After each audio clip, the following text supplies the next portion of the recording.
Well, a very good morning, everybody, and welcome to Lords, Day 3, a sunny Lords, as you can see as well. That's a wonderful sight for cricket fans, for sure. I'm not quite sure that's what the Middlesex bowlers are like this morning. It's been a tough one so far overhead, certainly for Middlesex losing the toss on that first morning, all out for 121. 228 for 6 overnight, Warwickshire. Middlesex will be hoping for a little bit more cloud cover at some point this morning, or certainly a little bit of assistance off the surface to try and wrap this up. It was a good second day for the visitors. Let's have a look back on the highlights.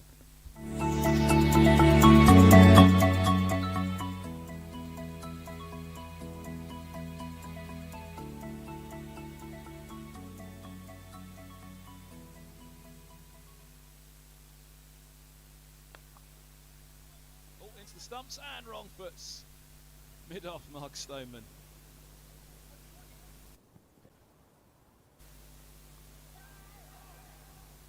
All side from Murtagh. Just going to make it as well as Bamber comes around to collect. Oh, yes, he's got him. Wasn't quite sure if it had straightened enough to take leg stump. The umpire had no doubt. Oh, wow, what a ball. Murtagh's got him. He's got a 5 for, has he? Well, yes, he has. Burgess goes. He waited a moment. Nicks through to Simpson, and it's another 5 for Tim Murtagh at Lords from the nursery ends. 5 for 33 in his final game for the county here at Lords. What an extraordinary, extraordinary story once more. That's short. And pulled away. He's really smeared that one, actually. Got a good piece of that. 4 runs. That's a nice clip by Briggs. And 4 runs it'll be. Max Holden will save the legs of poor old Mertz. Short and pulled away. That's a good shot from Rhodes, and it brings up his 50. A release for him. He's been stuck just shy of the half century for a while now, but that's a brilliant 50. First of the match.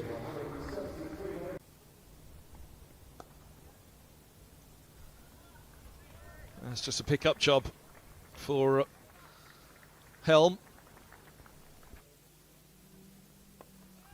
In the air. Clipped safely over the infield. A 5-4 field, as we mentioned. They've got a short mid-wicket in, an orthodox mid-wicket. It's run away nicely by Briggs. No third in place. A chase for Davies that he won't win. Oh, it's leg sides and 4 more.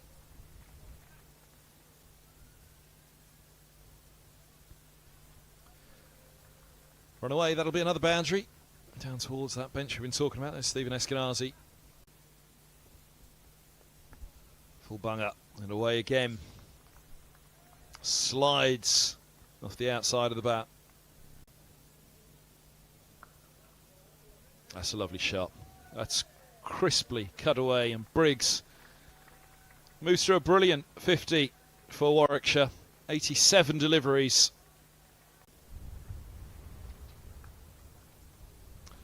Oh dear, 4 more.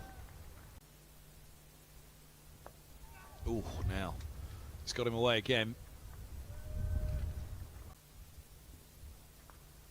That's in the air. Oh, goodness me.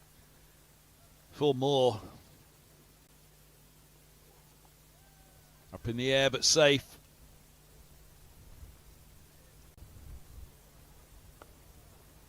Nice bit of flight from De Carey's, but too much width.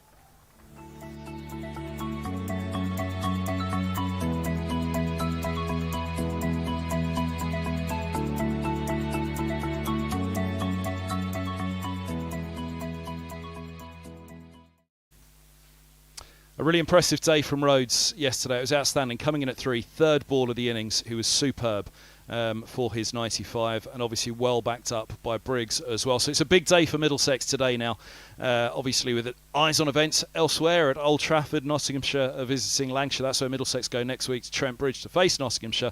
That one probably isn't going to be a result, barring something quite freaky in the last 2 days. A complete washout to this point. So Nottinghamshire will take a draw from that. Kent down at Somerset at Taunton. Well, Somerset have had the perfect start, but rain affecting that game as well. So if Kent get away from that one with draw, that's another 5 points for them there. Important for Middlesex then to have a strong third day here at Lords, whether it's the win or whether it's getting away with the 5 points. But it's a scrap on the hands for sure, because Rhodes has put his side into a very, very good position on this one. As you say, the overheads look good at the moment. So if Middlesex can pick up a couple of quick wickets this morning, then maybe they're away, and into the end of this innings they'll have to go out and match the Warwickshire second innings at very least for sure, to make sure they've got something to go at in the final innings themselves. Those are the thoughts going into the third day. Let's hear the thoughts overnight. Last night we heard from Rory Coots. Rory Coots, thanks ever so much for joining us. Pretty bleak scenes here at Lords today. The rain's hosing down. I guess we started day 2 here today in the hunt for wickets. Went well early doors. Murtagh picking up where he normally leaves off. Decent start, but failed to capitalise on that. Yeah, obviously overnight the game was delicately poised, and I think, as you said, early wickets were key. And I think those 2 early breakthroughs were fantastic. And then the partnership they set from there has obviously taken the game slightly away from us, albeit we weren't as on it as we probably would like to have been. But good partnership, and I think it shows the brutal reality of Division 1 cricket, that in order to win games, you've got to sustain and do things for long periods, and they obviously blunted us there for a little bit, and that partnership's obviously been key. You're playing cricket at this time of the year, Rory. The toss becomes so important because we're playing on a used wicket there with dark overhead conditions. It's a toss that you win and you bowl every day of the season.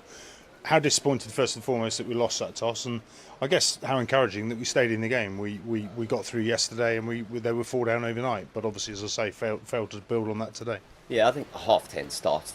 It's always going to do a little bit early on. I think tosses, you win some, you lose some. I don't think you can do a huge amount about with winning and losing tosses. I think the key bit is doing your skills well, and I think it did a lot yesterday. It was tricky for batting. Still, we would have liked to have got a score more than 120, but I think, obviously we showed with the ball and them at the back end of yesterday, it was tricky to bat on. I think it has slowed up a little bit today. It hasn't quite done it as quickly. And that's something we've got to hope continues into tomorrow with the weather set a bit fairer, that we can go and obviously take the wickets first, but go and get a big third innings score and put them under pressure on that last day. Absolutely right. A quick word on that man, Tim Murtagh. He's done it for 16 years here at the club. He continues to do it. He'll obviously be a big loss. Great to still have him around in the coaching capacity, but how do you sum up Tim's contribution so far in the game? Oh, it's a huge contribution. I mean, to take the number of wickets he has for Middlesex, and to have played for the number of years that he has, and the familiar sight of him bounding in from the nursery end is obviously going to be one that Middlesex members and all of us will miss. It was really touching to see the Warwickshire guys did for him yesterday, and the little guard of honour, and very well deserved. He's hugely respected in the game, and hopefully he's got one more good innings in him to obviously take a few more wickets for us and get us into good position.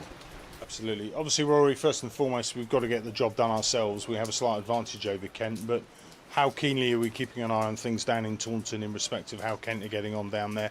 Looks like it's equally as biblical rain-wise down there as it is here. Yeah. It has been wet, and it has been wet down there as well. I think the key is we can only control what we can control here over the next 2 days, and that's got to be our focus, because whatever goes on down there is completely out of our control. But yeah, hopefully 2 good days of cricket here, and we keep everything in our own hands. Absolutely. Well, thanks for your time, and all the best of luck tomorrow. Thanks, Fletch.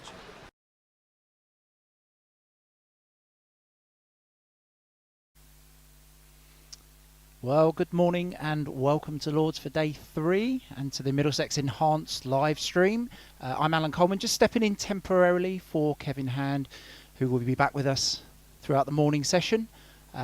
We heard there from Rory Coots, Middlesex's assistant coach, and the theme of today is definitely a day of scrapping and hard work from Middlesex to try and claw their way back into this game on this crucial penultimate day of cricket at the home of Cricket Lords.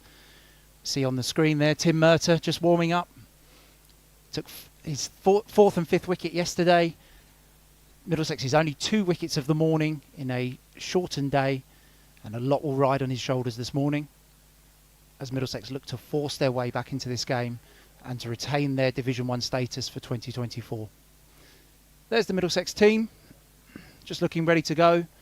Be interesting to see this morning. Ryan Higgins pulled up with a little bit of a side niggle yesterday. Be interesting to see if he manages to get through some overs this morning. But as we were saying, a lot will rely on that man in the shot there, Tim Murtagh.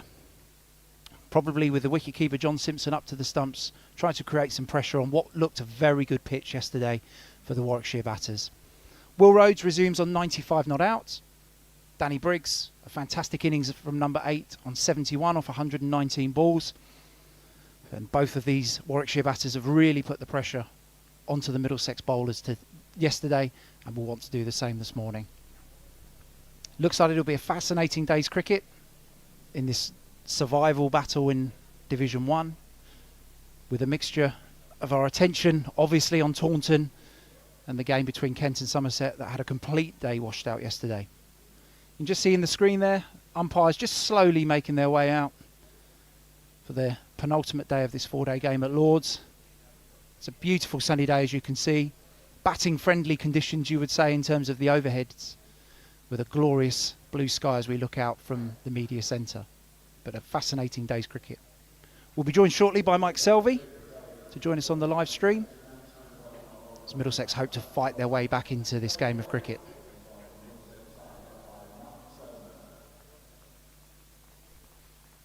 Umpires Graham Lloyd on the left, former Lancashire batter, and Russell Warren on the right, former Northampton Nottinghamshire batter.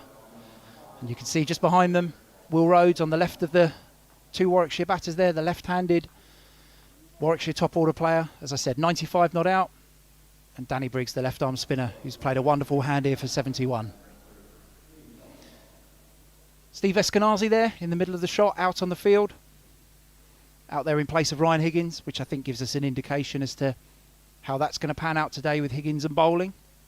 So Middlesex will be a seamer down here for this morning session. But we'll hope that Murtagh, Bamber and Helm as a trio can do some damage, similar to what we saw from the Warwickshire bowlers on day one. Fascinating day's cricket ahead. Thank you for joining us. And we wait for the first ball.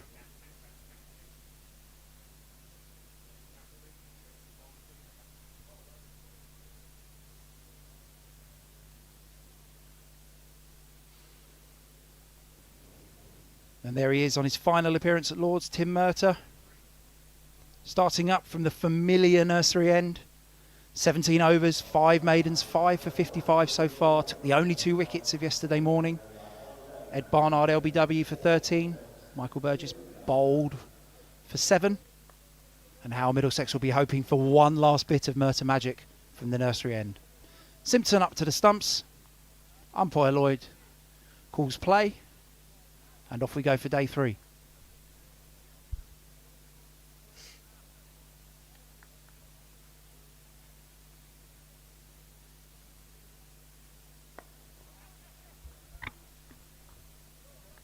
And off the mark straight away, Rhodes. Just a clip into mid-wicket there.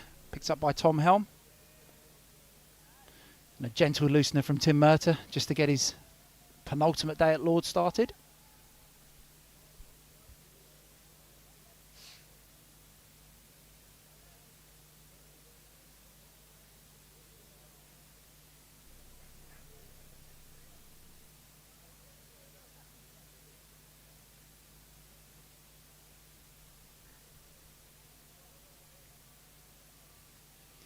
See there, Murtagh, Captain Mark Stoneman at mid-on and John Simpson behind the stumps, just marshalling the fielder, trying to get the angles right for Briggs, who's on 71. Played very well yesterday.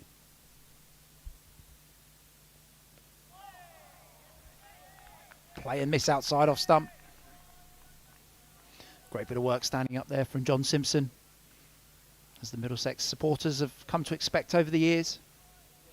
And a little bit of early swing for Tim Murtagh.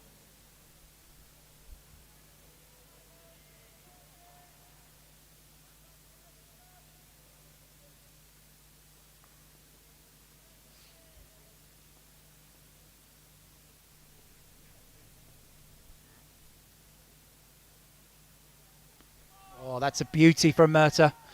Slight angle in. Slight angle in from the nursery end there, drawing Danny Briggs into the shot.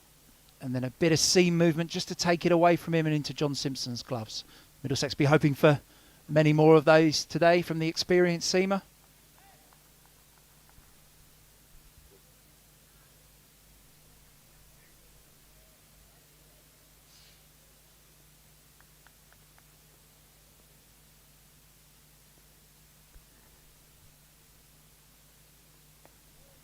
outside edge there from Briggs. Murtagh just drew Briggs into a forward defensive there. Thick outside edge past the diving Robson at gully for Middlesex. Cleaned up by Jack Davies behind. Warwickshire's second run of the morning takes them on to 230 for 6. With 2 balls left of this Murtagh first over.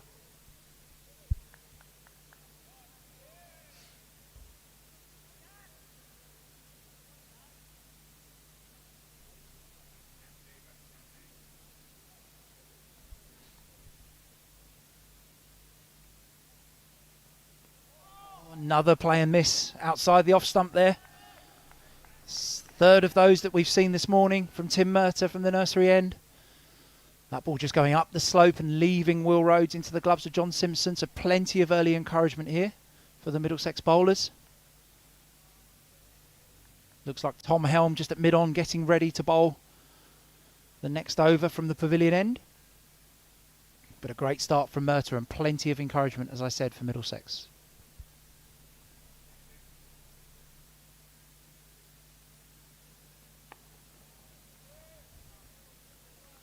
And there's our first over of the day. 104 to be bowled today, so 103 left on this glorious morning at Lord's. Beautiful September morning. 230 for 6, Warwickshire, off 65 overs.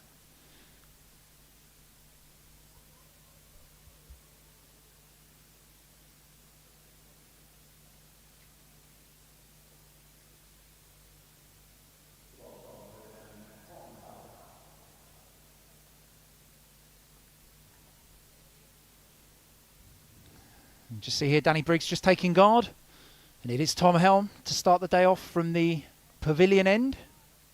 Middlesex's tall seamer back in the side for this game. 9 overs, 0 for 29 so far. But everyone will know that the ability Tom Helm has, especially we've seen a bit of swing from Tim Murtagh this morning. Tom Helm looking to utilise that swing from the pavilion end. 2 slips in place, backward point, cover, mid-off, mid-on, mid-wicket. A deep square leg and a fine leg.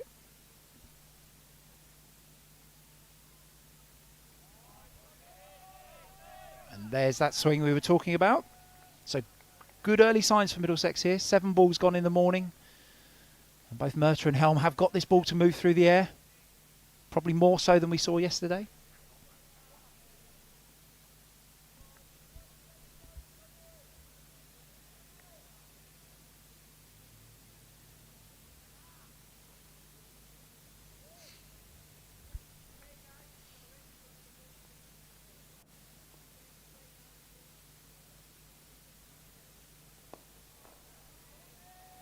Straighter from Helm, just knocked into the mid-wicket region there from Danny Briggs. Picked up by sub-fielder Steve Eskenazi, just patrolling in the mid-wicket region.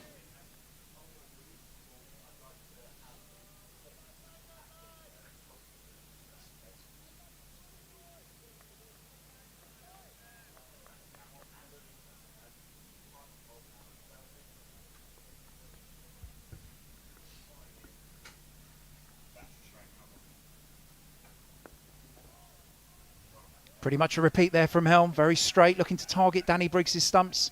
Briggs up to the task, just knocks it up to mid-on. And a good morning to Middlesex's Director of Communications, Steve Fletcher. Morning, Alan. Filling in on a short-term basis until Mike Selvey arrives. But very warm welcome to everyone to the live stream. Bright blue skies above, Alan. Probably could have done with a bit more cloud cover this morning. Yeah, I think Middlesex would have been hoping for an overcast morning, but beautiful blue skies, September skies here at Lord's. Short one there from Helm. Mentioned earlier on about the deep square leg. Jack Davies out at deep square leg, so obviously looking to target the tail enders, the lower order batters. Can't call him a tail ender, he's 72 not out, but looking to target the lower order batters with a short ball. And Helm of all the Middlesex bowlers is definitely the one who's got the pace to be able to do that.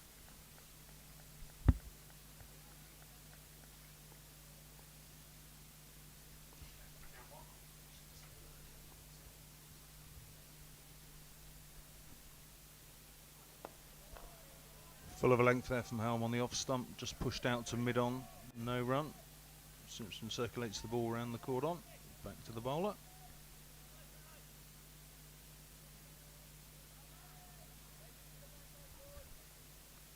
What's your assessment of the old man, Mr. Murtagh? Coley is director of cricket. What's your take on it? How are we going to cope without him? Well, I mean, first of all, another outstanding effort from him from the nursery end, another 5 wickets.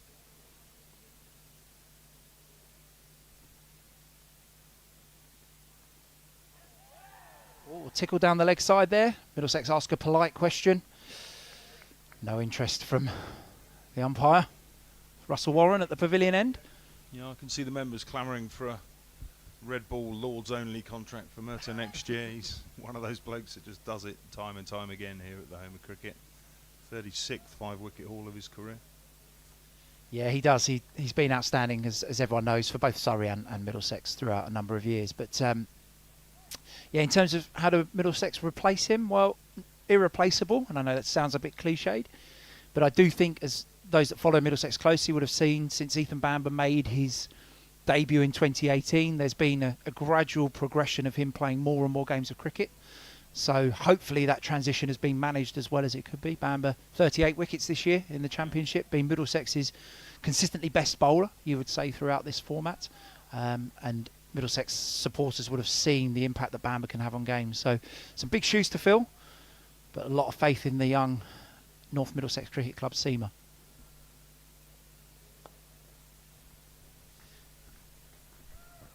Just clipped off the leg stump there from Rhodes. Brings up a very well earned 100. Made batting look relatively simple here. Yesterday's conditions unbelievably tough. Knuckled down, got the job done. Put on the biggest stand of the game with Briggs here. Very well earned 100 there. It was. It's almost looked at times like Will Rhodes has been playing on a slightly different surface than everyone else, hasn't he? Credit to the Warwickshire left-hander. Obviously made the move from Yorkshire down to Warwickshire in about 2019, but a fantastic 100 there. Yeah, I caught up with Rory Coots, as you heard earlier, after close of play last night, and Rory was saying pitch seemed to slow up. I think huge credit goes to the Warwickshire bowlers for where they put the ball on that first day in what were extremely tough conditions. But yesterday morning's conditions, when Murtagh took those 2 early wickets, were equally as favourable for the bowlers, and I just think the way Rhodes went about it, we perhaps didn't hit the right spots, we perhaps didn't hit the right areas that the Warwickshire bowlers had the day before, but Rhodes has certainly knuckled down and thoroughly deserving of another 100 here.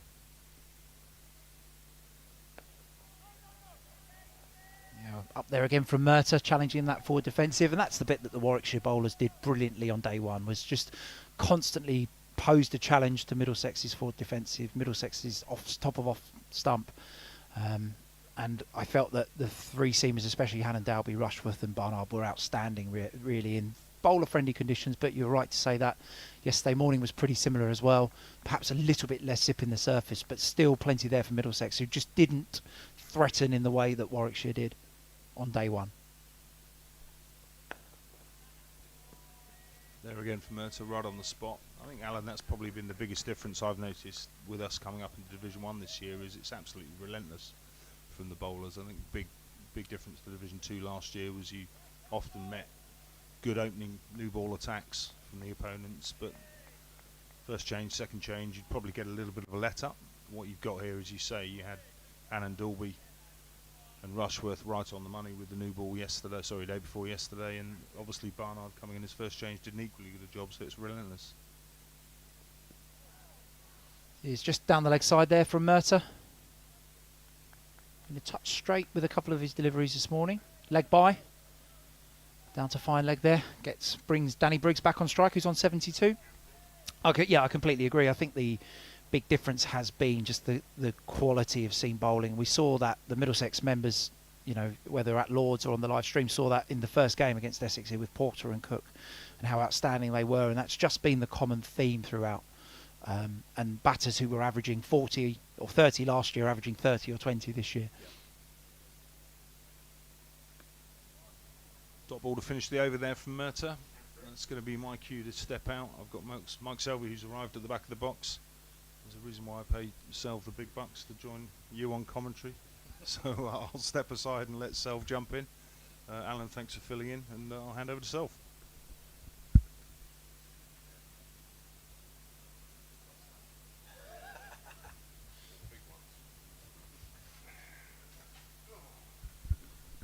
Good morning. Settle down my cup of tea. Traffic getting here awful. How many years have you been coming to Lord's Self?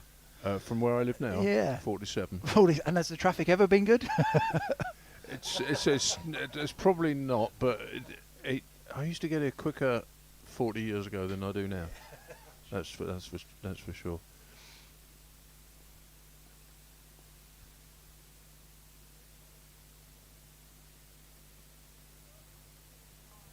Helm just in and around the off stump there. Start of his second over of the morning. So it looks like he dressed for winter as well. Expecting a bit more wind like we had last night. Bit more chilly, isn't it? Yeah, fleece on this morning. It's discardable. Bringing too little is the great danger with me. Yeah. And obviously a beautiful morning here at Lord's. You've bowled a lot in these sorts of conditions in September. What sort of Not thing? in September. Not in No. September. No, I mean that. Well, only just into September, the very latest. The Helm. earliest I ever started a championship game, as opposed to a university game, was the 29th of April. That's the earliest. And the latest we ever finished, I think, was 7th of September. And that was by default, really, because I think that was the year we had to go to Chelmsford to play. Because the season used to finish with the Gillette Come NatWest final. That was the end. That was the big finale. And Lord's shut down after that. And when we had a game that was left over, complicated story why, but it was, the ground was shut. So we had to go. So Middlesex played a home game at Chelmsford. Helm just wide of the off stump there to Rhodes, but good carry. We've seen some good carry in this pitch actually. It's the same pitch that was played on last Friday for the ODI. David Milan obviously scored a wonderful 100 for England in a game where England got over 300 again in a 50 over game. It's been a good surface for this time of year, most certainly. Yep, looks well. That couple that I've seen look like they're going through. I just caught the tail end of your conversation about the bowling, and I find it rather depressing, to be honest with you. You know, the idea that we come up into the first division, suddenly the bowling's better. We've got international bowlers here.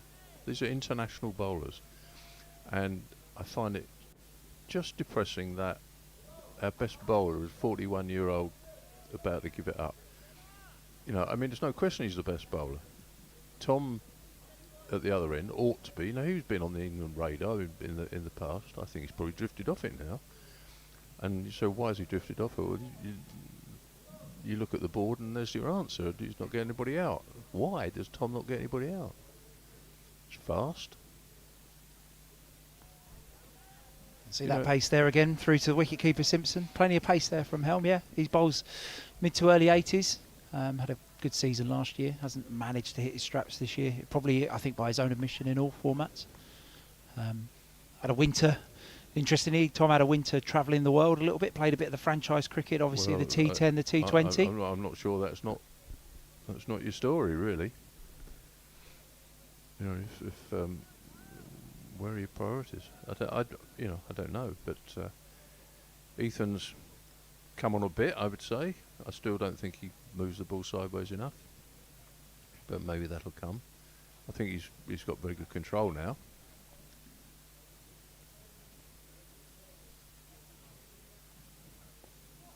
Helm just round the wicket there to Rhodes, just challenging that off stump. Forward defensive, just out to Jack Davies at point.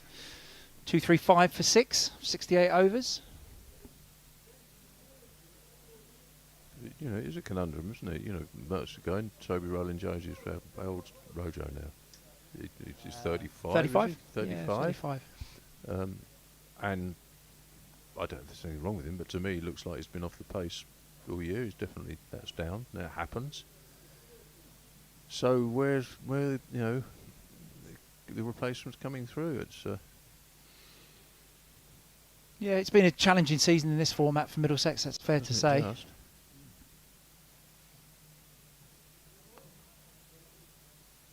Just Briggs, just too straight there for Murtagh. Just clip round the corner down to fine leg. Josh DeCare's just cleaning up down at long leg there for 1 run. Yeah, Bamber 38 wickets at 25 this year. Higgins obviously has done a fantastic job with bat and ball. Simpson's been very good with the gloves especially, and Josh DeCare's sort of burst onto the scene. But as you'd say, aside from those four, it'd be hard to pinpoint anyone else who's played with that consistency that Middlesex require in this division. Yeah.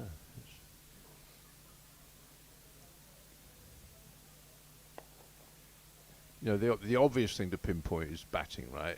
You know, two batting points. I mean, that's beyond mediocre, isn't it? Let's be honest about that.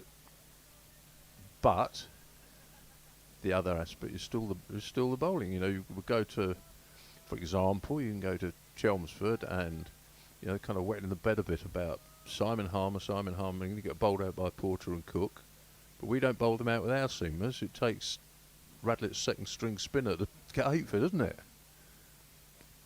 He's doing a disservice. He's come on really well. I think it's really surprising, but I mean that's just, you know, completely left field, isn't it?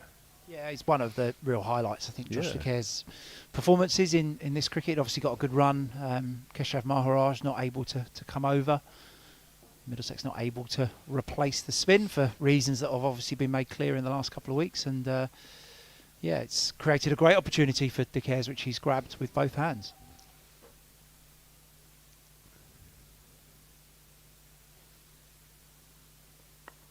I think with Simo, I think it's keeping to, you know, the very, very highest standard, and it never drops below that. His batting has fallen away, and again, I think that's contingent on eventually it wears you down. Going in at 30 for 4, 30 for 5, it wears you down.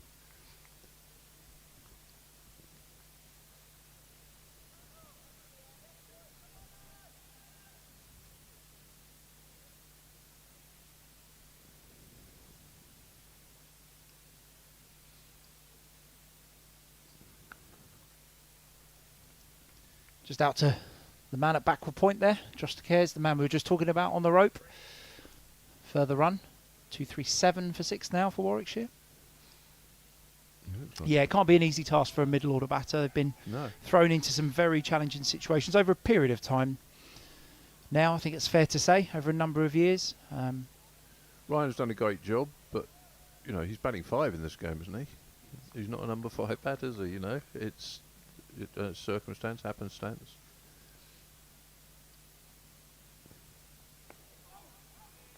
Murtagh just finishes his over there with a typical ball onto the forward defensive for Danny Briggs. 237 for 6 Warwickshire from 69 overs. Murtagh, you see his figures there, as Selv was talking about, 5 for 63 from 20 overs, being Middlesex's standout bowler in this innings so far. Middlesex still hoping for some magic from the other end. Ethan Bamber, the only other bowler to pick up wickets so far. Talking about that England potential that Tom Helm has been labelled for, and obviously been in and around some England squads without ever gaining a cap thus far. But the potential is there to see, isn't it? Tall, fast. Yeah. But how old's Tom now?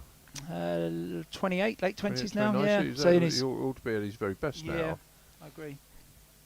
Definitely those peak years for bowlers, aren't they? You'd say late 20s, early 30s, where your body's matured and strong and able to bowl long spells. That's right, and you also, you know, you're a bit more nousy, aren't you? You know the ropes a bit. You know, it's not finishing school anymore. It should be the real article.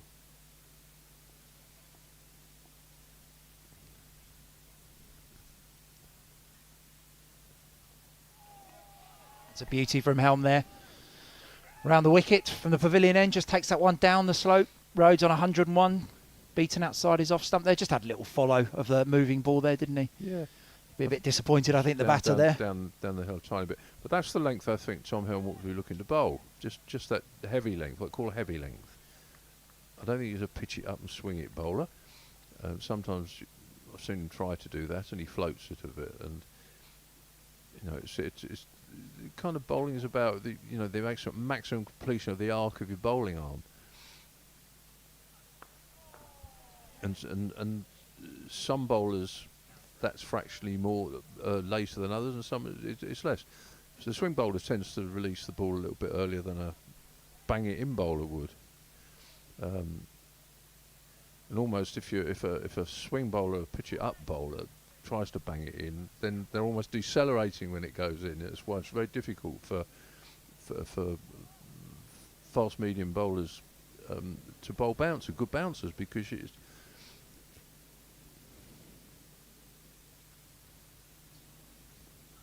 Oh, another beauty from Tom Helm there. We're talking about that slope. that's it. Another Yeah. one just threatens the off stump there. Draws Rhodes into playing with that angle from round the wicket, and then just nips away down the slope. Perfect length. That's exactly what you should be trying to do. And it's frustrating when it goes past the bat, and then of course people will say, well, if you pitched it up a little bit more, you'd find the edge. And it doesn't work like that. It just doesn't work like that. How many times do you see that? Just go up, touch fuller, and you get driven for four, Correct. don't you? Correct. Well, I tell you what, I've had a quiver every time I've heard somebody say, oh yeah, you should pitch it up a bit more, be prepared to be driven. I said, I'm not prepared to be driven. Why would I want to be driven?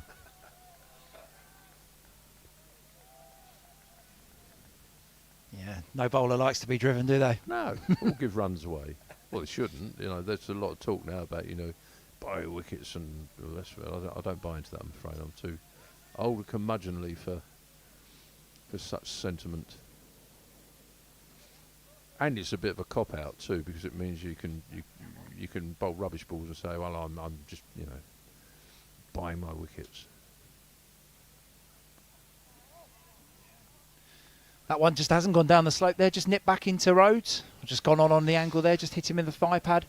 Helm finding a bit of movement, his extra pace here, finding a little bit of movement this morning, which is a positive sign for Middlesex as they hunt for the 7th wicket. 2 bowling points obviously on the board already for Middlesex with 6 down. And that 3rd bowling point is going to be a crucial target for the team, especially with the game having started down at Taunton. Kent facing Somerset.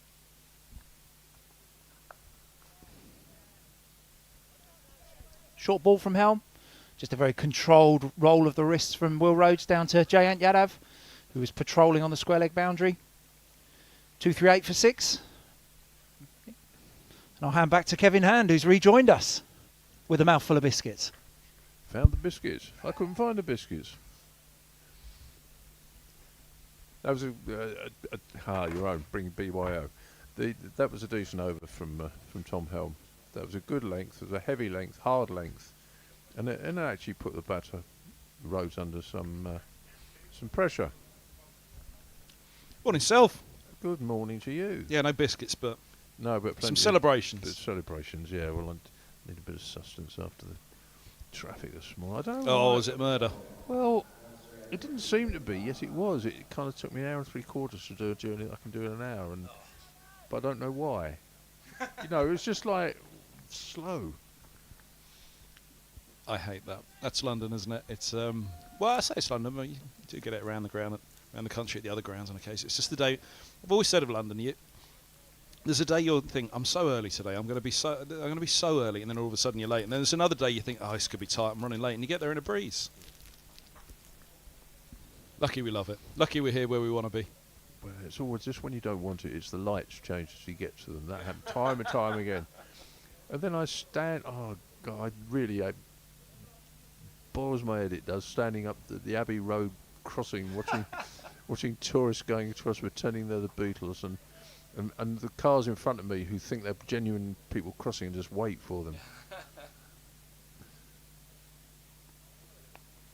Oh, it's gone! Wicket for Bamba.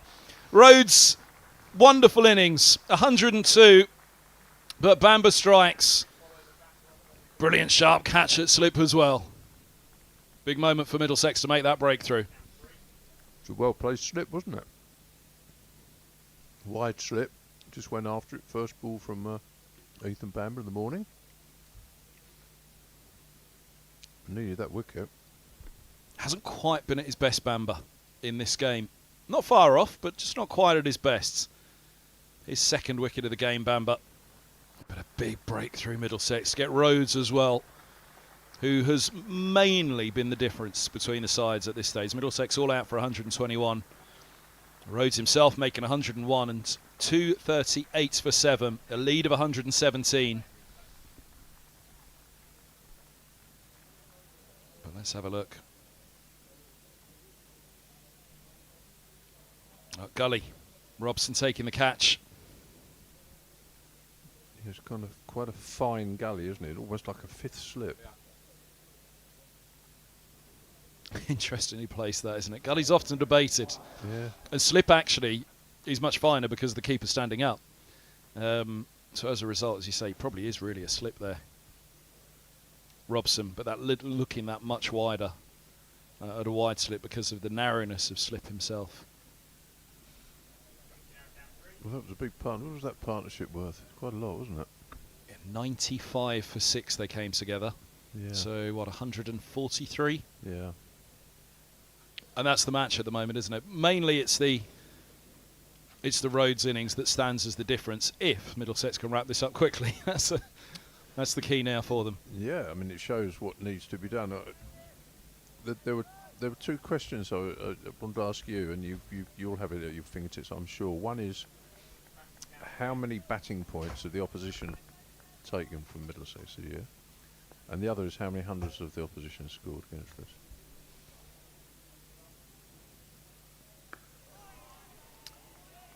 Right up there to Miles, the new batter. We actually did this in the last match. Let me grab a notepad because we did go through this. And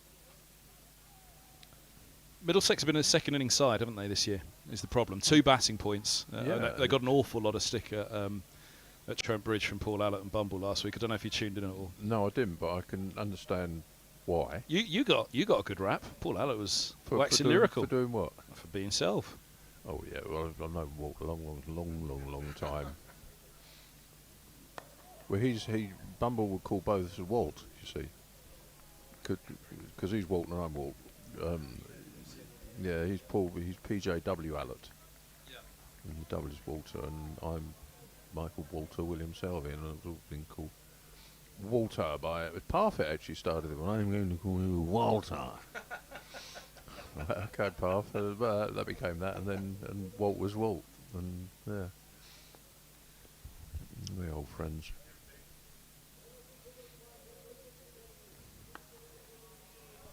Yeah, they had Paul Allott and Bumble Lloyds doing Lancashire TV alongside the BBC. Scott Reed up there doing it. Kevin Howes was there as well, but I was cheekily alongside Paul Allott. You had to do something to soften out your first stint with him, didn't you? So I said, yeah, Scott Reed, the BBC fellow, he does all right up here, doesn't he?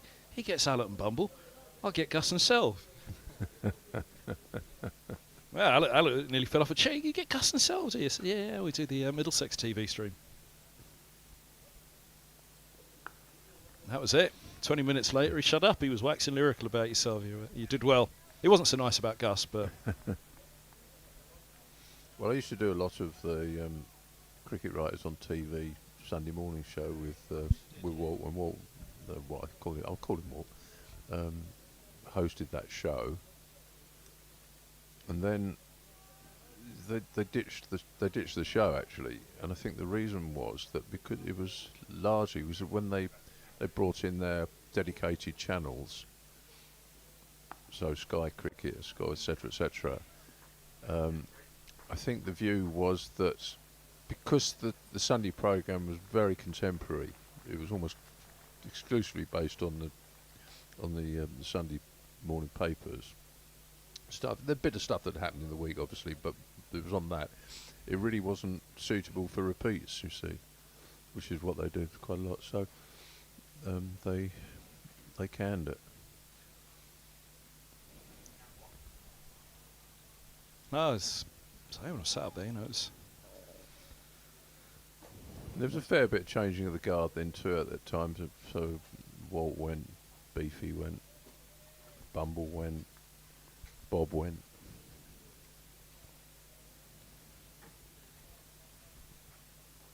Gower. He's still going down under this winter. This last winter, I saw him on tour somewhere on one of the channels. David Gower, who's presenting. Well, I think he's somebody who's, when your lifeblood's been cut off, you have to find somewhere to go, don't you? And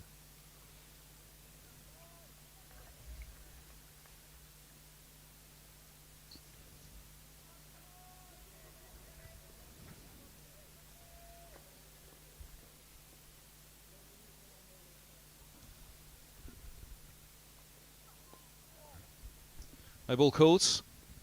Take a single to deep backward square. Let's get Miles off the mark as well.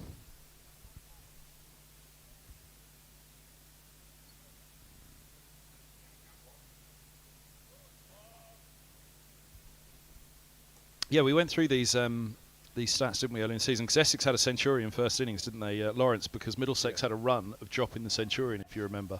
They did the same thing to him here, didn't they? That's what I mean. So that game here, they had a run of dropping. Yes, then they yes. dropped the centurion the next game as well. Yeah. So Lawrence was dropped twice on the way to 105, as Essex picked up one batting point first game of the season. Whipped on the bounce to Bamber down at long leg.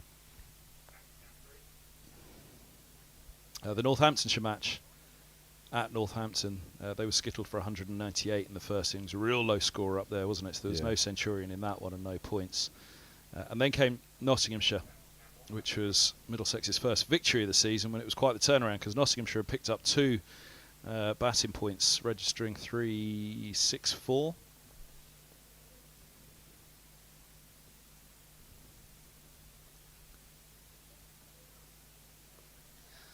And there was the Duckett century, making 177. And of course, he'd nicked off in between Simpson and Eskenazi, keeper and slip, when he was on noughts. Yep.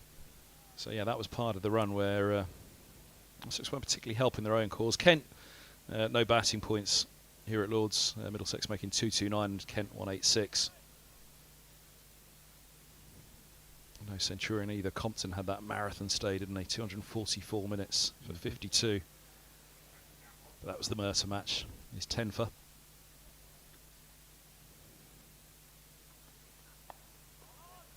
Bounce again there for Helm. Surrey, a couple of batting points, racking up 380 at the Oval.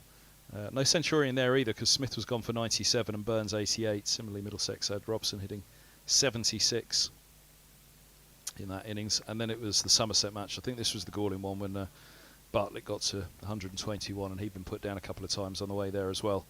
Somerset making 404, so taking...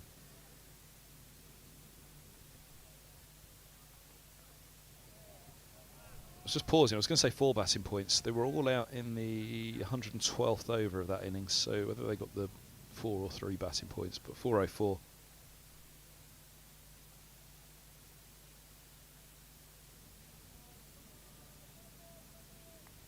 And it was a pause for the blast, and into June. A trip to Hampshire, where Nick Gubbins and Dawson got centuries.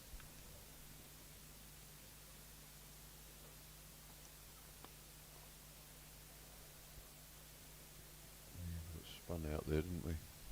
Yeah, and that was just 3 batting points, because it was Gubbins' slowest first-class century. And that innings defeat, he racked it up. They hit 419, but that was outside the 110 for the 4th batting point. Then Surrey, Northamptonshire.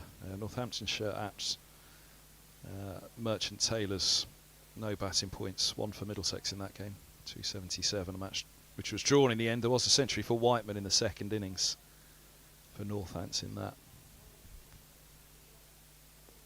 Not enough for Northants to win there. Indeed, it was Middlesex very nearly that snatched it, with their only century of the season, the 126 from Robson.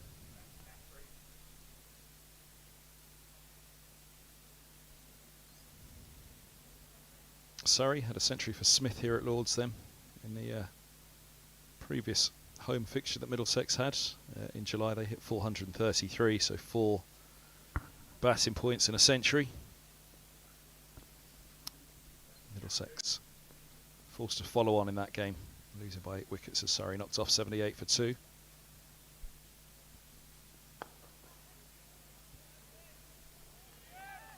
Nice little clip, good stop by a tumbling Murtagh.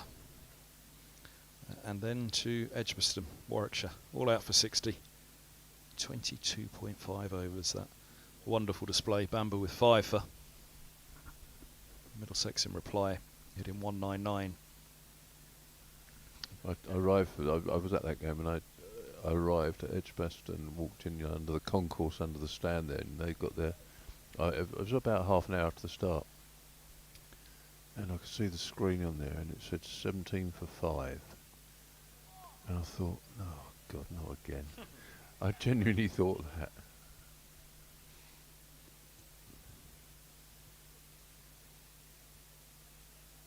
Yeah, that was a strange game, wasn't it? It was a crucial toss, much as this one was. I think the fear here on the first morning, everybody, the overheads, the wind, strong winds. I couldn't put the floodlights up for the first 2 days because of the winds, or certainly for the first 2 mornings. It did go up on the first evening.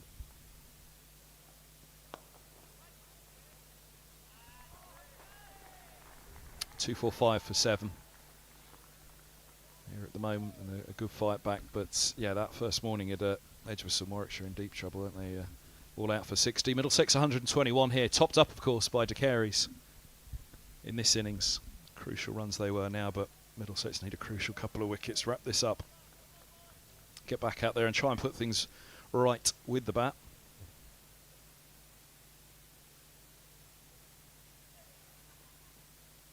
Ooh, no ball calls. It's been costly in this innings. Middlesex, the extras are up to 24 now. The answer to your question was 14 batting points to Middlesex's 2 and 7 centuries to Middlesex's 1. Yeah.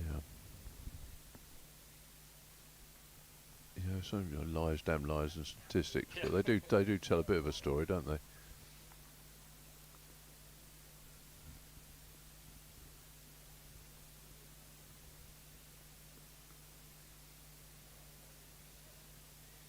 Probably a couple of stories as well, because I think with some fairness to the batters as well, that Middlesex perhaps haven't been as penetrative with the ball this year as they usually are. Well, that's the other thing. It's very easy to say that the bowlers would say, why can't you get runs like the opposition get against us, and the batters would say, why can't you bowl them out like they bowl us out?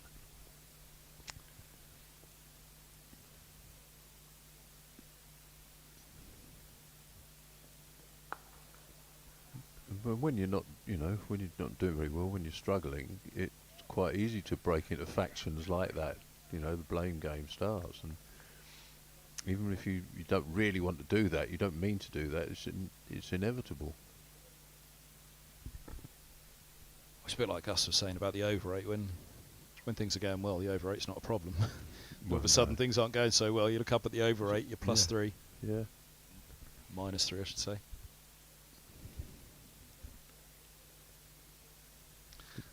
We should get some spin this morning now. Well, they could do with him wrapping up the tail here, couldn't they, Yadav? He's had some moments against Briggs, or more to the point, Briggs has had some moments against Yadav. He's played him in an uncomfortable position, but crucially he's managed to get his bat down on each occasion. And done very well for his 75. It's been an innings where Rhodes was persistent, persevered. Briggs has punished them at times.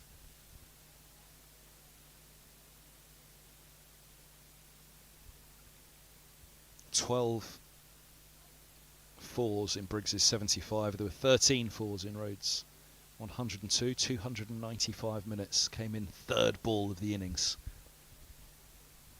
So Yates was bowled by Murtagh for a second ball duck. Really fine knock that by Rhodes.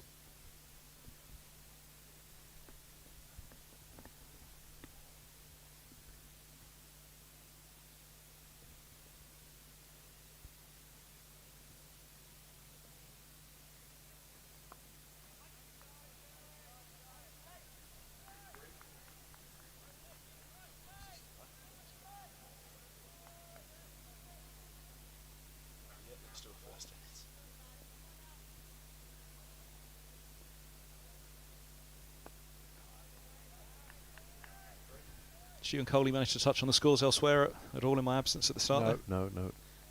Looks as though everywhere. There's cricket everywhere today. Wretched day yesterday.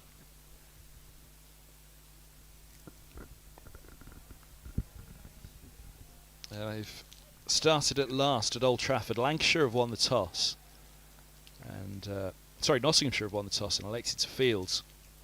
Guess their thought process being, can they skittle them twice and bat once in between. Nice looking shot by Miles. Get a couple here, big boundary. All the way up the hill to the grandstand. So Wells has 4, Jennings has 20. Actually, in that count of centuries, I just realised I've forgotten the September games, haven't I? So it was up to September, that one. Shall I keep going, or was it bad enough to look at as it was? No, I'd still like to know. Yeah. So I just realised Wells, and Villas had that big partnership in September. I cut off at the win at Warwickshire.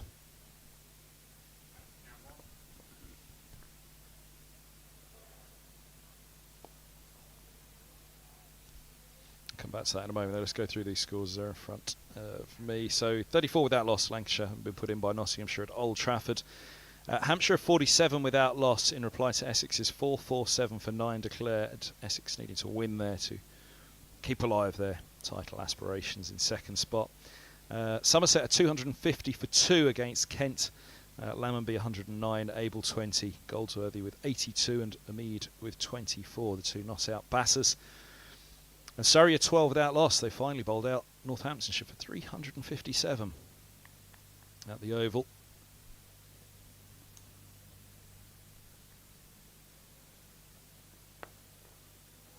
Derbyshire, like Old Trafford, a washout the first 2 days, 30 for 2 Sussex.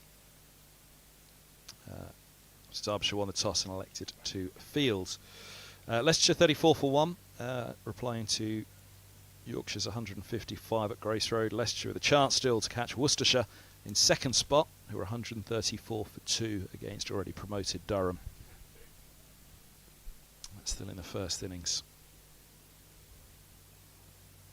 A little use of the feet from Briggs. We've seen that a lot from Briggs in this innings.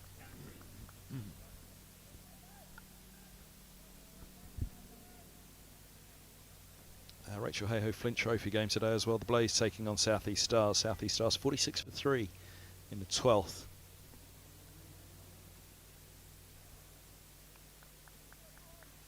That game at Beckenham. Stars had won the toss and elected to bat.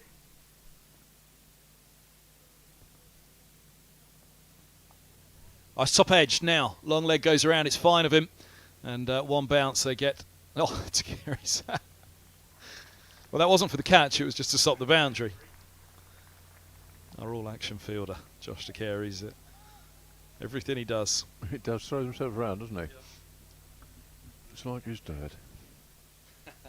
Well, they enjoyed him up at Old Trafford. He got a wicket with his first ball up there, didn't he? Did he? Yeah. I didn't know that. And, yeah, Allett and Bumble gave him quite the reception on the bike when he came out to bat. You're delighted with Michael Atherton's son at Old Trafford.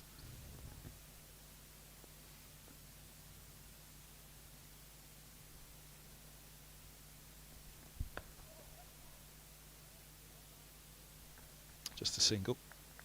I was waiting from that. I was waiting for that for Alan Coleman, who kindly was helping me out alongside you this morning. So I do all the hard work. You do one ball and get a wicket. It's about right, isn't it? A little bit like being on the field. I can tell you when you flog your guts out all day, and then the partnership breaker comes on, the gap comes on and gets a wicket on.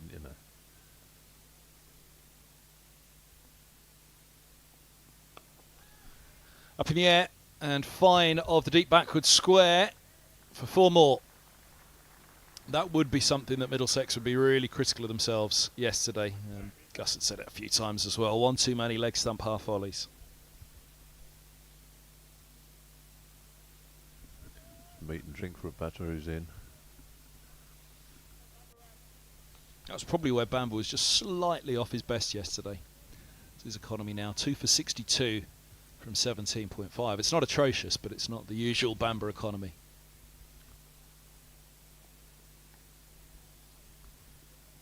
Well, I was saying to Coley earlier, my observations of Ethan is that I think he's got a very lively pace now, and he's very accurate, but I still don't think that he moves the ball sideways quite enough to take advantage of that. He's pretty relentless by and large on off stump, just outside off stump. But unless you're getting some move. It doesn't have to be swing or seam, whatever it is. It's still got to go sideways a little bit, especially if you're a short, skinny bowler, which he is. Not going to get people out with bounce. Bore Middlesex regular listeners with Dave Fulton gave a good analogy about bowling, especially as a batter and you're facing. He said, I'll face a 90 mile an hour bowler any day of the week. As opposed to what? As opposed to an 85 mile an hour bowler who's moving it. He said it's a big, big difference. He said 90 miles an hour, if it's gun barrel straight, no problem. But 85 miles an hour and it's doing something, it's a big, big difference.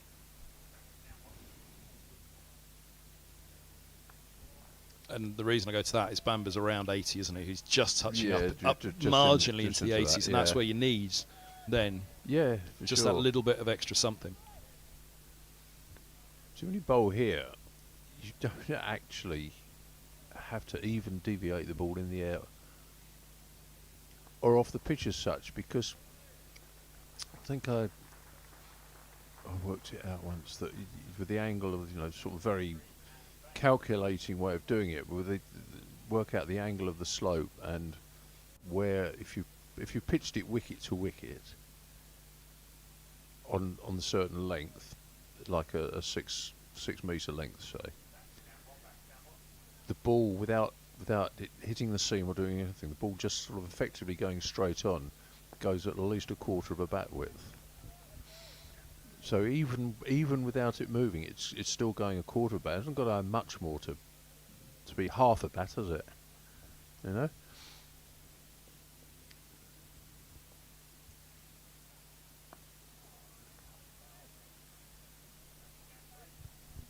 When you first look at Bambi, that's why some people dubbed him Mini Mertz, wasn't it? Because nursery ends, he's not the tallest, he's not the quickest, but if he can get some movement from the nursery end, but actually where he gets the most movement is seam movement from the pavilion end. He seems to get more out of the pitch, out of the surface. Yeah, I think it's a bit of a misnomer, really, because I don't think he's remotely like Tim Murtagh. No, he's not. No, not at all. And in fact, that was a comparison I was going to come to. It's almost the opposite. When Murtagh first arrived at Middlesex, he was a swing bowler, and the ball would swing massively out of his hand, and batters would set themselves up early. And where he really kicked into gear to become, one of the leading wicket takers for the county was the control of that swing. I think he was able to get the ball a little bit more under control, which sounds strange to say, because there's some bowlers who dearly love to get the ball to swing as much as Murtagh does, but it almost swung too much for him to begin with. Yeah, that is a skill. It's a curious one of actually reining movement in sometimes. I think there are two elements there. One is that there are a lot of bowlers who swing the ball quite a lot, but they swing it very early. They almost swing it from the hand. So bananas, it doesn't swing late. So late swing is really important, and then it's how you use that. Whether you can control it, sometimes you can control it, or at least make better use of it by the width of the crease, using the width of the crease. So if you're swinging it a lot from the nursery end, which is where I did the bulk of my bowling from the nursery end, if it was swinging a lot away, it becomes quite predictable. So what you actually need to do is to go a little bit wider in the crease and change your line slightly. So instead of aiming at off stump, outside off stump, you're almost aiming at middle, sometimes middle and leg, as if you're bowling to a left-hander. And then the ball will straighten, you hope will straighten up onto the line of the stumps, and the batters can't leave it then, they can't let it go.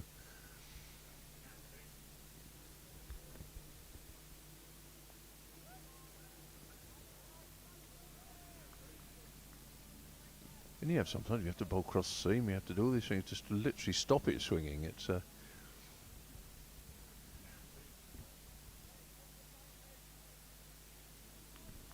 think he said to me, Murtagh, he really credited Richard Johnson and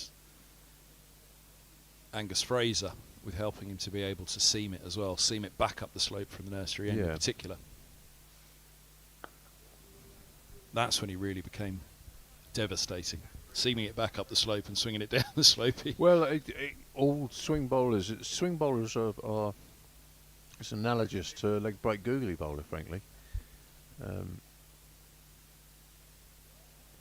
You have to have an alternate delivery. That was one of the first things I learnt when I came to Middlesex. And I said, what could I do to get better, I'd probably ask JT or somebody, John Murray. He said you've got to have you've got to have an alternative delivery, and it could be an in-swing, or it could be a leg cutter, or off cut, or whatever. But it's another delivery you've got. Because if you just bowl away swing, you become predictable. Batsmen can just, if they want to let you go, they let you go. And but if you've got the googly, as it were, you can't do that with impunity. And sometimes, even from the bowling from the pavilion end here, you don't even need the ball to go in. You just need it not to go away. Or conversely, if the ball's coming in all the time, you don't need to swing it away. You just need it not to go down the slope. So a straight ball is actually quite a lethal delivery.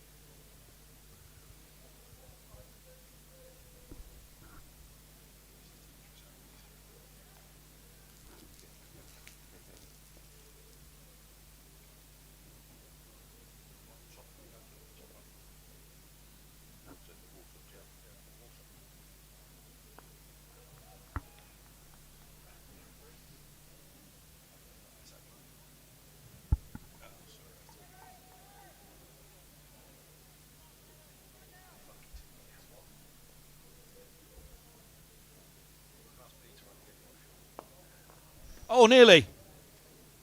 Parries it into the non-striker, Yadav. Carry. There we go. Oh, Did. that would have been One-handed. a belter. I think he got most of that, didn't he, the batter there?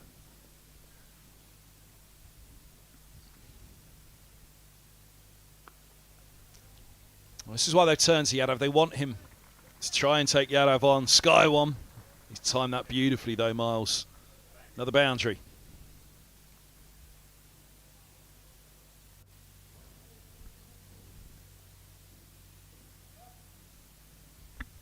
Just a couple of those and they've got another new ball. So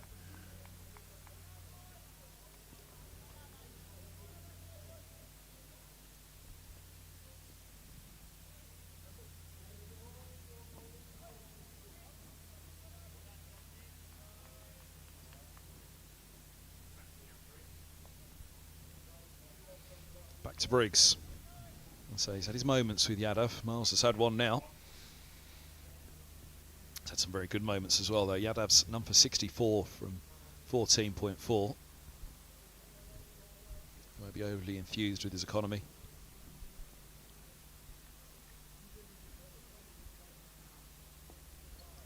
Not helped by the no balls, though. I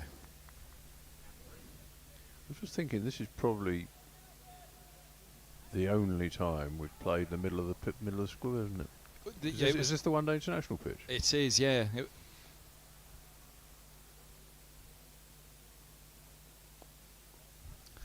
It was touched upon that the last time Middlesex played this century was probably Yorkshire 2016. Hope for a little bit of similar luck in this one. Going to have to make some of their own luck, though. 270 for 7. 2 to that second new ball. They really would have desperately hoped it wouldn't have required the second new ball, but a chance for De Carey's. 1 for 15 off 5, his second over of the morning. Yeah, this time of year you can look down from up here and see where all the pitches have been used. There's only one reasonably centrally. It doesn't look like it's been used. It's just wide of mid-wicket now, isn't it? That looks like one pitch there.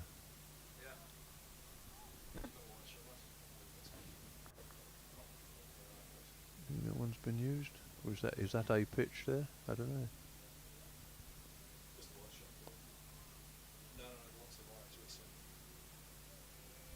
Single to start the over. Yeah, just about to walk across it now. Yeah, there's a couple of pitches to note. You can see one batter stood on that fresh pitch, which could have been the pitch for this one, but the one you're talking about, as you say, is mid-wicket. Yeah. Just behind him. There you go. He's No, just I mean, backing it's onto not it even now. marked out or anything. It's just it just looks like there are no old ends to it. He's just backed onto it, straddled it perfectly now, mid-wicket, hasn't he? worn ends. Oh, how close is that? And is it taken now? What has that come off? It looked as though it was a bottom edge into the ground, but Middlesex think he's out. What did the bottom edge go into, in Middlesex's opinion? The umpires look at each other, but they're not going to come together to have a talk. They're not going to give that one, are they? It looked straight into the ground.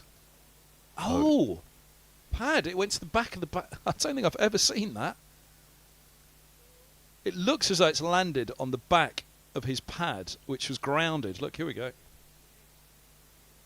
Now, was it just a little bit of a bounce up? That's a tricky one, isn't it? Yeah. Did it just bounce up off the side of that pad and go up? The umpires, of course, don't have the benefits of the DRS or our live stream. Perhaps they should. We've got the benefit of the side on camera from the right side, haven't we? Indeed we have. Yeah, square legs the other side to where it was the square legs the other side of his knee, isn't he?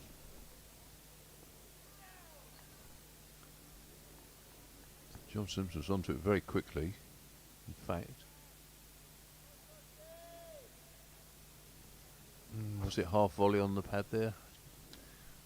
Do you know, the combination of the two, I think he was probably out, but it's edged, just short. The one from behind De Carey's arm suggests it did just go onto the back of the pad. The one from the side opens up an element of doubt.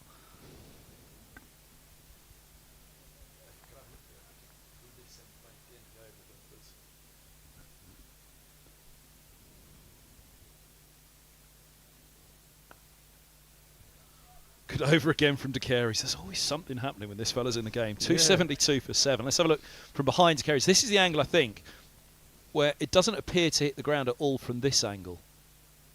It almost as though it sits right on top of his knee, goes straight in on top. It's the side angle where it kind of confirms there's no other contact with the ground if it doesn't hit at that point. But that angle there looked as though it went straight in. It's almost hard to... I thought the side angle showed it not hitting the flap of his pad, but actually halfway along the pad, which is not what that kind of showed there, was it?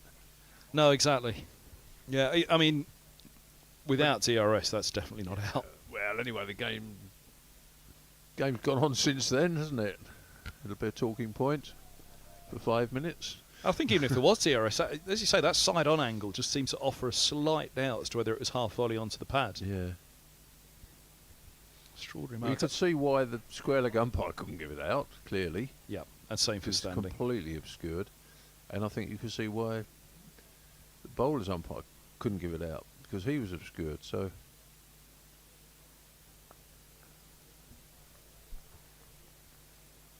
that's a lovely shot. Another boundary. Briggs is on to 89. The lead's up over 150 now.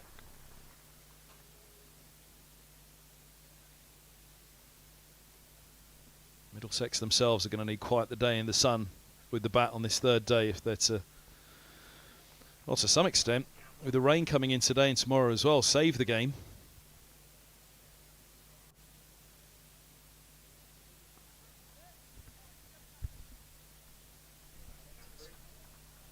Just what that man Robson at backward point, and the skipper who's just tossed the ball to Stoneman will have to do when they go out first and foremost. They'll have to think long game, won't they, whether it's saving it or trying to go somewhere close to this Warwickshire score or just beyond and leave themselves something to bowl at the end. A win would be massive in this game at the end of the season for them, bearing in mind the other games appear to be heading to a draw, but a draw really is imperative for Middlesex. The weather might help them, but they certainly need to wrap this up quickly.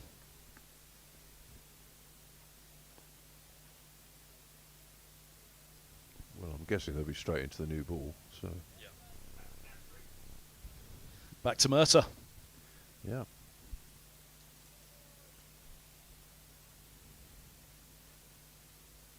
Who will take it with him? Will it be Ethan or will it be Higgins? End of the over, 278 for 7. The two new balls that Middlesex had at Lancashire, both taken by Higgins and Bamba rather than Roland Jones himself.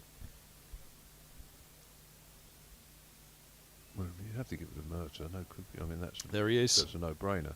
Yep. Yeah. The first time you saw Mercer, of course he came from Surrey, but you were away with the great and the good and all sorts of wonderful tours at that point. Do you know, I honestly don't know when he first... So 2007 was the year he first arrived at Middlesex. 1999 was the first class wicket for Surrey. Yeah. Oh no, sorry, it was for British universities. I remember when did he have a benefit? I wrote something for his benefit brochure. We were working out the other day, has he had one? Because it was so long Oh, ago. he definitely did. Yeah. But But it's probably nigh on 10 years ago now, isn't it? The benefit. yeah, I remember that. So it might be. I remember. I remember writing that he watch when he runs up the bowlers. He runs out like somebody running with bags of shopping. Look there, look. He's off to catch the bus Yeah. after the trip to the supermarket. Yeah, my dear late friend Martin Johnson, who used to write so brilliantly, once talked about Merv Hughes like running into bowl like a woman in a tight skirt trying to catch a bus. and he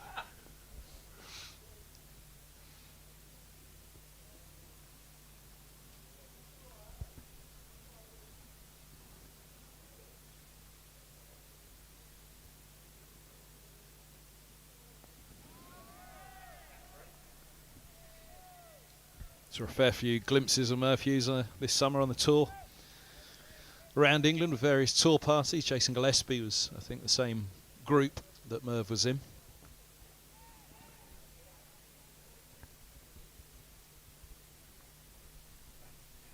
And we saw Tomo, didn't we? Which was Yeah. we were finally able to give him his county cap.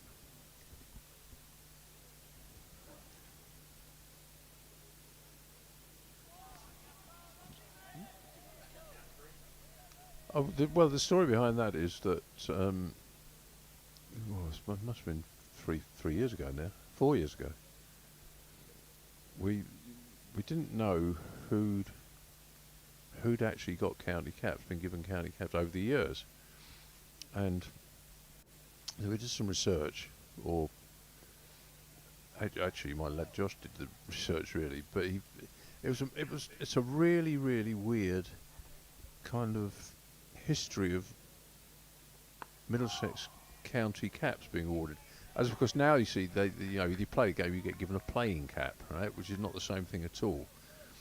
And we went through the list, and the first, I can't remember who it was now, the first county cap didn't get awarded till something like 1928, right, and it went to, God, I left it up somewhere. I've got a list of these things, but it wasn't Patsy Hendra or any of those. It was why did he get this?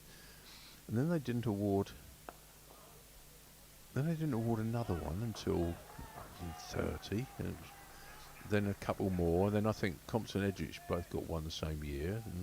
But there seemed to be and then after the Second World War, it started to become a little bit more of a norm, and then of course the difficulty became when we discovered that we're now going into the 2000s, that there were cricketers who'd played literally half a dozen 7 or 8 white ball games were getting a county cap. Which to me seemed ludicrous, but once they'd done that, then you had to look at it and say, because we wanted to do these presentation caps with the tassels on them and all that, right? And we went through them all, and there was about 120 of them, I think, in all. Gus can knows for sure, but and so I went through the list to see if there were people who hadn't been given a county cap, who should have been given a county cap.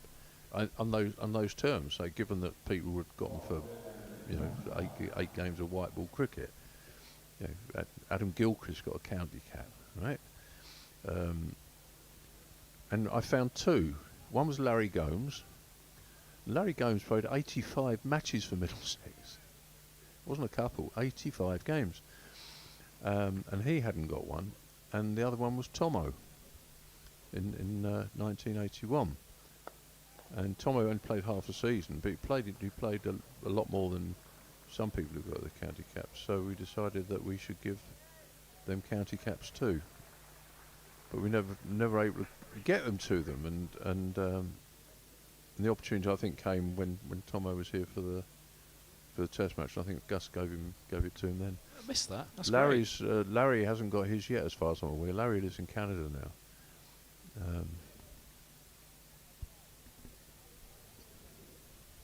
Sure, Gus will happily put his hand up to fly it out to him.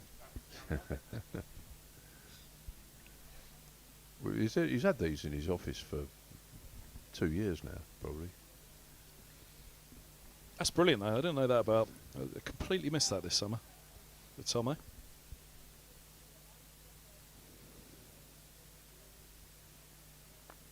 Oh, looks for it again, Miles. Well, it's Briggs, apologies, the previous drive. Miles looking for a similar shot. Eyed it up from the non-striker's end. But of course, those two, Larry Gomes and Tomo, haven't been awarded their caps chronologically, well, historically, if you like, because they're all numbered, you see. So they are the latest, or were at that stage, the latest cap award. So they will be numbered 127, 128, or whatever it was.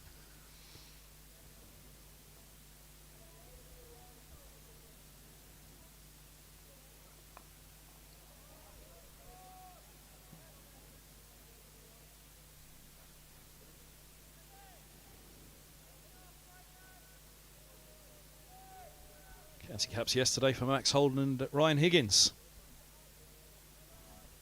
Almost feels a little late for Holden because he was the county's record list A scorer for a while, wasn't he? He and Ross Taylor with the partnership down at Canterbury took the title of the highest individual score in list A off Andrew Strauss, who in turn took it off Barlow.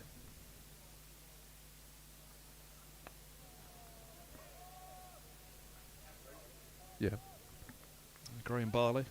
That one stood for a long while. Strauss hitting 164, I think it was, at the Oval, which Holden went past at Canterbury a couple of years back when the One Day Cup was still at full strength then. So it was a very well-earned one. Not that Eskenazi's now record list A score for Middlesex isn't worthy. He's on an incredible run himself. And he went past Holden at Radlett a season back. Oh, a little bit of lift there for Helm.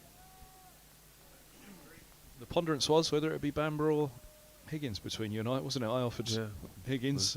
Tom.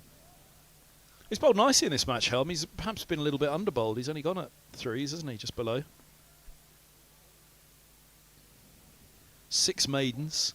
And that's probably one of the criticisms that is labelled at Helm, not being tight enough, not being economical enough. Has been in this one.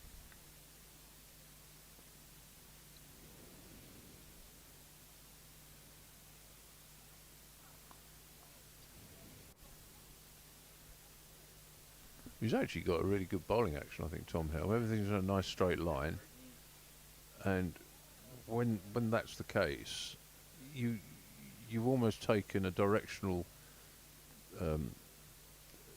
element out of the equation because it's almost a given because everything is such a straight line, goes down the straight line, and that's why it's slightly strange that he can spread around a little bit at times.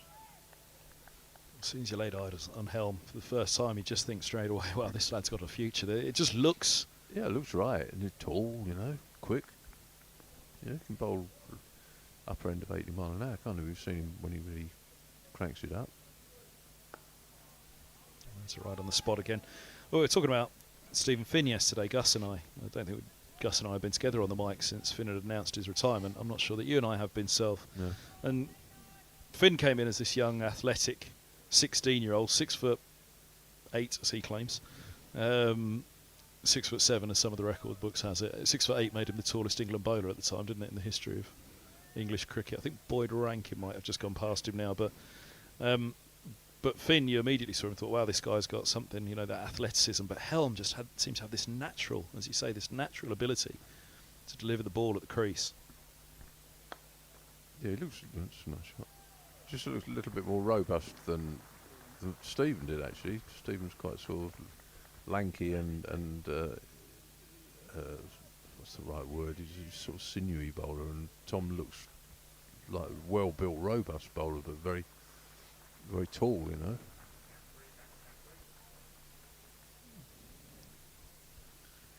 And it is such an unnatural thing to do, isn't it, to leap and bowl the ball the way that we do in this game. But Helm makes it look so natural. He's one of the few that makes it look as natural as you could imagine. Just happens seamlessly. It's got no frills to it. I think that's one of the keys to it. You take away all the peripheral, idiosyncrasies that people have. He hasn't got those.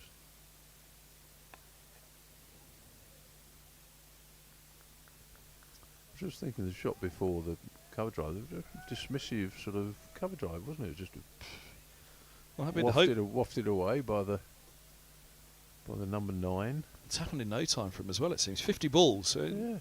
it's not he hasn't gone out there and slogged it, but 26 on the board already.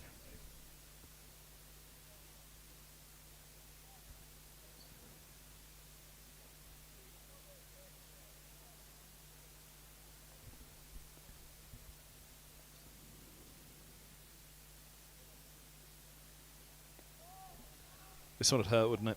A Briggs century, Middlesex skittle for 121. We were mentioning the centuries and the batting points. A Briggs century now, Middlesex skittle for 121. But much as Edgbaston, I think everybody, maybe we can too much, but everybody yesterday morning was looking for that toss. What happens? 10 o'clock, who's going to win it?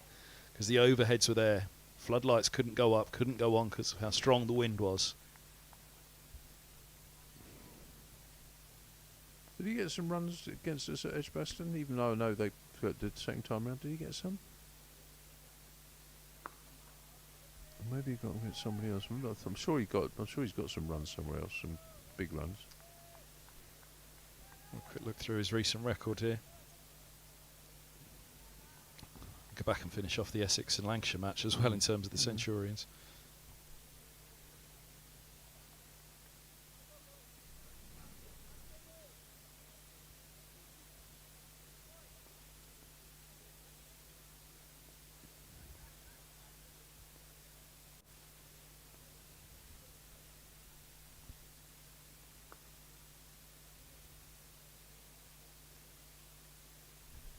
End of the over, 290 for 7.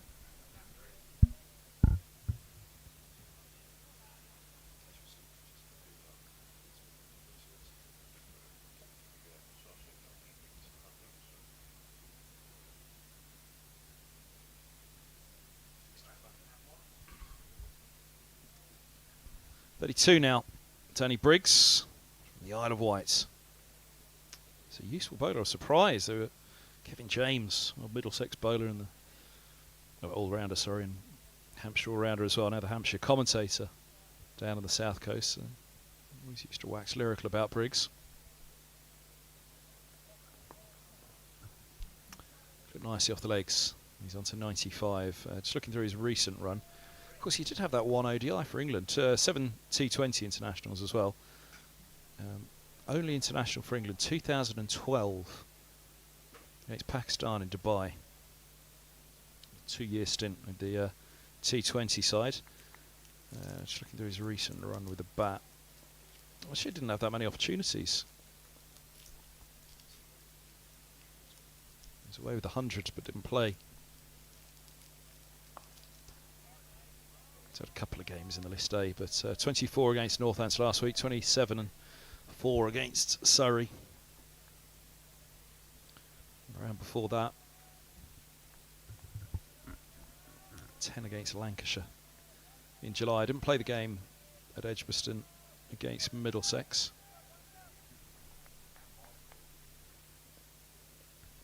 Maybe it's not Danny Briggs I'm thinking of.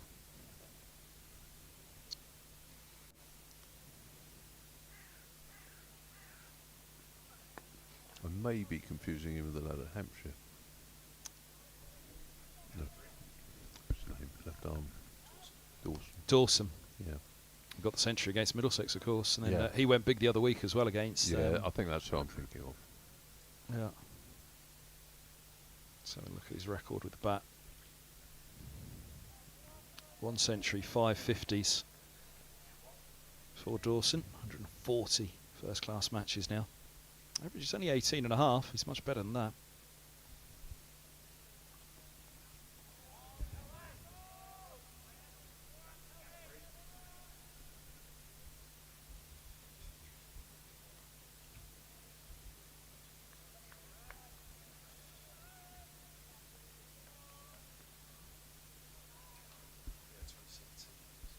One century for Briggs was in 2017, his maiden first class and only now, against Sussex. He's been around the traps a long time, hasn't he? My apologies, it was for Sussex against South Africa A, so yes, he has. Yeah. I was thinking that one was for Warwickshire, but it was in his stint at Sussex. So I'll thank you at this point, Self, because if he does get there, I can say that it's his first for Warwickshire. I thought it was for Warwickshire, that one, but it wasn't. It was against South Africa A for Sussex.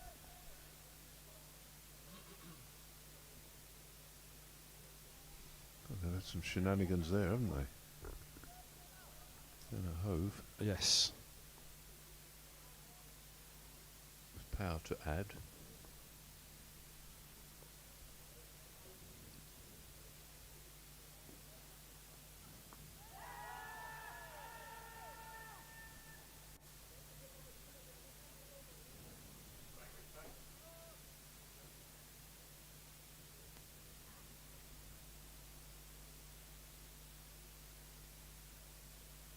Always high leg side as well.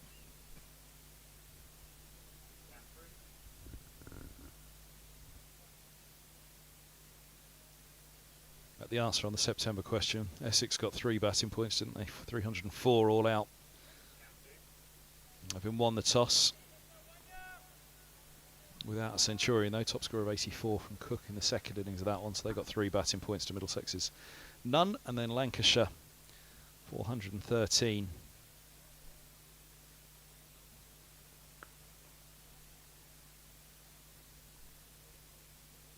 Dane Villas signed off with a century last week. 91 for Bell, 97 for Wells. Villas 124 in his final game for Lancashire. Yeah, there's been a few 90s as well, haven't there? You just pointed out there. The only other person Middlesex to get to 90s is Sam again, isn't it? Yes.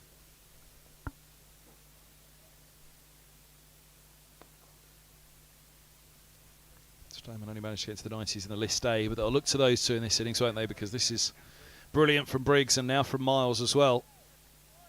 I mean, Sun being out, where this has helped Warwickshire, it's not only Sun out this morning, this is effectively a day 2 pitch now, isn't it? Because up to this point, we've only had 2 days of cricket on it. Although saying that, of course, it was the pitch for the one-day international, so can't quite say that. But Sun out makes a difference. Six will hope it stays that way when they're out there batting.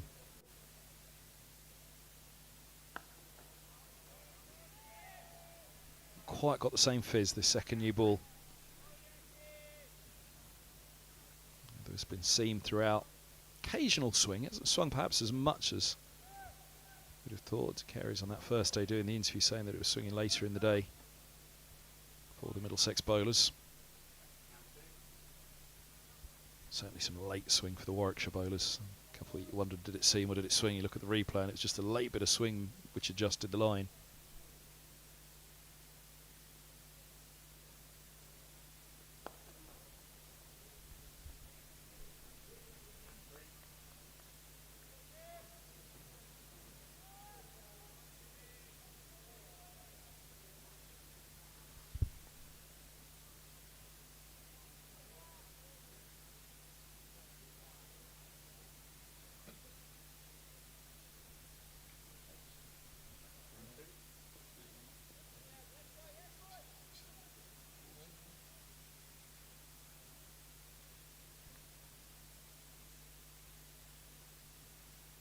Lovely ball. So he wants to leave it, Murtagh.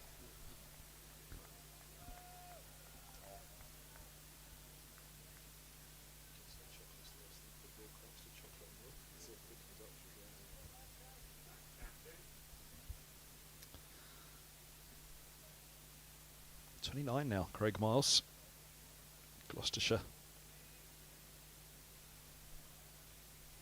To begin with.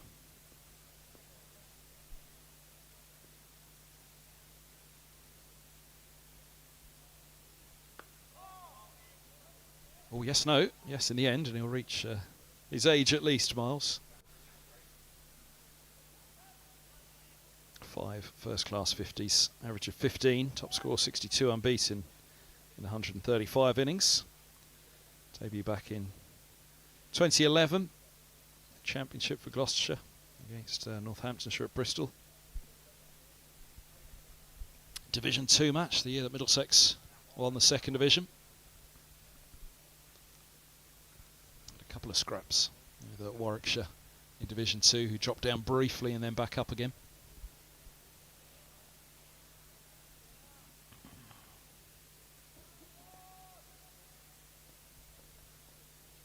Did hit 76 for Warwickshire seconds against Northampton at Birmingham in July.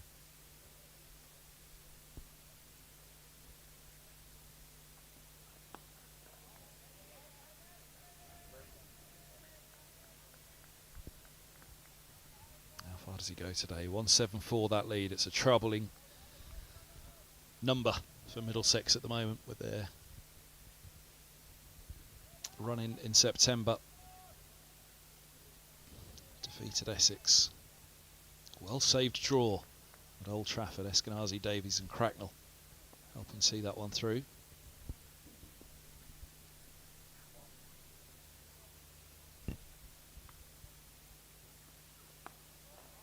As you said, Warwickshire themselves have an eye on third spot, so they'll be interested in that Hampshire game against Essex.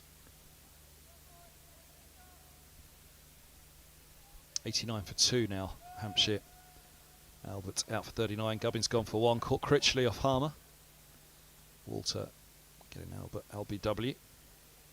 Middleton 37, Vince has 11.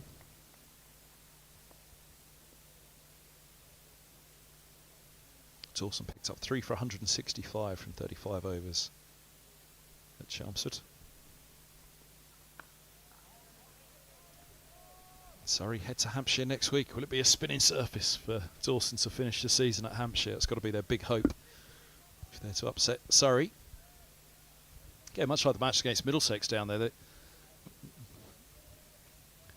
balance the two sides, where Hampshire clearly a better side than Middlesex, and it's the spin department, or it was at that stage, the experience of Dawson versus the youth of Holman and the Careys, and so it played out in that fashion. 12 for Dawson. You'd fancy that's their best bet as well against Surrey, as they themselves will be looking for third spot, so be something to play for down at Southampton for sure next week, especially if Warwickshire do something here against Middlesex. They're in a good position. Middlesex are going to be under an almighty amount of pressure when they come out to bat. Just a little bit of cloud coming over, isn't there? Yeah. You see it coming up from the southwest. Yep. Forecast of more rain the second half of today.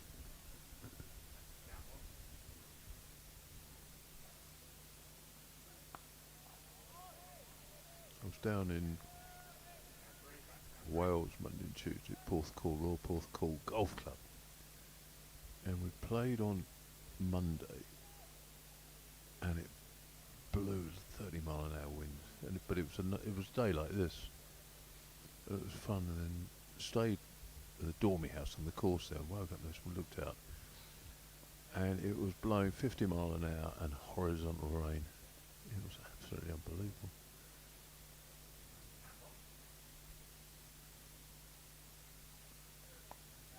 Oh, that lifts. Good from Helm. Miles wasn't able to get over the top of it, but it lands safely. End of the over, 295 for 7. I think that was the precursor to some of the stuff that came over this way, and they say that it was the residue from the kind of one of the hurricanes and the hurricane season over the other side of the Atlantic, the Caribbean, round that way.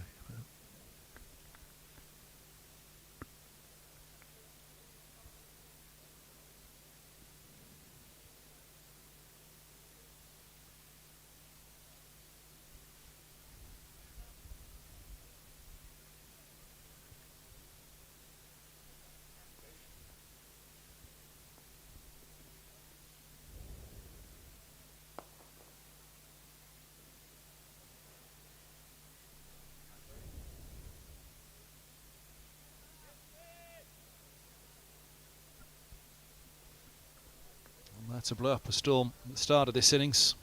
wicket, third ball, 3 early wickets in total. Completed the fire for yesterday morning. Boy, oh boy, do they need him or someone here to come up with something to try and blast out what's left. The Warwickshire innings. Briggs very much with different ideas though.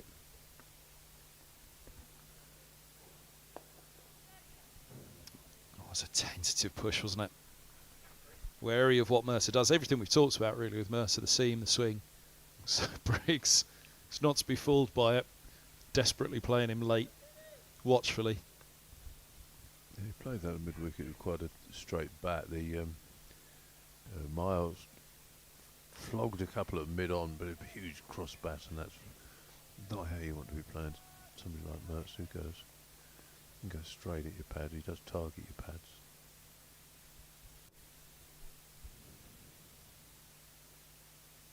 Oh, he's bowled him. Miles comes down the track. Huge swing, looking to go over mid-on. And back down the ground. And Murtagh has 6. Extraordinary. He just keeps on going.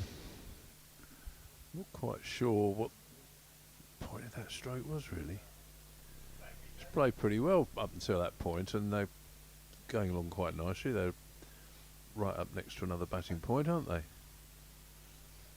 There have been so many that were tried against Murtagh. Loads of overs left.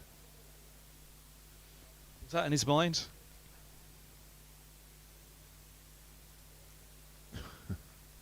It's always been debated at his pace, Murtagh. How he does it. The lower order batsman getting a little bit carried away, fancies the pace. But the magic of Murtagh strikes again. Just nipped away, didn't it, down the slope. Straightened, whichever way you want to say it. I don't think it needed to do an awful lot, did it? No.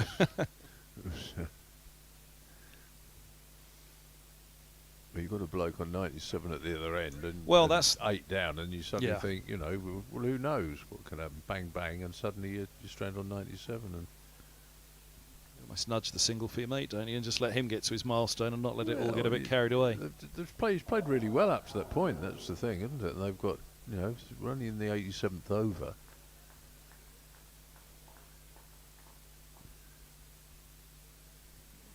They're only four shy of 300. It's not.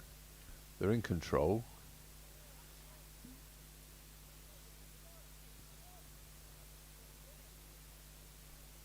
We did 2 and 2 here against Kent, didn't he? Have you got another one now? Briggs' heart in his mouth. Yeah, I know. It'll So would Miles's, because Briggs would be after him if it. Well, you can bet that Hannah Dolby won't be yahooing down the pitch. It's only Briggs' fan club, will hope not. Well, he'll be trying to block studiously, or let the ball go. Did you hear like of a proper batter? Did you hear of Mercer's 1 ball faced in the first innings here? No. A solid forward defence, huge cheer from those that were in. De Carey's was going well at the other end.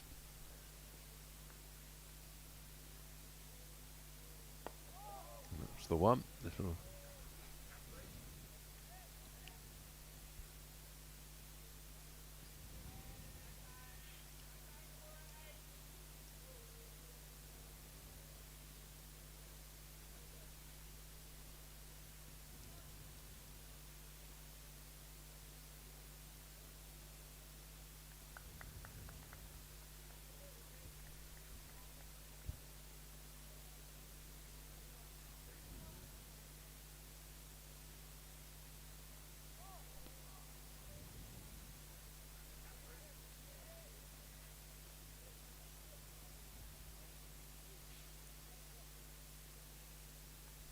Four away from a batting point as well. Another batting point. Second of the innings game. I mentioned the scrap with Hampshire for 3rd spot for Warwickshire. We've got to think about points as well if this were to be a draw, if rain were to come in this afternoon as forecast, and then who knows tomorrow. Murtagh trying to give him a single. He's pushed his square leg back to the boundary. Got a little leg stump one. No. Went right up there, didn't he? But Yeah. 2 straight and 296 for 8. So Miles lost his head for a moment, lost his wicket. Mercer striking again.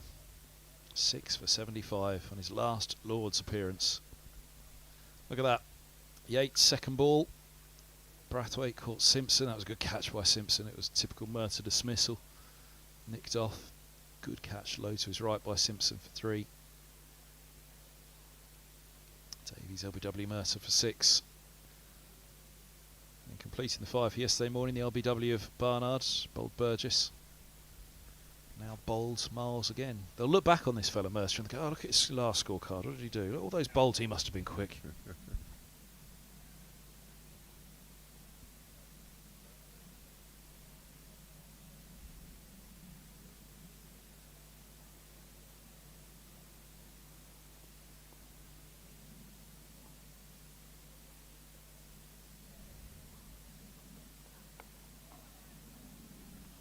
Uppercut away in front of backward point.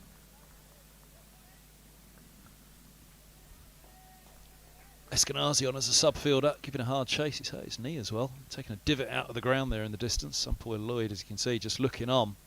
A couple of big divots out of the ground for the sub-fielder. Who's he subbing for? It's a very good question. I've just missed going around the fields. Higgins had a slight side problem yesterday, so whether he came back on and bowled after going off, holding his side. But who's that at mid-wicket then? Oh, great, another sub, Max Holden. There we are. Oh, that's fended. Tumbling stop by De Carey's. Bamber's down at long leg. Jack Davies out at deep square. Sam Robson's at slip.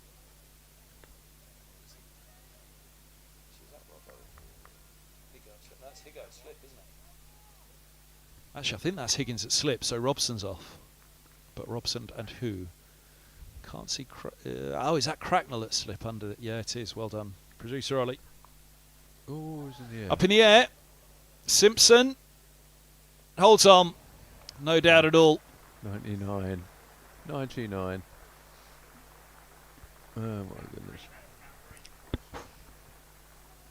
What a shame. What a shame for Briggs. Drags himself off on 99. A first wicket for Helm. He'd unsettled the pair of them with a bit of bounce in this spell so far.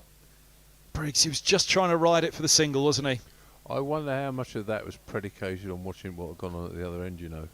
Yes. Thinking, oh, I better get on with this. But I reckon if he'd have had the other lad at the other end, he wouldn't have played that. There we go, up in the air. It's like a little outside edge, top edge, isn't it? Just trying to work it round the corner and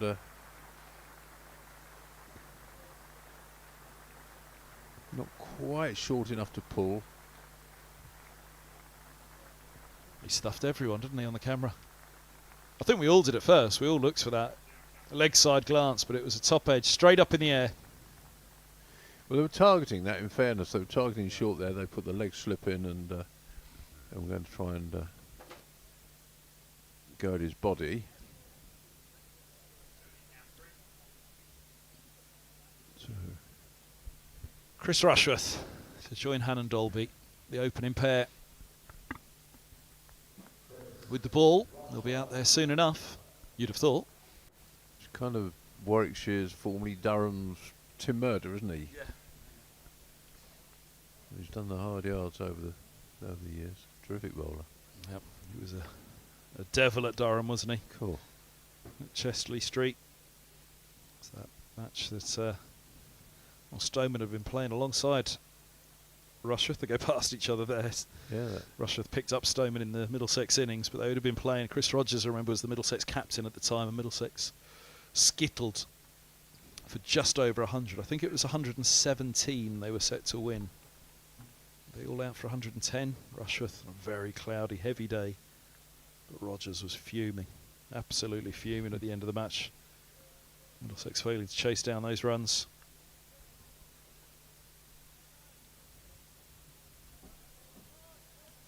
They'll take this last wicket. They'll have a tricky little spell before lunch, won't they? They will indeed.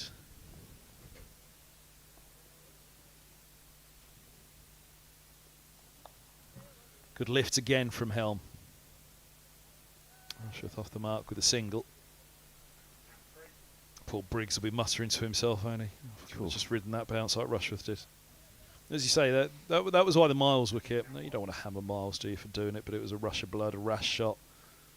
But the fella's on 97 as he was at the other end at that point. You're kind of batting a little bit for your mate, aren't you?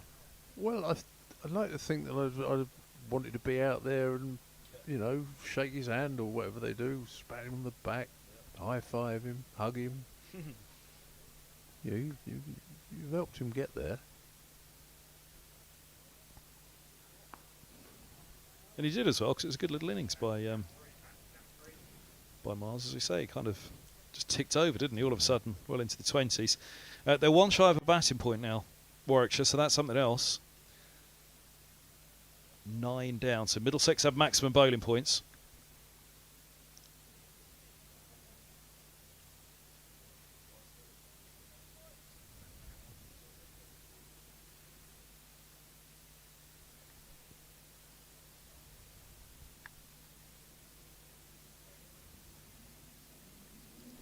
Loses his run up there, Helm. I haven't mentioned the wind today. It is, I mean, the floodlights are up. They're not required at all.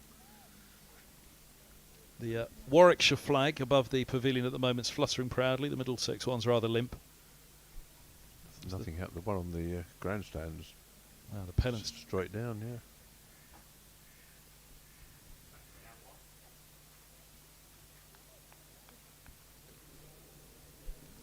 Yeah, the wind's completely dodged how it has been the past couple of days, that's for sure.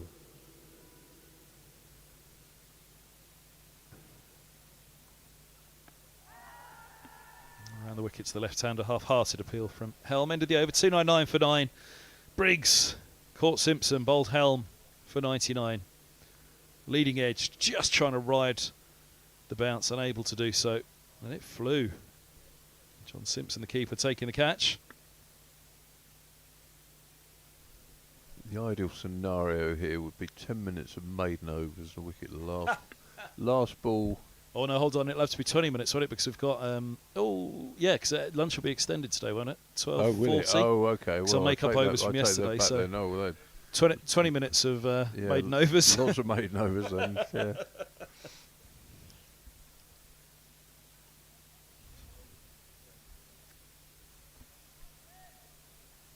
Sam's not on the field. Is he going to?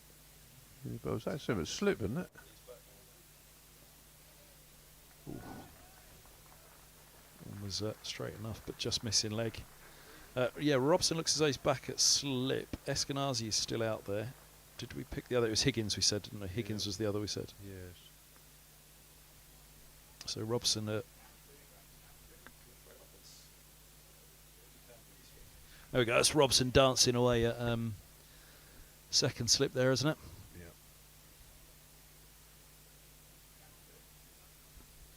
Looks like Eskenazi's just coming at gully.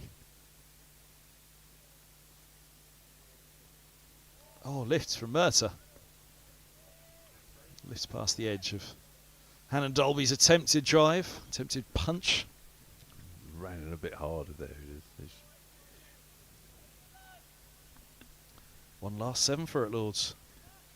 Well, it might be, depends on the weather, doesn't it? It might be the last balls he bowls. Well, indeed. Might as well make them good uns. Goodness me. That's a depressing thought. Mercer sets off again. Oh, how's that got through? Soman at cover. Mid-off giving chase there. Bamber, it was in the air for so long, you just thought there's going to be a hand that'll get to it somewhere. Past the batting point with that leg bite. 302 for 9.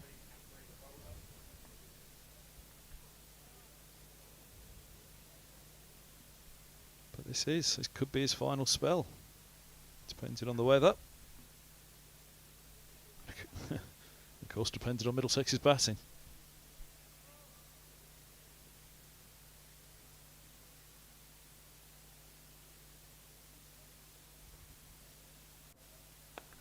In swing and in the air.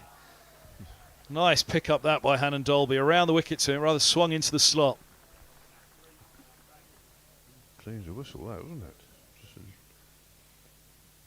Just tall guy, giving it the, not exactly the long handle, but upright and a flick away. He came around a wicket like this to Barker a couple of years ago against Hampshire, didn't he? And Barker kept on putting him into the tav, and the pitch was all the way over towards Old Father Time, down the slope. He's one of those people who's done us a lot, Keith Barker, hasn't he? Do you remember he did us at Radlett? Yep.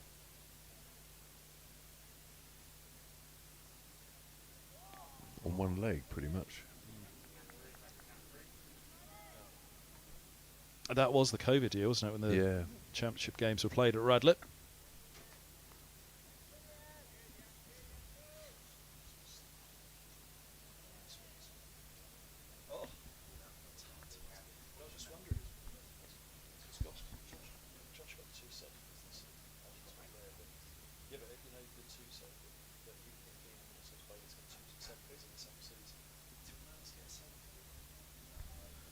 There goes Murtagh. Oh, bottom edge. Well, that's going to ruin Murtagh's best bowling, which was 7 for 82.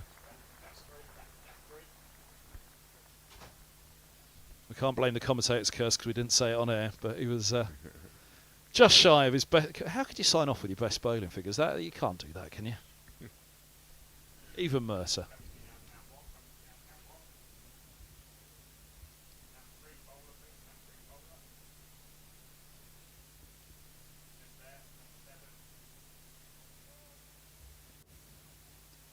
I think John Snow got his best bowling figures here in his last game at Lords. Yeah.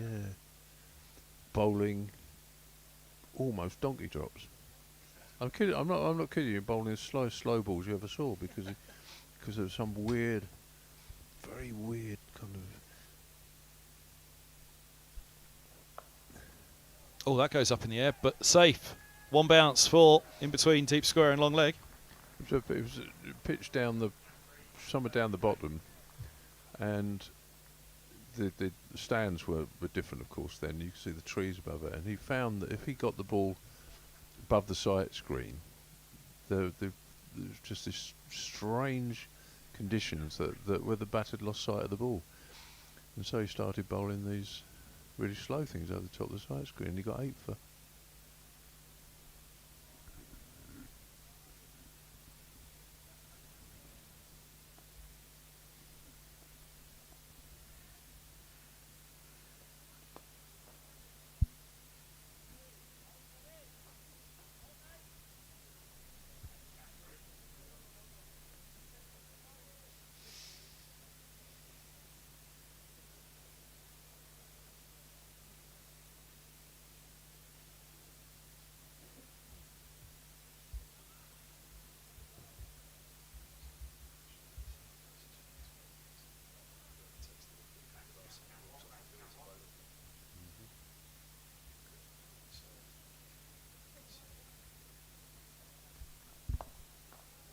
Oh, lovely punch.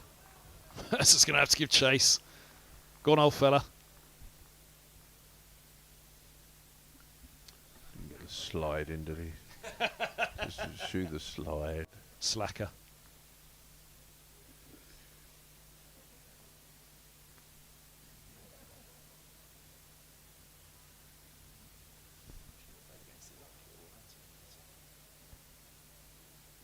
Did I? Did you play against Mercer's uncle at all, Anthony Mercer? 74 now, Dublin born, right arm medium pacer, played 27 first class. Played with Hampshire, didn't he? Oh, where's that gone? Yeah. Up in the air! And there he goes. Well, Helm takes the final wicket. That's it, all done for 315. Similar to the last one, in fact, leading edge, trying to work it away on the leg side, left-hander this time. A little bit of bounce, slight rueful Helm as well, only 17.3 overs, but ends with a couple of wickets, 2 for 51. He's kept off the field as Mercer, the hug for him. I think he earned those wickets today. Tom Helm, he bowled pretty well. Put his shift in there. He started the innings, right? He started with 3 maidens in this innings. He bowled incredibly well, but there's the man really. Is he leaving the field for the last time? Well, the weather might play a part to make that so. He'll hope it's not the batting. They lead by 194, Warwickshire, so Middlesex have their work cut out here, having been skiddled for 121 to make Warwickshire bat again. But again, match situation aside, it could be, if the weather intervenes this evening and tomorrow, the last time that Murtagh leaves the field as a bowler. So close. He was a ball away, really, wasn't he, from his best bowling figures. He ends with 6 for 83, his best having been 7 for 82. And those couple of runs, well, there he goes. And there's the raise of the hat for Murtagh. Leads the team off, holds the ball into the sky, and what a familiar sight, but a sad one this time, because it may well be the last. 6 for 83 he finishes with, having just announced his retirement, his last Lord's appearance. And how many times has he quite rightly had a standing ovation going up those pavilion steps, but this time with just a little bit more emotion in it. And a hug to meet him up there as well. Was that Mrs. Murtagh maybe? To see him one last time on the fields. 315 all out, Warwickshire. Well, they could have done with a couple of Tim Murtaghs out there, Middlesex, because they are up against it now. 6 for 83, and they do have a tricky little spell just before lunch with the bat. Play to resume at 12:26. You yourself have definitely had a cup of tea. I think I have as well, so we'll take a short break. Come back.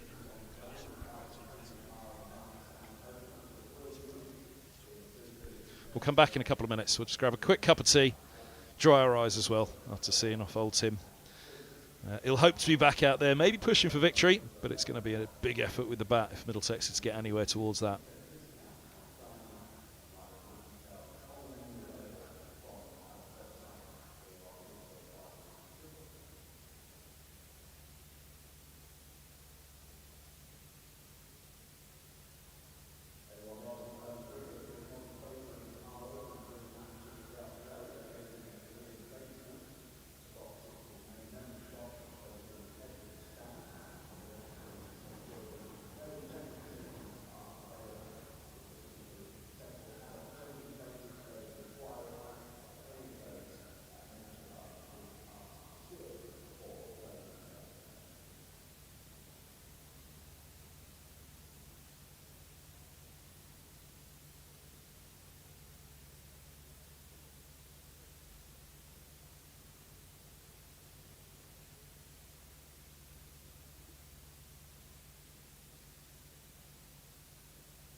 Well, good afternoon, everybody. Welcome back. We've got 15 minutes to lunch on day 3. Middlesex have their work cut out. They're 194 behind. Warwickshire are right on top here at Lords, and it's a little bit of payback for Edgbaston when they were skittled for 60. It was a tough first morning for them. 22.5 overs. They were all out, and at that point there was an outside chance, really, that they could keep pace at the top. It's an outside chance. There was a chance. Form was just starting to go against them, with the bat in particular. So it proved in that match and thereafter, but they're coming back with a vengeance here against Middlesex, and they've got their eye on third spot. Sam Robson, Mark Stoneman out to open.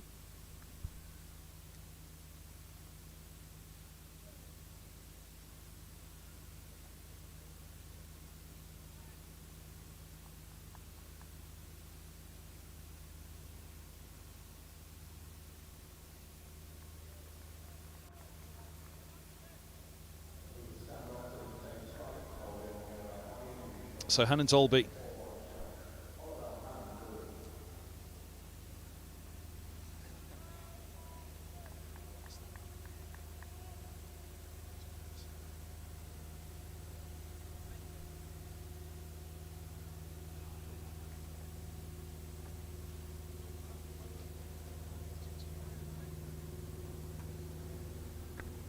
It's going to be Robson to face the first ball. 4 slips.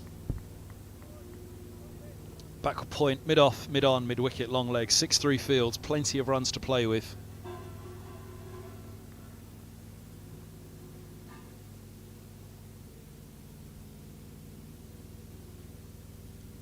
Robson, who was LBW to Hannon Dolby for 6 in the first innings. And he's off the mark, first ball in the second. That's a lovely shot. Short, a little bit of width. Typical Sam Robson. Punching hard off the back foot.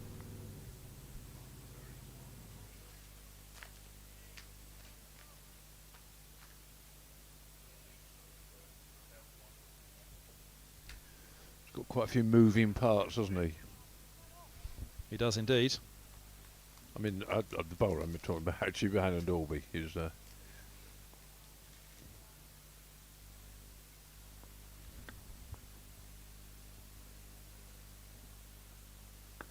Oh, right up there on that one, right on the spot. He's the opposite of what we were saying of Helm, isn't he? Hannon Dolby with those moving parts. He does. He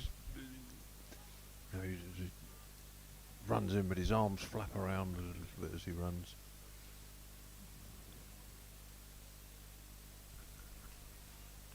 Good bowler, though. Good bowler.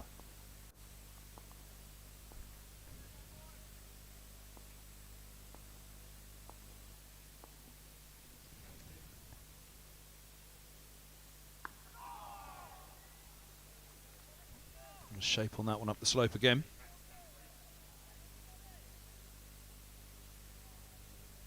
Yeah, Robson ran a great run against Warwickshire. Big double ton against them. Year after year, he just kept on racking up a century against Warwickshire.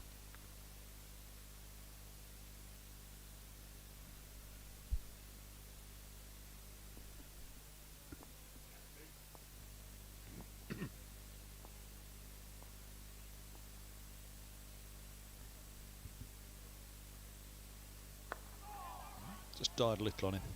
In position on the back foot.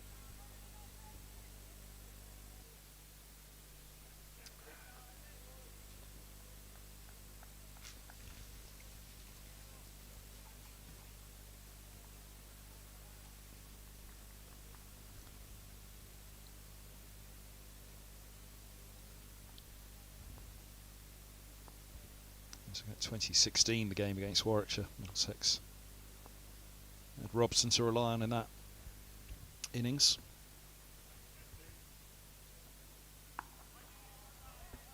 .231 of Middlesex's 452. Drawn match here at Lords. Warwickshire racked up 468 in reply. Double century for Jonathan Trott. And then Robson went again in the second innings, 106. As Middlesex were 304 for 6 declared on the final day when they shook hands. I love watching Trotty play. than bowlers.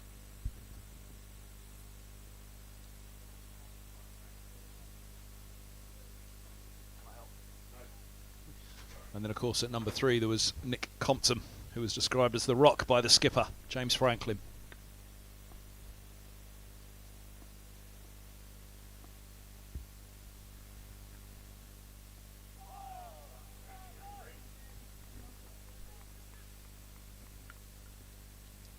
Well, it was his mate Rushworth that got him in the first innings, Stoneman.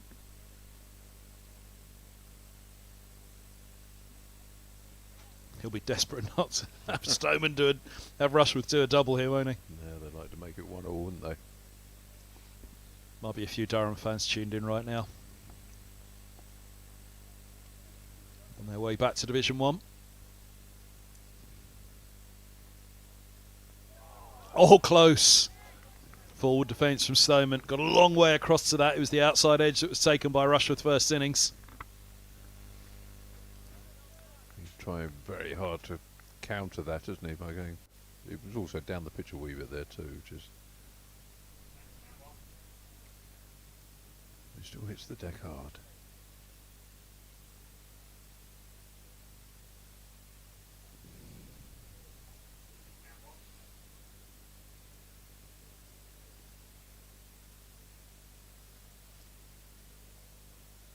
It's hit him on the glove, isn't it? That one. Was it? Yeah, Well, he's ringing out the hand, isn't he? Yeah. His fingers and on his left hand.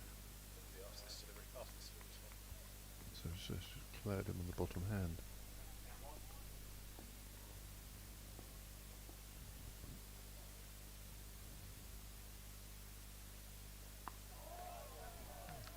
They're down the pitch again.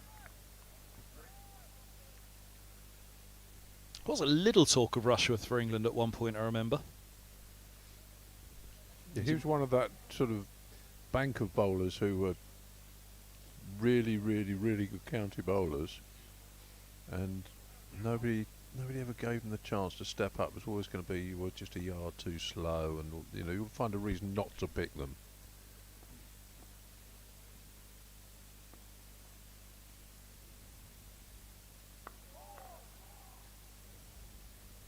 Off the mark, Stoneman. Underarm throw to the non-striker's end. Hands on heads all rounds. As that throw came in from Miles. There's a few, but you know, over the years you can think, you know, Glenn Chappell, another one. You think of two boys at Essex, for example, who, you know, they're terrific bowlers, but there'll be a reason, or they're not tall enough, not, you know, well, they can't do it on flat test pitches. Always a reason not to, no, never a reason why you should.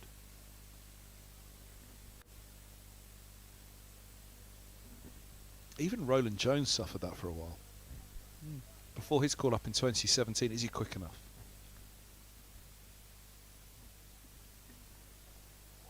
Soon put him right when he got in.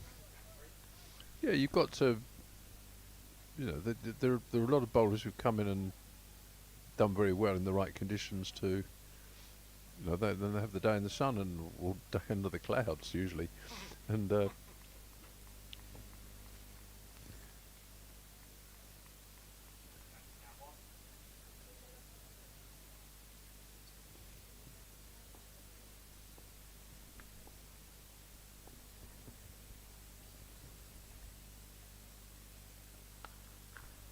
Oh, that's crunched hard. Lovely cut. Sam Robson, he shot that one. Yeah, I think a bowler like Chris Rushworth, what you'll get from him is he would not let you down. He wouldn't. It'd be absolutely and utterly reliable.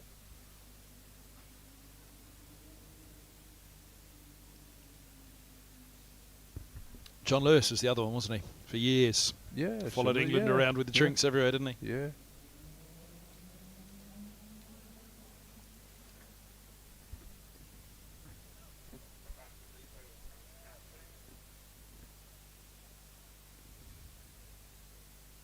But yeah, when they questioned Roland Jones, I remember that he's not quite going to be quick enough for test level. I thought, are you mad? I mean, Roland Jones at his peak was just unbelievable. I'm talking to batters that faced him, and he did not enjoy it one little bit. Yeah, no question that some of the conditions abroad demand a little bit more than being an English seamer, but you do get stereotyped as being an English seamer. But it was as much as bounce, though, that unsettled batsman, wasn't it, Roland Jones? Roland Jones at his peak, it was the bounce, and indeed it was a ball at Edgbaston. Yeah. When they were out for 60 there was a ball that just rolled back the ears. He lifted, I'm trying to remember who the batter was, gloved through to the keeper. It really did. It was the Roland Jones of old. Yeah, he was tall enough, wasn't he?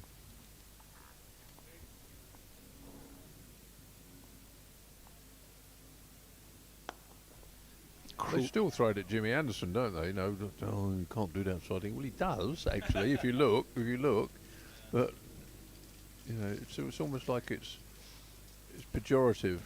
He's only an England bowler. Well, half your Test career would be in England, probably. Somebody was saying that the other day. Did England miss a trick that they didn't play Murtagh in England more often? I think he probably showed that they didn't. If England had picked him as a Test bowler for home series, obviously he went through England here for Ireland, didn't he, at Lords? That was a pretty flirty pitch, to be fair, and the biggest surprise for me in that was that people were surprised that he bowled out batters that he'd been bowling to for 10 years on a pitch that helped him at Lords. The surprise would have been if he hadn't have bowled them out.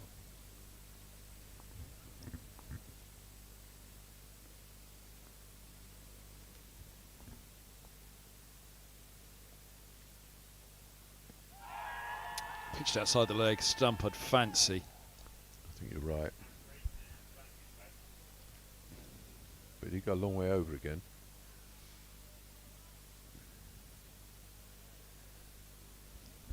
There wasn't an awful lot on that one.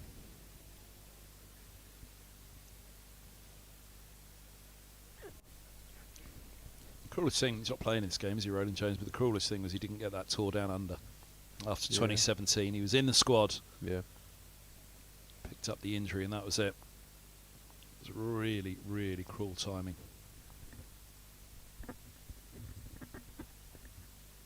Oh, a little fiddle from Stone. He just followed that one, really, didn't he? It's quite wide on the crease then too, bowling it. So it's like change of angle.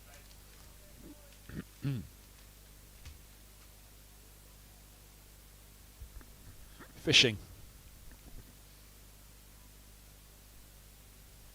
You know how many overs it was going to be before lunch? What time's lunch? 22, you said? Yeah, so this is going to be tight, isn't it? Yeah, For penultimate two, over, maybe. yeah, Two one balls more. left. Yeah.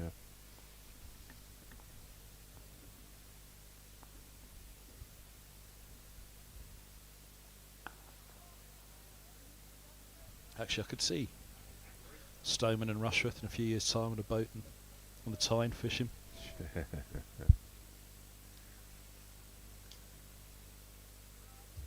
think that's what he'll do, go back up north.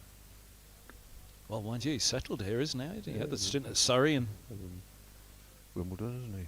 yes, indeed. Saw him this morning the way in. Asked him if he tubed it in. He had. So you're up to Baker Street.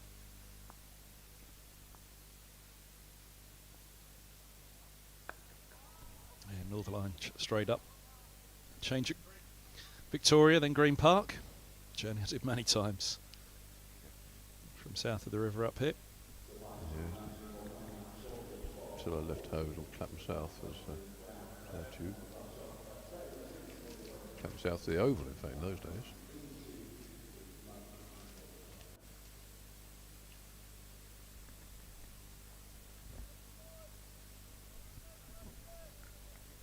Quite the party spot now, isn't it? Clapham High Street. Well, I was not the Clapham side of Clapham South Tube Station, but we were down near Wandsworth Common.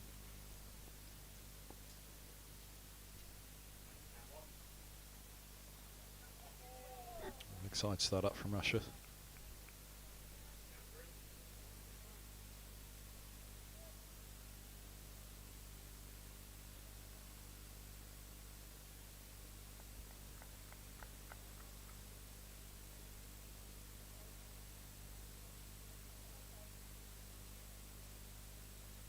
Saw Cameron Steele strolling through Balham a few months back. He signed a new contract with Surrey, an extension. Former Middlesex man, of course, and indeed Durham. A teammate of Rushworth's. Briefly Stoneman as well, I fancy.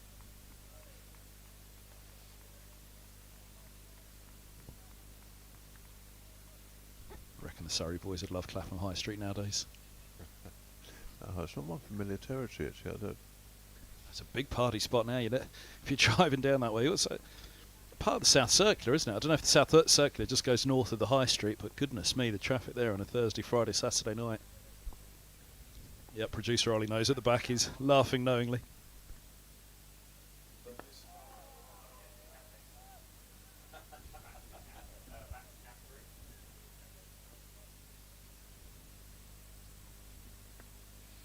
I met a very old acquaintance, journalistic acquaintance of mine, who yesterday at a memorial went to, and he, I discovered where he lives, and he just lives just off the Northcote Road in what used to be called Battersea, and I said, I know Northcote Road. He said, well, you know Northcote? I said, yeah, my aunt and uncle used to have a fruit and veg stall on Northcote Road back in the day. Yeah.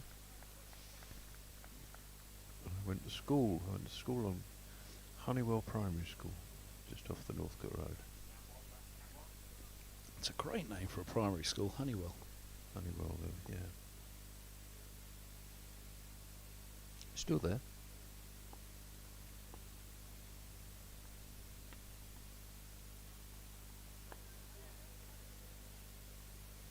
Nice shot. Nicely timed by Robson. He's scoring in all his areas at the moment, isn't he? Punch off the back foot, cut off the back foot, and now clip off the back foot. Nicely timed, wasn't it? Just a little flick of the wrist. Proper boundary too, one of those just hard enough boundaries that keeps the field interested. They're the best sort. They're the ones that come bouncing back off the boards. As Colin Coward used to say, hard enough at four's hard enough. Last ball before lunch on day 3. Leg side from Rushworth and a survival for Stoneman and for Robson. 13 without loss after 4, and that is a big relief for Middlesex. It's a tricky little session, that, given what's gone in the first innings and the propensity for the new ball to be dominant. And they'll be well pleased to get through that. It's the afternoon to negotiate now. There's a little bit more cloud rolling in, and some talk of showers just after lunch, perhaps. A little bit of interruption.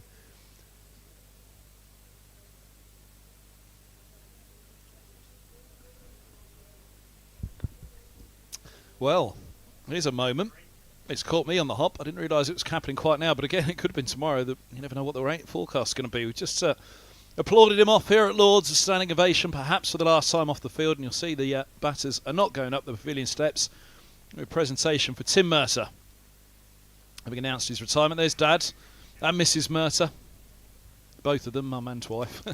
And there's Stephen Finn, who's announced his retirement as well. A few familiar faces. Ben Scott, goodness me, came across from Surrey just before Murtagh. Been the first wicket keeper, won the 2008 trophy with Murtagh. Ben Scott in 2020. Stephen Finn won the 2016 championship with Murtagh. There's Angus Fraser, who was pestered by Murtagh, he tells us, basically for his entire time at the county. Scott with a commemorative frame for Murtagh and his Middlesex memories. Where's the president? That's a good point. He was here yesterday to present for Higgins and for Max Holden. But Ben Scott looking in fine form down there. Good man, Ben Scott. And yeah, it was one of the Middlesex players when I first started doing this job. Brilliant wicket keeper.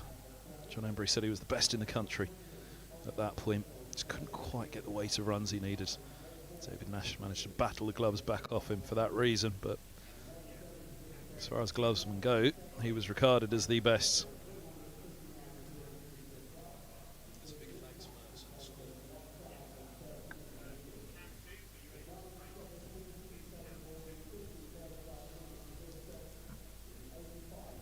So the Middlesex players all gather down below, and that's why, thank you Mertz, ends up with a 6-for.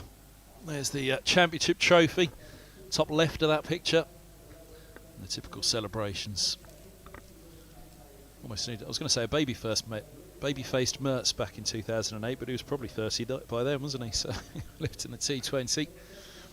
Helping the County 2 promotion as well in 2011.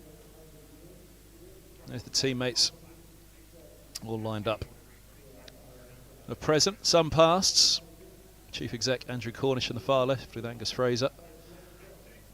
He'll be up here in a little while. So, 2 of his very best mates, Ben Scott and Stephen Finn.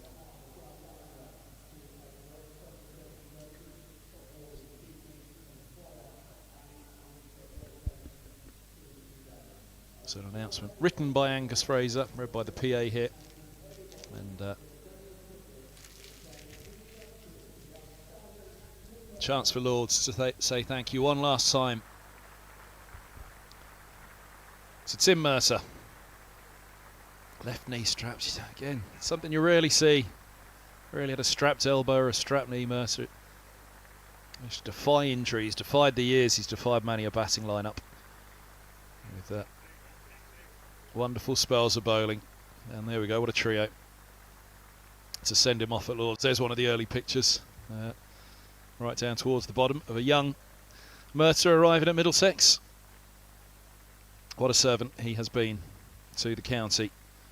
Incredible, incredible career. 42 years of age, 3 test matches, 951 first class wickets, 277 list A, 113 in T20s, more than 1,000 for Middlesex since that arrival in 2007 from Surrey. Even has to shake Angus Fraser's hand one last time. Lovely moment for Mertz. His parents are there. I'm sure they'll line up for a picture with him in a moment as well. Karina is out there somewhere, can't see her there now, but Mr. Murtagh was there also.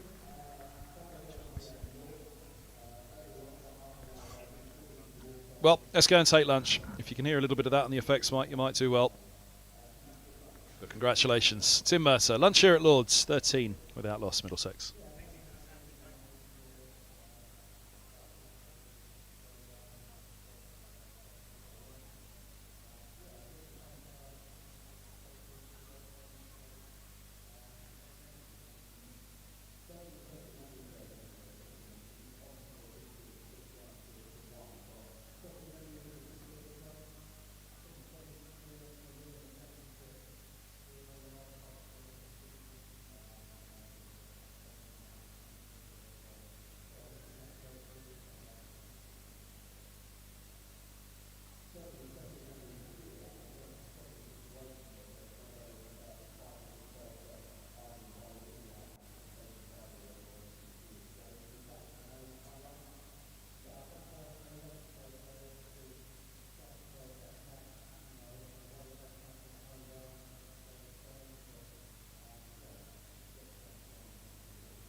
Well, good afternoon, everybody. Welcome back to Lords. Sam Robson and Mark Stoneman surviving 4 overs before lunch. Warwickshire right on top here. 181 they still lead by. It's an awful lot of work to do for Robson and Stoneman. And for the rest of the Middlesex batting lineup, outstanding morning. Rhodes leading the way in the Warwickshire innings, but Briggs falling on 99. Just shy of his first century for Warwickshire. Lifting ball from Helm. She top edged up in the air, Simpson taking the catch. So amazing from him. And a total of 315. For so long in that innings, the difference between the two sides was Rhodes. But Briggs topping it right up, and a lead of 194 at the close of the first innings. So that's what Stoneman and Robson have in front of them. And it's a big task here. It could be a big reward for Middlesex. There's rain coming this afternoon and this evening. How much we'll have to wait and see already. There's a bit brewing up on the horizon. Rain again tomorrow at points. Middlesex just have to play the long game here. Survival. You don't want to go into your shell.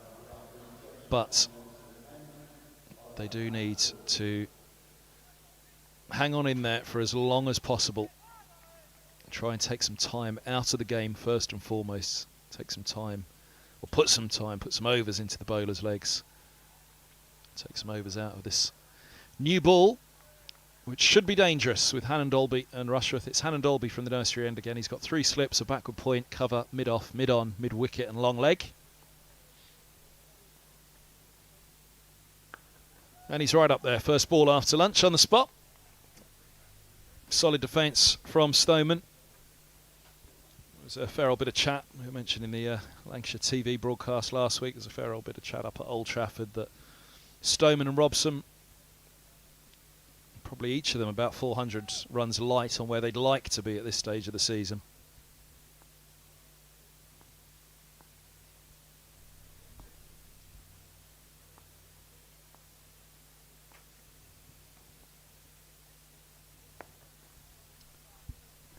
Will it be today? Middlesex really need one of them to find the runs today. A trip to Trent Bridge to come.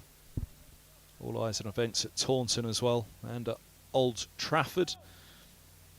Kent, the visitors to Taunton, the team below Middlesex. Nottinghamshire, the visitors to Manchester, the team one above. Probably out of sight. No chance really of Nottinghamshire getting dragged into it. Were Middlesex and Kent victories this week. You'd have thought, other than that, points difference should be comfortable enough.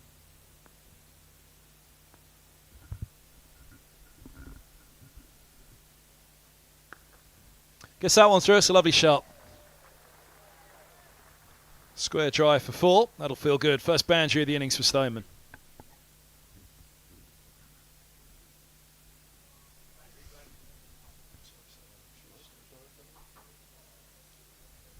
Slightly over pitch, bit of width. Leans into that one nicely around the wicket. But Mike Selvey alongside myself, Kevin Ham for the afternoon. They won't mind inviting too many of those because they've got a fair few runs to stay with, to play with. Yeah, and they having the conditions favoured Warwickshire here. Batted in sunlight this morning and it's really come over gloomy.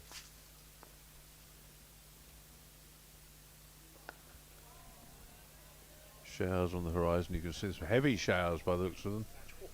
Drifting around on its way here. Does that quite show up on the screen at home? I think it probably does. There's a particular column, isn't there? We'd usually call it, you can see columns of rain in the distance. There's just one. The Warner stand, yeah, it's filthy stuff. So with a bit of that coming, I expect. And actually, batting sides don't like that interruptions. Batters like to get into a rhythm as much as bowlers do.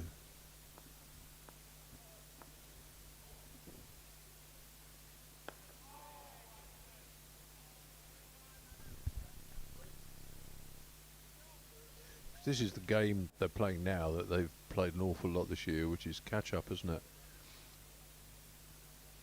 You know, making the game, making the running hasn't been part of the plan this year, and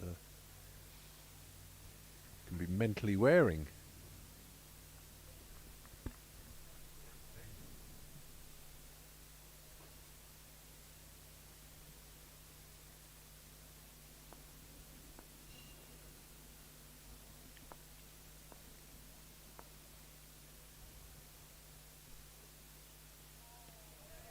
End of the first over after lunch, 17 without loss.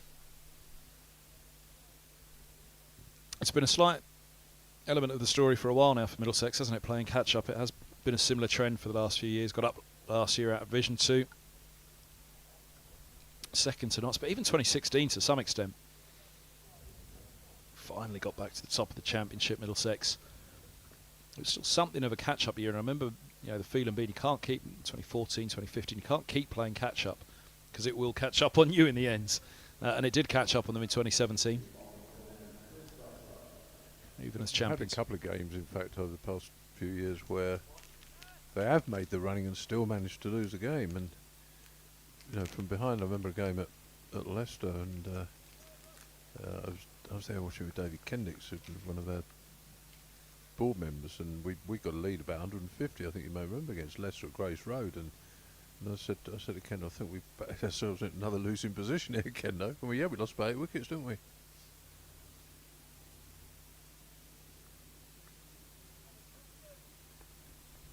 Ackerman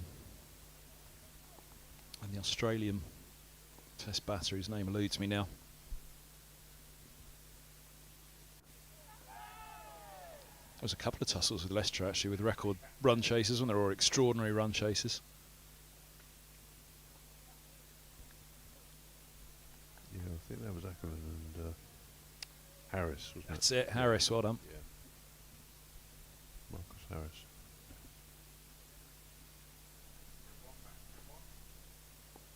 But then we've won games completely against the head, following on, win a game following on.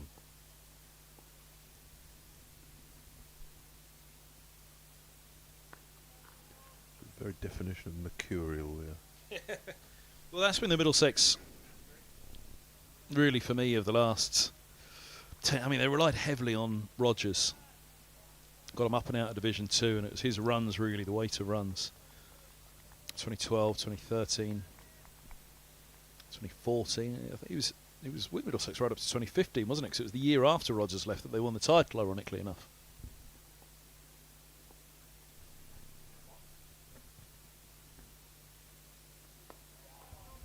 Gubbins, Robson, Compton.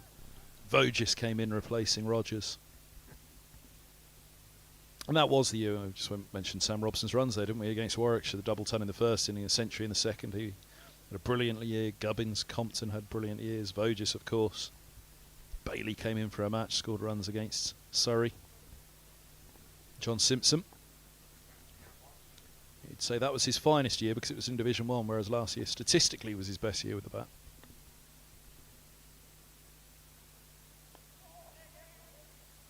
That's for Robson.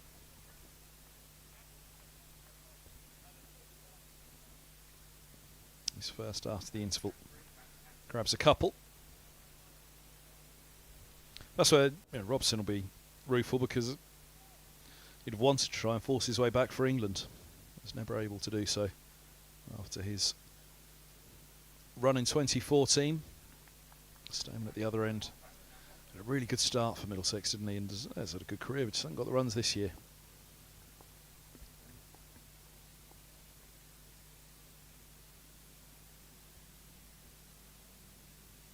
That's an extraordinarily good delivery. I think he's playing there for the ball coming back down, and that's the one that we talked about before lunch, that doesn't move away, it just doesn't move down.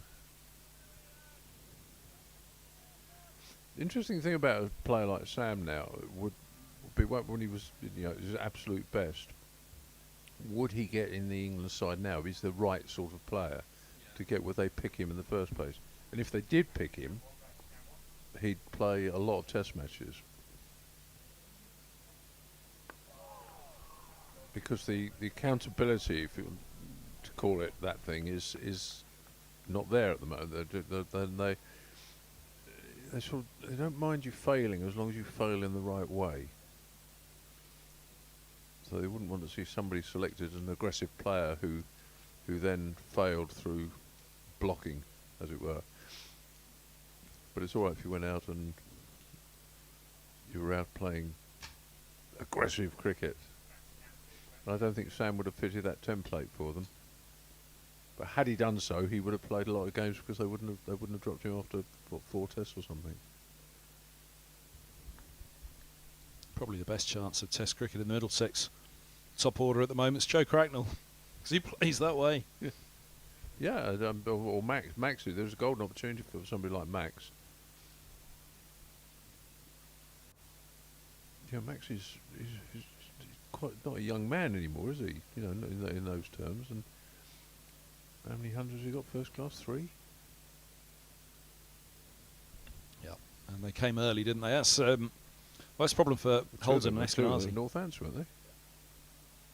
Yep, and that's the problem for Holden and Eskenazi, that the runs have come against the white ball in recent years. 2 players.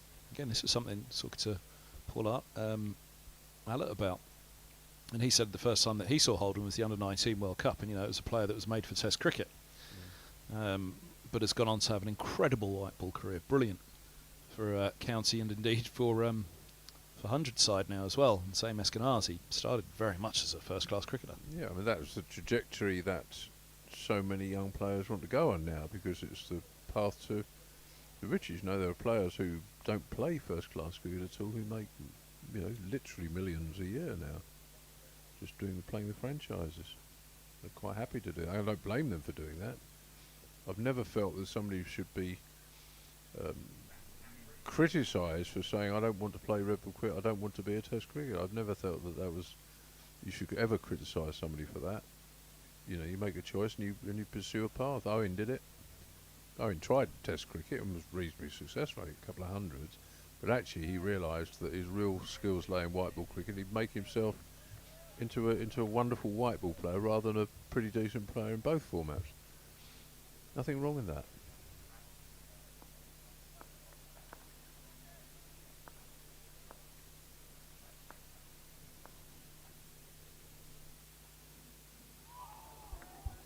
Lovely ball around the wicket. Swung a wee bit, that one.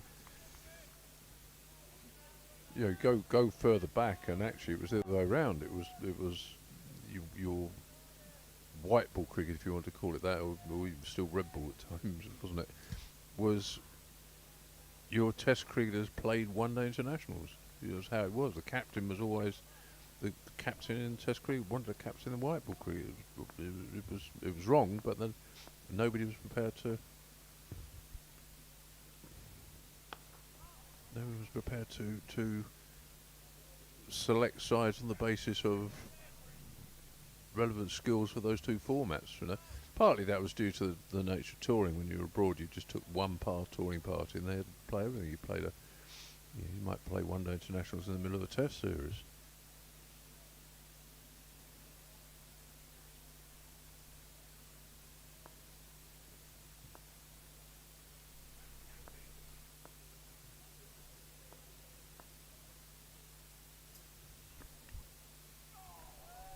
Lovely ball again. Wary that swing that you mentioned around the wicket. Yeah. Slope coming back in as well. It's just started to do a little bit out there, hasn't it? The cloud cover getting heavier.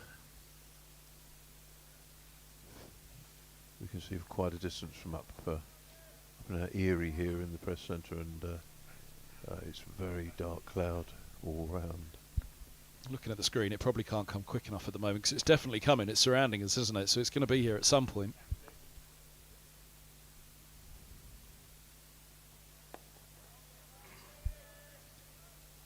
As you said, batters like bowlers like to get into a rhythm, get into a spell.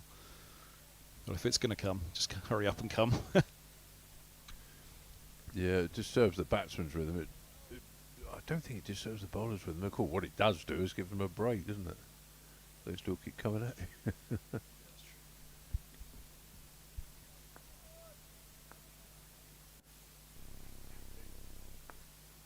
As we say that, the sun breaks through. It's put off Stoneman. He wasn't expecting it. Sunshine. Somebody down below us. It's funny walking in, actually, because the sight screens are closed off below the legs of the media centre, and it was something that I don't think I've ever seen before, which tells you how few times Middlesex play in the centre here.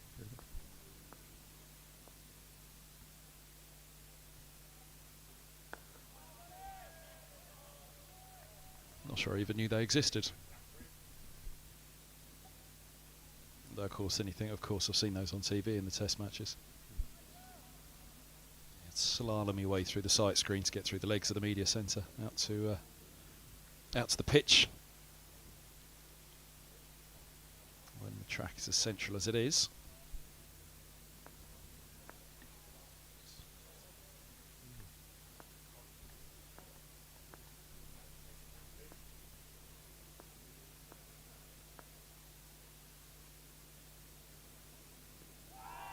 Nicely bowls. Is there a little inside tickle? He was a long way across, Stoneman, bowling around the wicket to him, so there's a fair chance he was outside the line of off.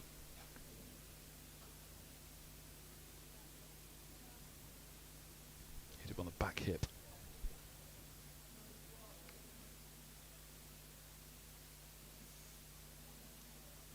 It's really an old-fashioned situation where it's the opener's job's to see off the new ball.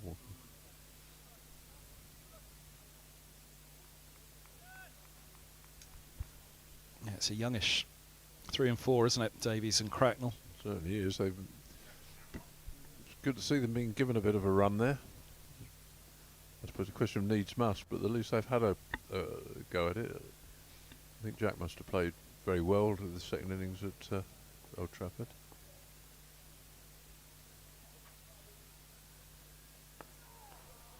Eskenazi's a little unlucky because he batted for more than 100 balls in that second innings, saving the game. Higgins and Simpson, powerhouse of the batting. This summer it was that combination at the early season, wasn't it, that kept on coming up with the runs, Higgins and Simpson. Yeah. De Carey's at 7, elevation for him. Much chat at Old Trafford about why De Carey's is so far down the lineup. They're all pretty familiar with his career for reasons we need not explain.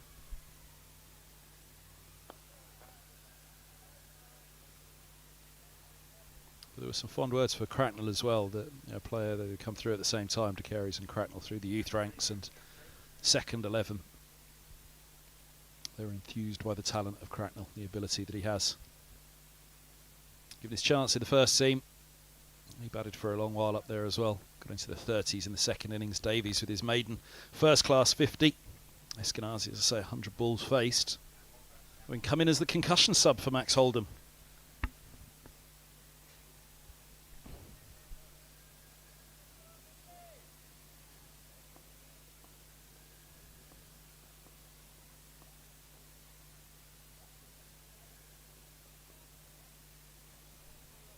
Over the top of it. And he'll get 4 runs, Stoneman.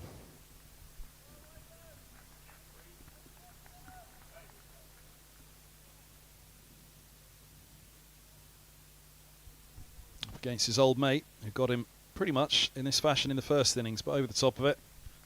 Angle bat, soft hands, letting the ball come to him. Giving himself every chance to hang on in there.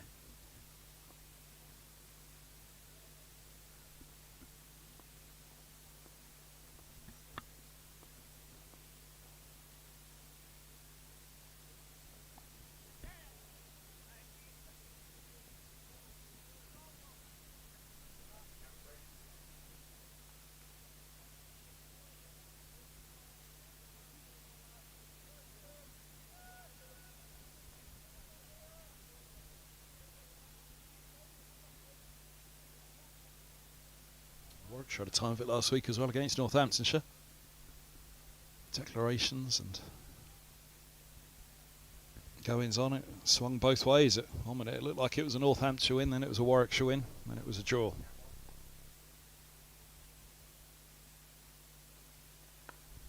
Yeah, that was a good game of cricket, wasn't it?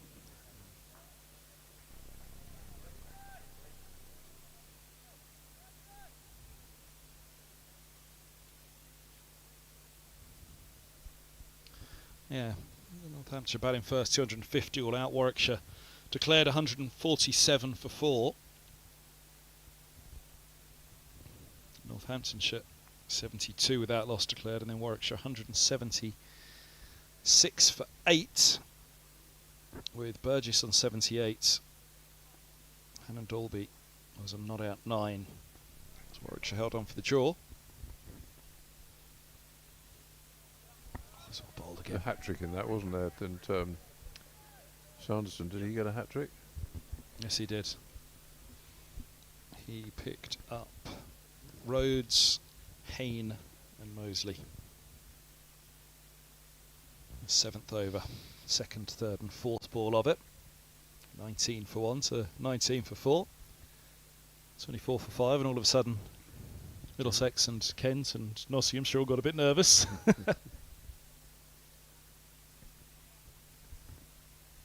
Warwickshire holding on for the draw and effectively relegated Northamptonshire. But it's still mathematical.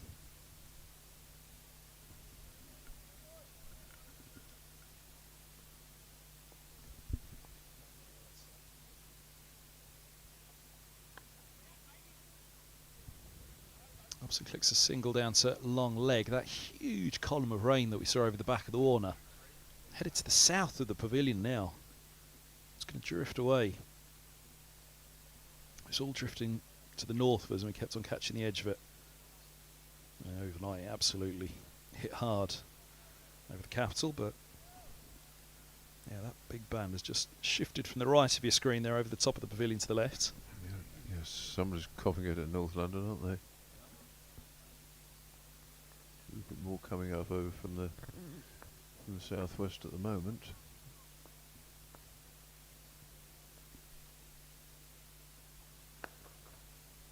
Lovely shot. Might not get full reward, but they'll run 3.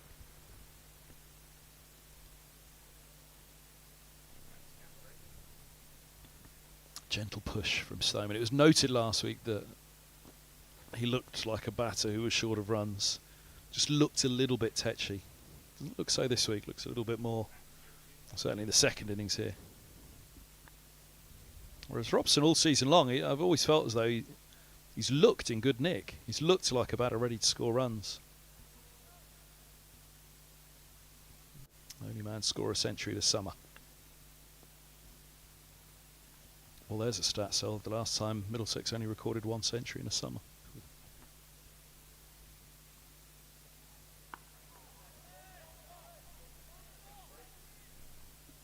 I remember one year where it wasn't until maybe the last game of the summer anyone scored 100 against us.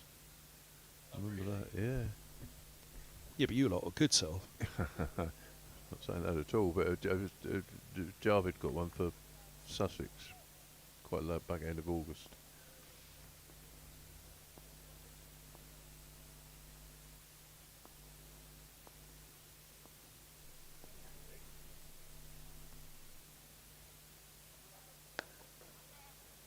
Oh, full face from Robson. Very nice shot.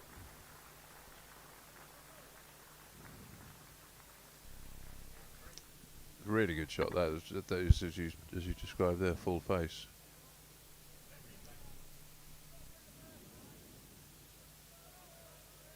Textbook stuff, isn't it? Back to ball. Back comes down straight. Ball goes back straight. Simple geometry. Keep it simple, stupid.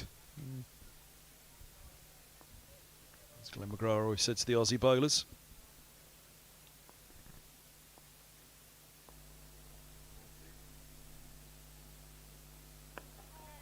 And then clipped, which is also a nice Sam Robson shot. That's going to go for 4 as well, I think. Oh, the perfect 4. Or close to.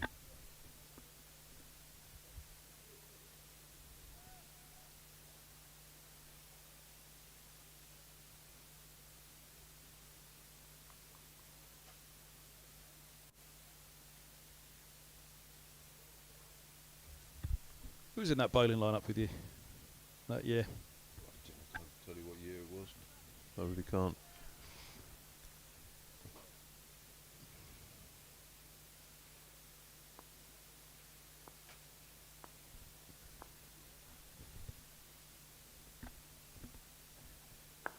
Must have been late 70s because Jarvid was still at Sussex. So he hadn't gone to Glamorgan, so... I should probably be able to find it, wouldn't I? Jarvid Century, Lords. Was it Lords? Would you remember? No, it was at Hove. The Hove. It was an August bank holiday. We played Sussex on Whitsun bank holiday here, and August Bank Holiday down there. We went down there one year and we looked like we were going to win by an innings. And Kepler Vessels got 250 in the second innings.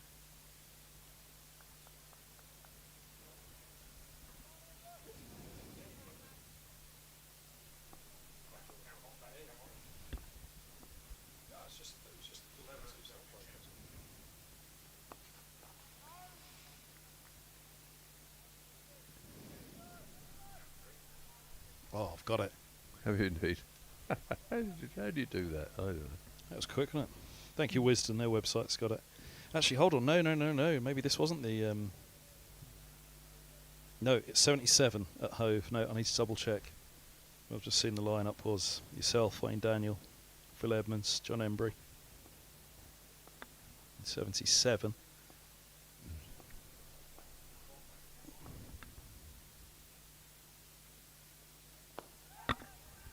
Chip back down the grounds. I think that was a bump ball. Have a look back on the replay, but I think he's chipped that straight at mid-on, wasn't it? Did it go in the air? Let's have a look. Dig Maybe it he out bumped a it. little bit, but Yeah, he did. it did. Yeah, it sort of stopped on me a wee bit, didn't it? Yeah. Who was the third seamer then in that game? No, he was a spinner. Only 4 bowlers used, and then Featherstone was the 5th. So was there an injury, or? Let's have a look. Go through the sides. Smith, Slack, Radley, Gatting, Barlow, Featherstone, Edmonds. Oh yes, no. There's the appeal on this one. Gunnar Goulds, John Embry, Selvey, and Daniel. So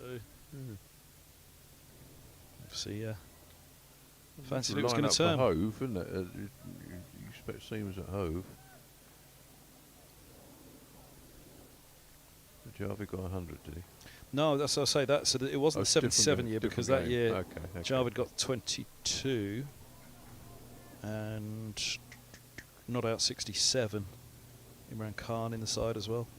John Barkley opening.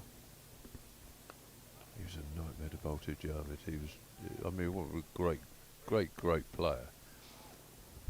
And you used to have to say to yourself, I am not going to go at his pads. I'm not going to go at his pads. I'm not going to go at his pads.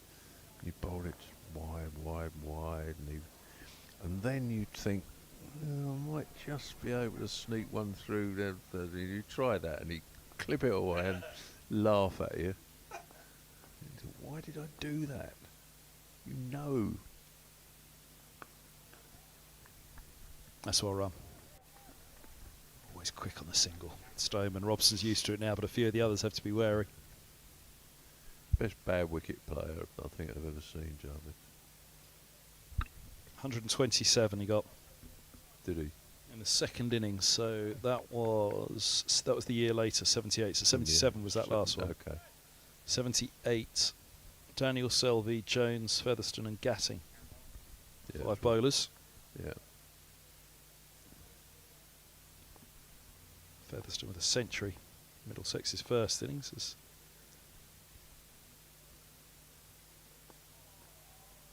the end of the over here. 41 without loss after 10. Middlesex. Solid start by these two. Still defying the rain, which is almost brightening up over the back of the Warner now. You can see a lot of heavy weather just drifted across behind the pavilion towards the Allen. But yeah, that match, 78 at Hove. Sussex 279 batting first. 96 from Barkley at the top. And Alan Long. With a brave Trout innings that would have been, leading from the front. Wonderful Trout. Well, nobody else went above 30 until Long coming in at number 9, got 30. Caught Butcher, bowled Gatting. Was a death, isn't it? He's downstairs for this one, isn't he? Roland Butcher. Butcher. Fantastic catch of the ball.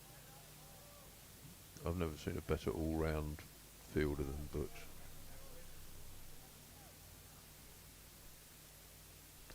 Now a selector for the West Indies Cricket Board. Yeah. That's a challenging job, Just isn't about it? to say good luck with that one. Cool, blimey. Always has been though, hasn't it? Trying to unify the islands.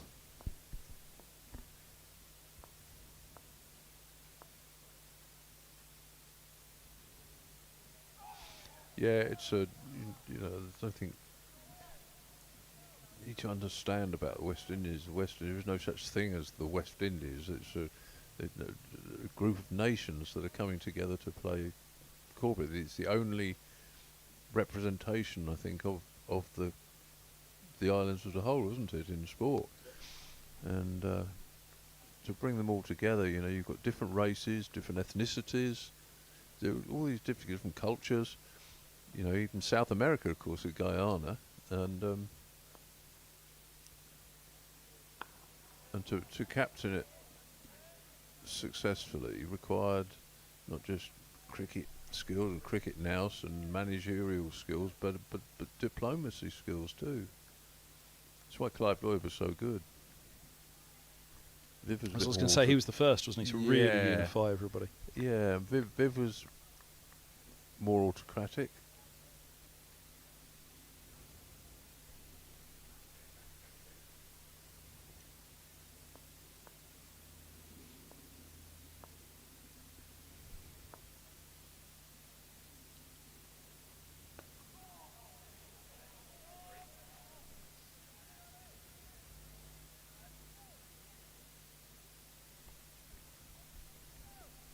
Yeah, Javed Mian did the first innings of that match, 279 Sussex in 1978 down at Hove.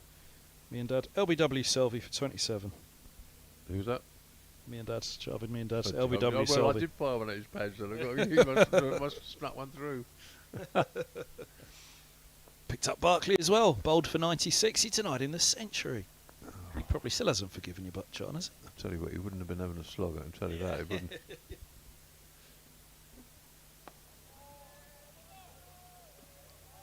Lovely man.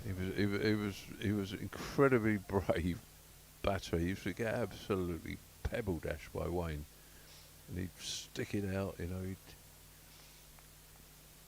hit in the gloves, hit in the hand, hit in the body.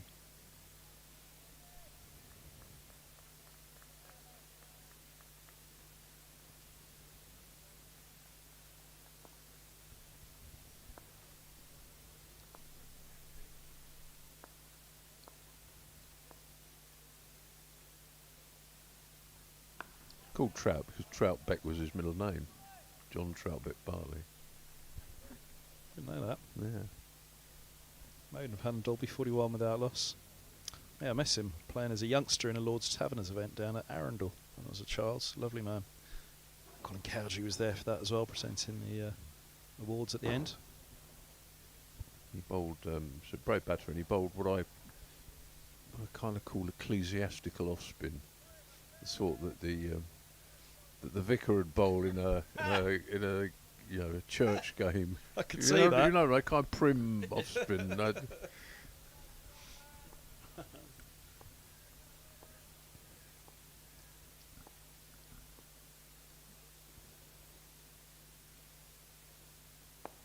don't think he would have been captain then. I think probably Arnold Long was captain. He was, yeah. Long was captain. Wicket keeper and captain, yeah.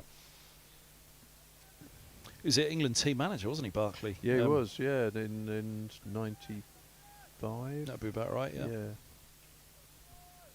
Back before they had a... I mean, it was still the old days, really, back then, wasn't it? Which seems extraordinary to say, 95. There was a team manager. It wasn't really a coach, was it? No. Kind of, but... No, I think they would have had but they would have had a coach then, I think.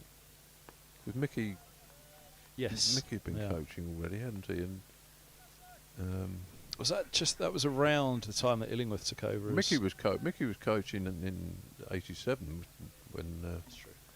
And then who followed Mickey?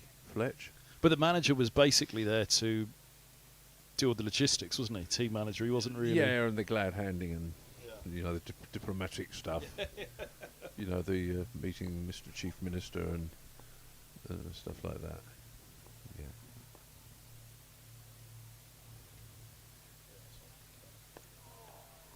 So I remember it was called team manager, and you kind of thought, oh, well, he's in charge. He didn't. But you're right, there was a coach, because the coach was the one that dealt with everything. The team manager was kind of removed. It was an administrative role and a diplomatic role. It wasn't a cricket role. What was Illingworth, the chairman of Selector? He basically became a Supremo, didn't he? Well, he did, yeah. He got himself a tracksuit and Yes. yeah, he wanted to run the whole thing, didn't he? Yeah. Raymond.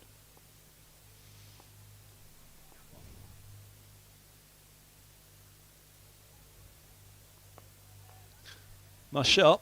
2 back. It might bisect them. No, Hannah Dolby will get around to hold them to a couple. 43 without loss. Yeah, they weren't England's proudest years. I think the others was captain. And, I don't think.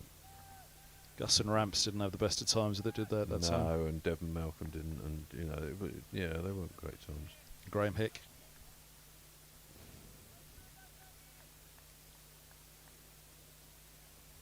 Still, at least you had John Barclay on tour with you.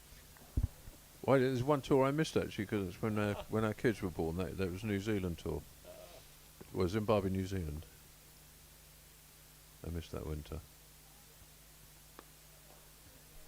Is that the one Bumble was in charge? Yes. Oh.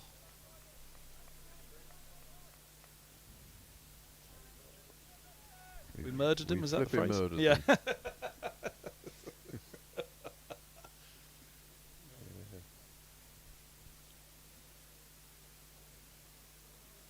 There was a lot of fun around that time, actually, with all sorts of things. Ted was chairman of selectors around that time. I think he was probably still then.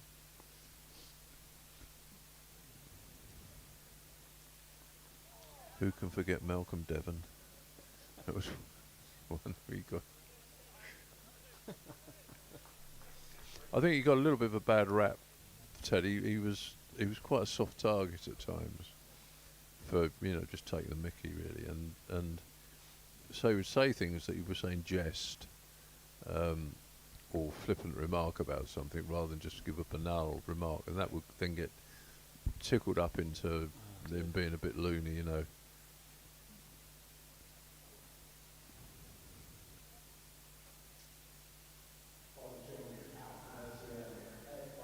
He was a remarkable bloke, though, Ted Dexter. He was a huge theorist, whether it was cricket or golf, and but they're proper theories, not crackpot theories. He was very good at them. He still reckoned, day he died, that cricket was his second sport, golf was his first sport. Yeah.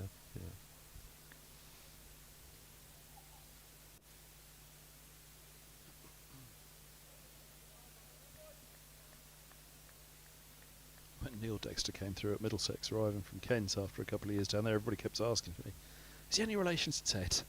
No. Had the captaincy for a couple of years, Dexter. In fact, was he still captain when they promoted in 2011? I can't remember now whether Rhodes had taken over by that point, but they had a good start. Middlesex Neil Dexter wasn't quite to be. But yeah, I suppose the lights aren't on yet, actually. Well, yeah, it's a funny one at the moment. It's really dark in the distance. Sort of ethereal light, isn't it? Yeah.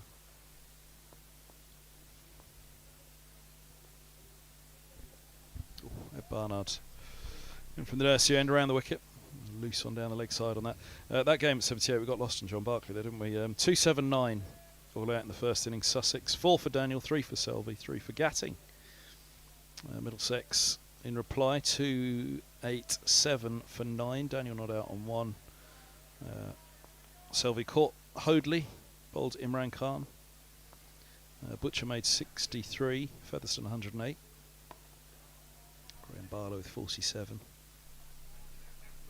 And then Sussex in their second innings.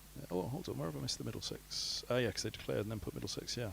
So Sussex second innings, 346 for 5. Hoadley 60, Parker 47, shoving me and Dad. LBW Jones for 127, Imran Khan 53.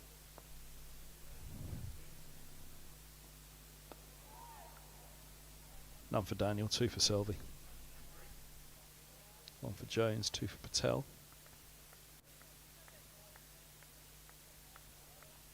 Middlesex. 231 for 8. Yeah. Not out 7, saving the draw from MWW Selvey. Yes, brave. Let's get Steve Moran and Garth LaRue playing there. Tony Pye got, yeah. Saw him down at Roy Porthcawl. Played one test match. He's known as Leicester for obvious reasons. Yeah. And he played one test match in lights on. There's your wish, lights are on. In New Zealand when he was called up. They'd got some injuries and he played one test match. And I'm not sure he didn't postpone his wedding to do that. And it became a little bit of a cause célèbre between myself and Jeff Miller, Dusty Miller, because we thought it was completely wrong that he played a test match for England, and they were caught. It might have still been in the days when they weren't MCC tours, but they still played in MCC colours, right? So your sweaters were MCC sweaters and the St George cap. And it was just wrong that he played a test match for England and never got an England blazer or an England cap, like proper England cap or sweaters to do that. And Dusty and I thought this was really wrong. And it eventually, when Andrew Strauss was at the ECB, they put together a thing where all people who play for England in any format and whatever, whether male or female, were given the same sort of presentation caps as we were talking about for the Middlesex, with the tassel caps with your number on it and all this rest of it. So he would have got one of those. But he still wouldn't have got a blazer and an England cap, and it was just convention, but it was wrong, in my opinion. We ever, after playing, I've never asked this before, and apologies for perhaps not knowing, but were you ever in any administrative role post playing, or was it always media? Well, no, I drifted into a job I never, no idea I was ever going into. You got a proper job? I'm not sure I ever did, really, you know. What changed the habit of a lifetime now as well? Well, Saturday the with reason me. I was in London yesterday, so I'd been to a memorial service. It was a memorial at St Bride's in Fleet Street, which is the journalists' church. Yeah. And as if journalists need churches. The two don't quite stack up, do they? And it was a memorial for a guy who was just unbelievably good sub-editor and writer indeed for The Guardian.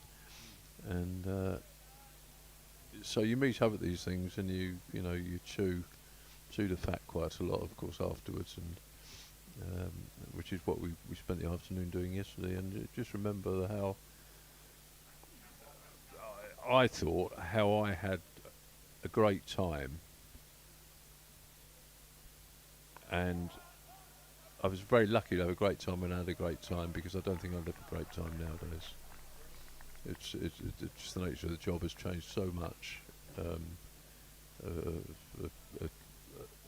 journalist's job has changed so much, and I don't think I'd enjoy it very much now.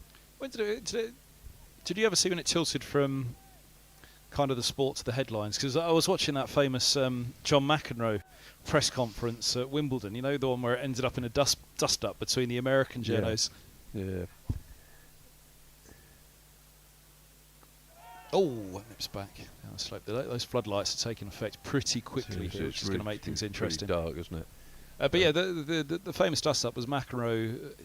He'd been dating somebody in America. I think the relationship had ended, and all the Americans turned up to ask him about the relationship, and all the English press at Wimbledon were pretty peeved that it was about that, because McEnroe got up and stormed out, and it ended up in a dust-up in the press room, didn't it?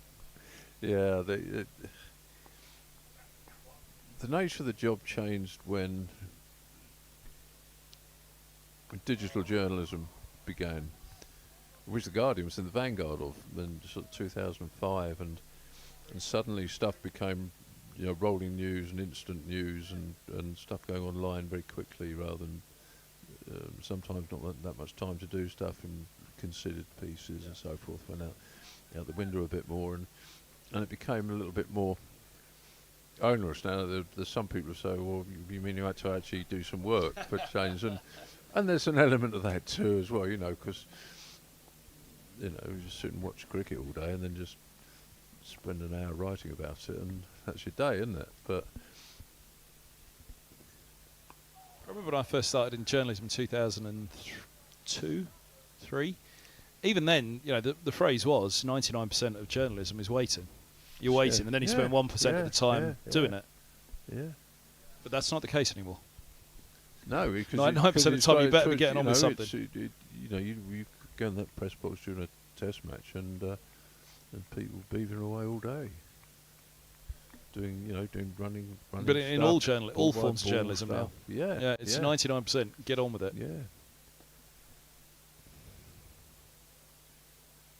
That's a lovely ball. It was the Guardian in 2005, I think, that started the over coverage. Yeah. Rings a bell. They did for that Ashes series. And they got a book out of it in the end. It was called "Is It Cowardly to Pray for Rain?" Because of all the interaction, the dialogue that went on between those doing the blogging and the people watching the blogs, and I think they might have started with golf actually, and that became very serious. Of course, now the world and his donkey does live blogging, don't they? On any sporting event you care to mention. Oh, spinner on. Barnard been removed from the attack. I think it might be to do with the light, isn't it? Yeah, I think that was it. He was at the top of his mark there, Barnard, unless it's something I'm missing. But maybe Barnard's continuing his here. No, I don't think he is. I think that's... oh, there we go. Taking his cap, taking his jumper. It's a funny sky above us at the moment, because again, there's really bright skies. Away to the right, behind the Warner there. Well, there you go. It's perfect. You can see this jagged edged... It's almost like a wolf climbing in over the back of the Allen stand there, isn't it? That one could just drift south of us. All of that heavy rain we saw behind the Warner a little while ago never hit us, and actually what's behind the Warner now, we'd love for that to arrive, because it's much brighter. And just out of shot above the grandstand now, there's some really broken skies and almost the threat of a patch of blue somewhere in there, I'd suggest. It's that bright away to our right. So, but that's off to the north, isn't it? So we're looking out to the west and wondering. I think what might be coming is it's a pattern of small showers rather than a great band of rain. And you either strike lucky or you don't with it. The light at the moment, it's one of those lights where you think any minute now, it's just that moment before it starts to rain, isn't it? You think it's going to hammer it down any second. So we're right on the edge of something here. I think it's going to carry on. No. Yeah, he's put them back on. I thought he was going to go there. Did you? Because the floodlights have really taken over now. The shadows are. I'm surprised. We did play quite late on the first day, didn't we? When it was really dark on that first evening, and we played under the lights for a while. They had that was why Helm only bowled one over on that first day, because Stoneman had on the spinners. Here's Briggs. Lovely bit of flight first ball. And he fell for 99 today. So they will have taken a light reading on that first day, which becomes their benchmark now. You'd expect them to have a pink ball in hand at the moment. When you're looking at that shot on screen, side on there, it really does look like a day-night game. Yeah.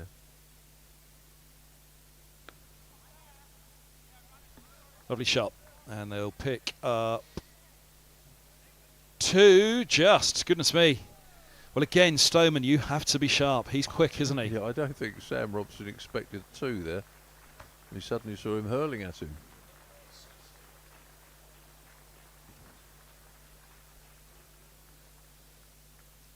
They moved that short leg across to a silly point now, which is a good way, because he's thrusting out there. And then bowls at leg stump. That's not very clever, but.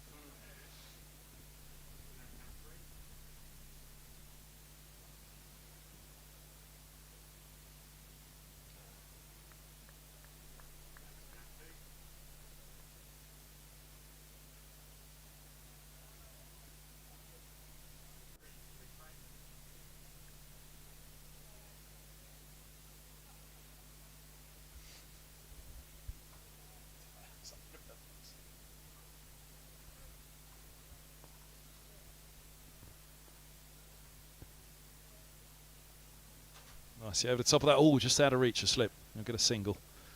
Stoneman, he moves to 17, 52 without loss. 1 ball to come at the 15th.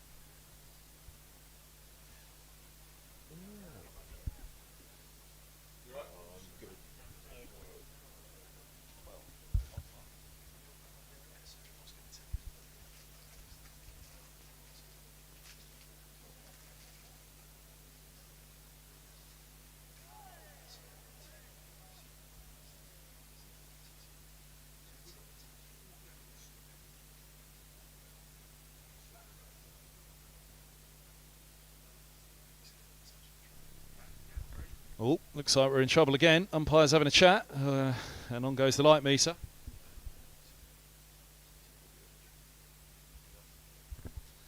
Robson's ready to go, isn't he? He's already gone. The umpires are having a look. There's the nod. Yep, we're done for now. It's pretty dark out there, to be fair. The light is, I mean, it is a twilight at the moment, it feels like. Out in the middle. Particularly heavy cloud just sat over the top of the Allen stands. And the sky, it's almost 50-50, isn't it? Yeah. Anything over the grandstand, and we'll be playing anything over Old Father Time. And see you next April. Okay, they'll get the covers on now.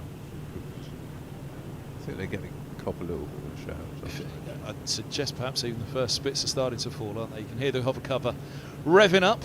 So that's us done for now. 52 without loss. Stoneman 17, Robson 33, and as good as it could have gone really for Middlesex. 15 overs, and that's the kind of start they needed to this innings. Just a little bit of solidity. Yeah, they've actually played pretty well for that too, haven't they? They've been playing just a couple of times, maybe. No more than that. First ball clattered away before, which was, nice aggressive start to it, and they played without undue alarm, actually. So 52 without loss. Stoneman 17, Robson 33. A stay of execution for Angus Fraser. He's avoided me, stood behind. Thanks, Helm, for now. We'll go and have a piece of cake and a cup of tea. Have a natter about a few more years of journalism behind us, and things that have changed. We'll be back as soon as play resumes. Bad light, stroke rain, as you can see on the TV there, but as you can also see as well, it's a lot brighter away behind the Warner, and it's an awful lot brighter away behind the grandstand, but not sure what's in the north at the moment is anything that's going to worry us. It's what's in the south, away to the left of the screen, that could be a problem. We'll be back as soon as play resumes. A break here at Lords. Middlesex are 52 without loss.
Well, good evening, everyone, and welcome back to Lords. Look at that for a picture. Weren't sure we'd see this again today. Players on the field and the sun out as well. It is absolutely baking up here in the media centre at Lords at the moment. We've got the aircon on. The desk in front of us is red hot from the sun belting through that window. We mustn't complain. It'll be winter soon enough. 52 without loss, Middlesex. There are the pair who have got Middlesex on their way in this innings. Sloman, the skipper for the match, with 17, and Robson 33. A 50-run partnership for this opening pair. And who's he having a chat with, Sloman? Is it Briggs behind him, or is umpire Loys having a natter? Either way, Middlesex have made a good start. They needed it, trailing still by 142. 37 overs remaining today. Whether we see them all, that very much depends on the cloud cover for the rest of the day here. I can't particularly see, but it's going to be bright sunshine like this for the remainder of the day. We shall see. But yes, 52 without loss. Here's Hannon Dalby from the pavilion end. He's got 3 slips, a backward points, cover, mid-off, mid-on, mid-wicket and long leg. A 6-3 field, and he's around the wicket. Stoneman eyes the field. It's a gorgeous scene out there at the moment. Middlesex will hope it's still a pretty picture in a couple of hours.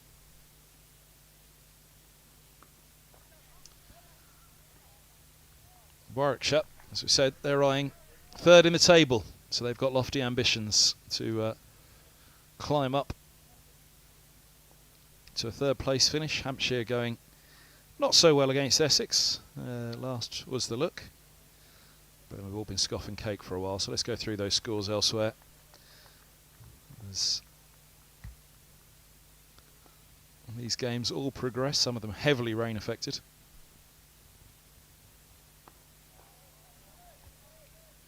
Hampshire, well, 303 for 8. Bit of a recovery there, yeah, 92 from Prest. Barker with 42. How many did he get that 42 off though? Feels like that must have happened in pretty quick time. 42, 62 balls.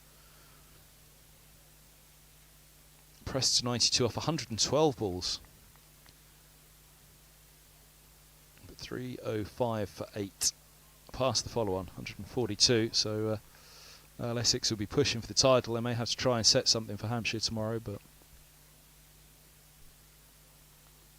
edged and short. Second slip.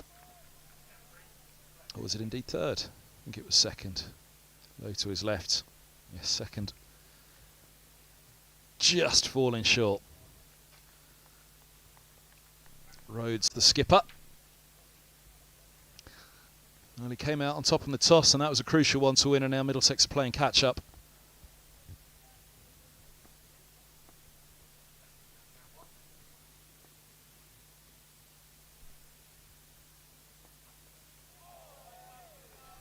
That Kent match, Essex match means all the more at the Oval at the moment. Surrey 91 for 6. They're off still at the Oval. That in reply to Northants 357.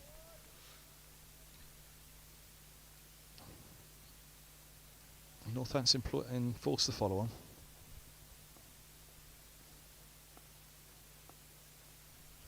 Essex could somehow find a way to victory over Hampshire, then to the final round it all goes. Lancashire 217 for 6 against Nottinghamshire. And at Taunton, a rain delay again. Somerset 404 for 4. So 1 bowling point in that match for Kent at the moment. 3 bowling points for Middlesex. They'll hope the Somerset bowlers do them a favour and Kent don't come away with batting points tomorrow.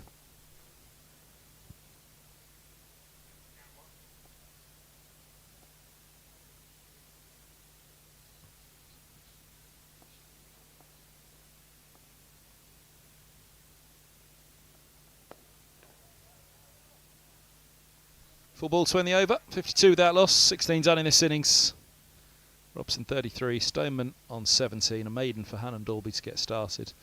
Have a quick look at the Division 2 scores and then say hello to Mike Selvey. He's alongside myself, Kevin Hand, this evening session, and a lovely sunny evening it is too. There's a bit of cloud cover in the distance. This time of year it only takes a little bit of cloud cover by 5:30 and all of a sudden you're in trouble, so we'll see how much blows in. Wind's died down fortunately, so not too much to trouble us.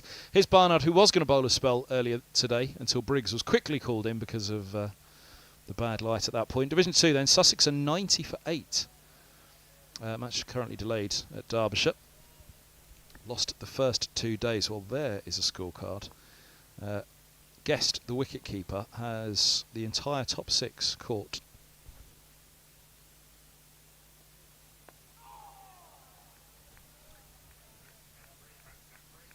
There's one for you, Self. I'm going to have to bring you in on that. Seen that before? Look at that. All Clark, all Sop Coles, Ibrahim and Ward, all court guests. Bowl Chapel, Bowl Dahl, Bowl Connors, Bowl Dahl, Bowl Connors, Bowl Chapel, but all top 6 court guests. We'll be getting out the record books, that's what happens. And you always used to open the big yellow brick and see what was in there. Yeah. I think it's probably 8 or something like that.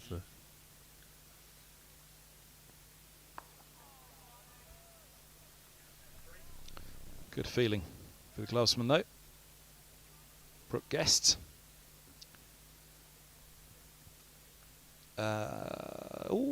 Leicestershire. 233 all out. In reply to Yorkshire's 155. Yorkshire are now 20 without loss in their second innings. A rain delay at the moment. Still trailing by 58 runs, but a chance there for Leicestershire to force matters and take it to the final round. Trying to catch second place Worcestershire, who are 224 against Durham at New Road. It's good from Barnard, where he needs to be. Former Worcestershire man, right on the spot. 3/4 of the way up off stump at the moment. See how Robson's judgment is. See any little movement. We haven't seen as much movement today through the air or off the surface as we did on the first 2 days today. Did well, these two, steering the first 15 overs of this innings until the rain fell. Big job to do tonight.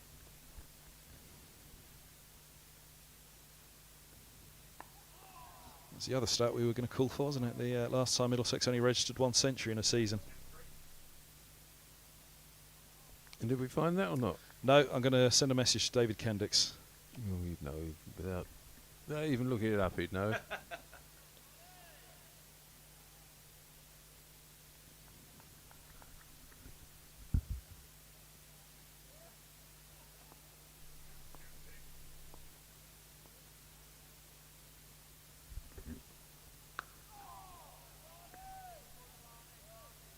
Good for Barnard again. Opened with a maiden, 5 dot balls in this one.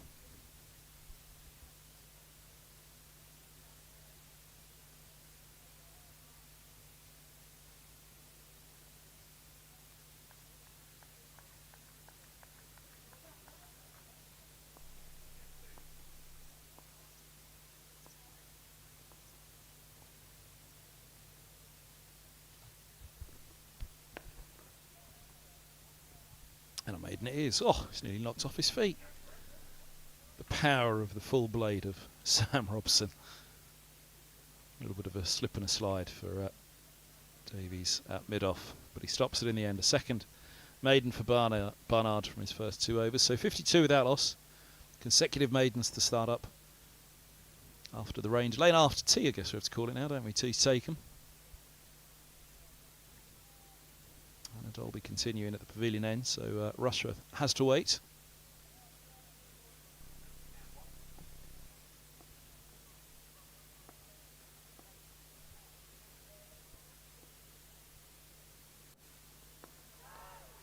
Oh, cry a catch there. There's Stoneman back and across, clips into the onside. He'll go for 3 here and he'll get them. First's always run quickly by Stoneman. He's on to 20.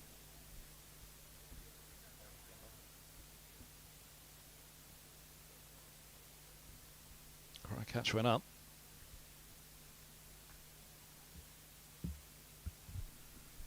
Oh yeah. Shovelled for a moment. Through mid on a mid wicket.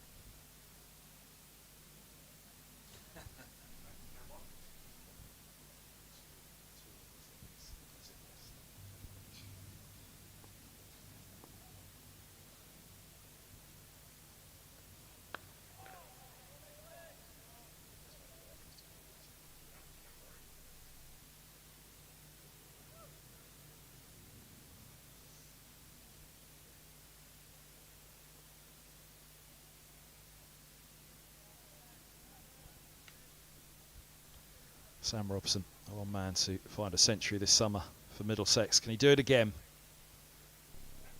Defy the Warwickshire bowlers once more, as he's done so many times over the years.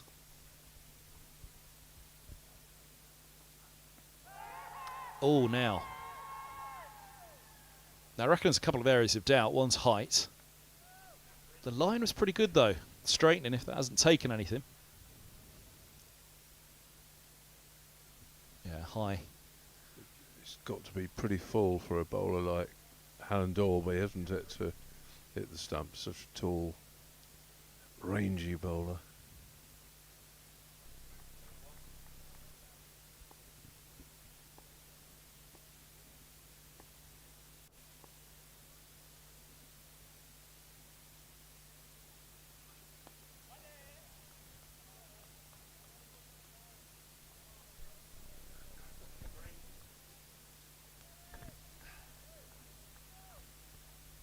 It's one of those batters, Robson. If they ever had the chance, Warwickshire should be all over him, shouldn't they? He scores so many runs against them. Certain players have certain teams, don't they, that they do well against. No rhyme nor reason for it. They just seem to have a favourite team.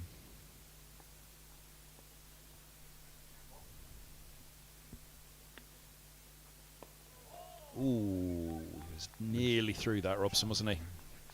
He's challenging the pads, isn't he, here?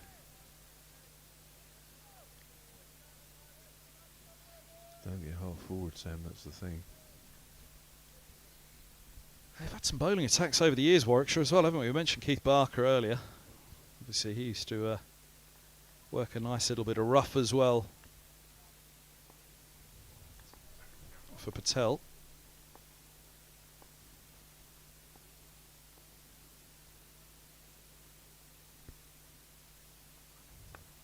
Yeah, that was another crucial element in that game we were talking about much earlier at Radlett at that time, where Keith Barker got runs and won the game with the bat on batting on one leg, but he bowled and created a huge patch of rough for an off spinner who bowled.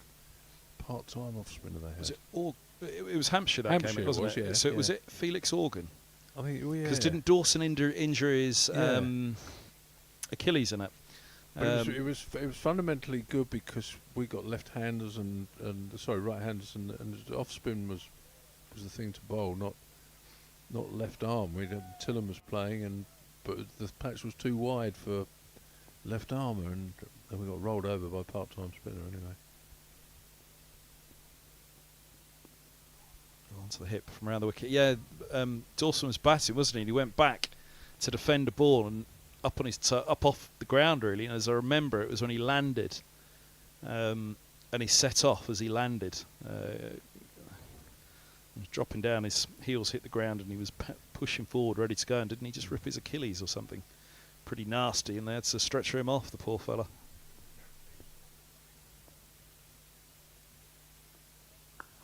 As you say, it was all nasty injuries there, didn't we? The one Ferguson. who ran into the hospitality centre. That's right. Hit the metal stanchion and ripped a fair old chunk out of his shin, I think it was, wasn't it? Yeah.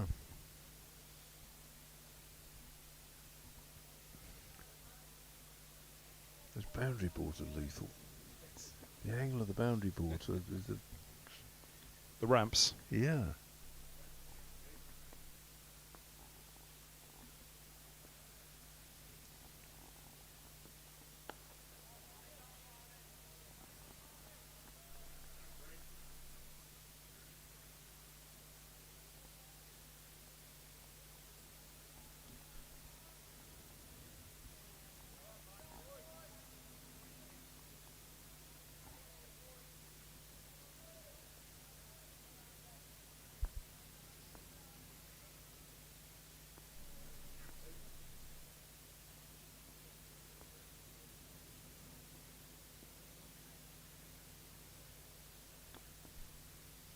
Little tickle down to long leg.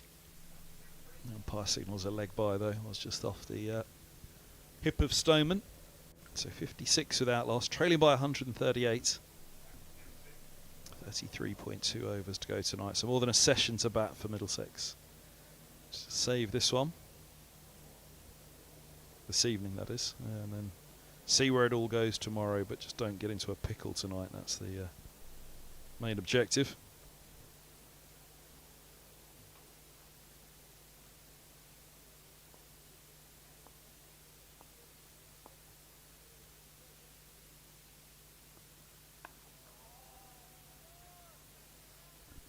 Busy, fairly uncomplicated bowler, isn't he? He was popular at Worcestershire, Barnard, wasn't he? Yeah. It'd have been sad to let him go. Very useful all-rounder.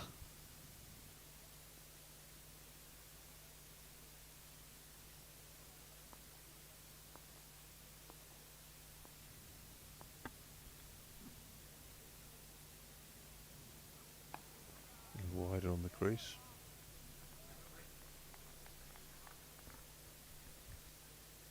A maiden for Barnard, just a leg bye off it, so 3 maidens to start with, much as Helm had for Middlesex. Indeed, I think he had a leg bye in his 3rd over as well. Helm, yesterday, helped wrap things up this morning.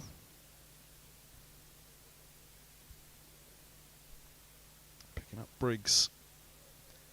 Top edge to deny him a century on 99 he was. Hannah Dolby and Rushworth, the last pair. Didn't have too many because there was a lot of damage done before that.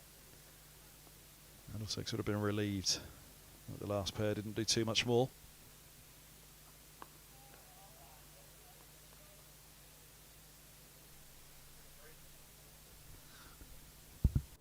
Mark Robinson in the background there. He's gone to take a little square on look.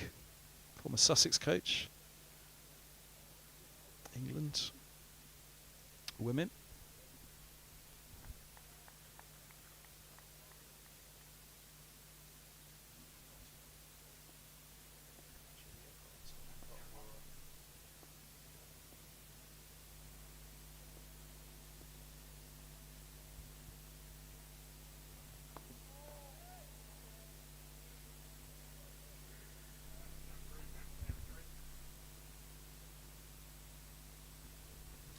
Sure, he's probably delighted at the moment that his old mate Rushworth isn't bowling to him.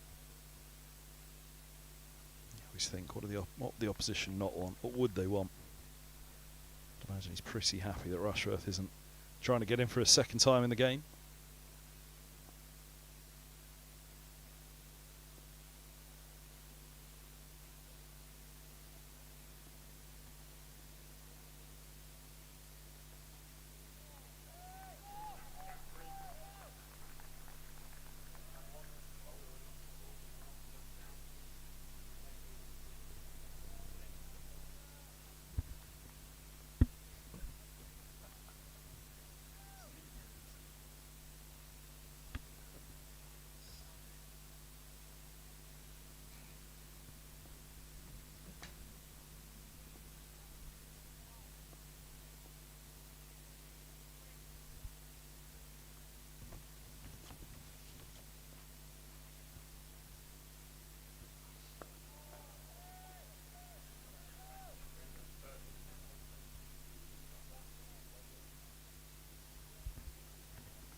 Last ball of the 20th.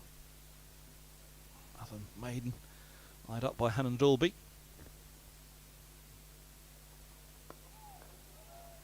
And there it is, 56 without loss, 4 added. In the 5 overs now since the resumption. Hannah Dolby a 5th maiden in 9. 23 off the other 4. Bernard yet to concede a run off his 3 overs. Robson and Stoneman with long-term thinking. There's a lot of work to do here for Middlesex. We've got to think time first. This evening, lovely day in the sun, lovely evening in the sun to bat at Lords. A couple of top order bats when they want their time in the middle. Well, they've got the conditions now, haven't they? They've got through that tricky period when the clouds rolled over. Don't know whether any more forecasts. A few little, a bit on the horizon still, but it doesn't look too bad now, does it?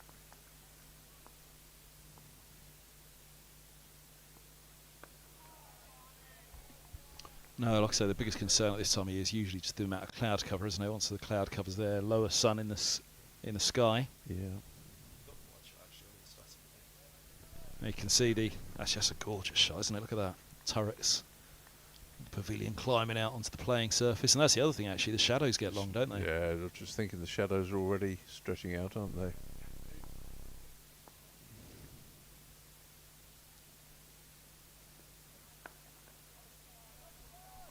It's earlier this season. We came off, it was sunshine, but the shadows were all across the surface. Were you with me that day? The Warner stand's usually the one. The Warner stand climbs out across the square. Yeah,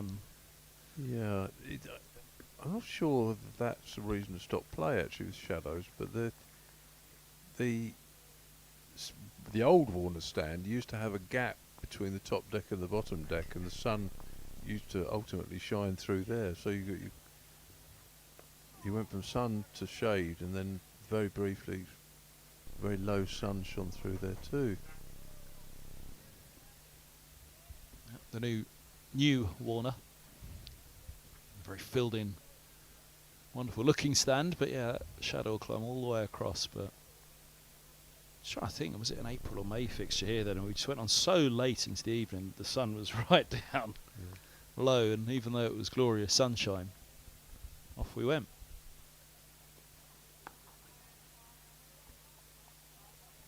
The shadows themselves then had just created a darkness inside of the ground.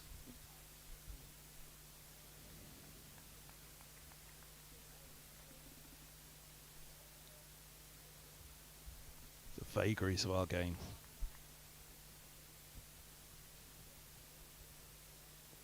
Glorious sunshine. Of course, the floodlights would have been on as well.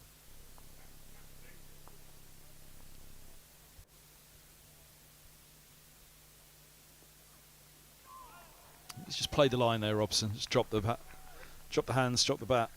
That one's gone away down the south. He's probably done the most that ball since the resumption. Gone just a little bit, and then it's carried on going as the ball died. It lost its speed to the keeper. Carried through quite low, but it does feel as though it's not hitting the gloves as hard today. It's effectively the fourth day of this pitch, isn't it, with the ODI? yeah. So worked away. That's what's tended to happen to Lord's pitches, isn't it? They've got slower and easier as the match goes on. The days of a pitch ripping square at the end of a match are long gone, I think. Different topsoils and dressings and grass seeding probably.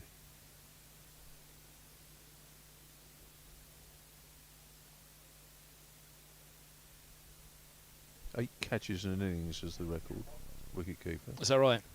9 dismissals is the record for 8 catches. Who was it?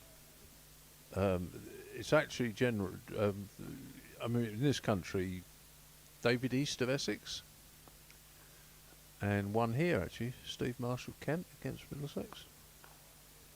I seem to remember this coming up over the years because I mean Simpson's had a few innings where it's all of a sudden got on a run and you think, oh God, what's he got in this innings now? Yeah. We're still off at Derbyshire, so 2 wickets to go. Connors bowls Carter and Chappell bowls Crocombe, so Hudson Prentice still there. A couple more wickets for Guest to try and make it 8 for the innings.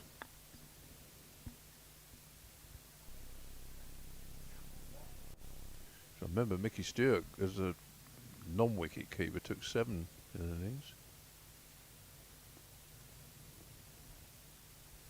For Surrey, obviously, back then. Oh, that's a lovely shot. Look at that. Just flicked away.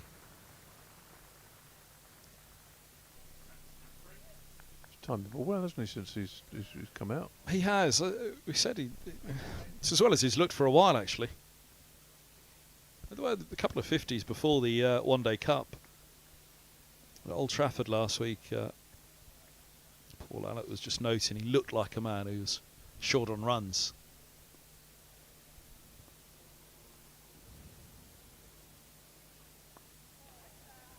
Middlesex got done by Porter and Cook again, much as they did that first game of the season. The keeper standing up now to make sure he stays back in his crease. Keep the batsman honest. Cat and mouse game that stays back in the crease. The keeper goes back, the batter goes down the pitch again, and then so it goes on.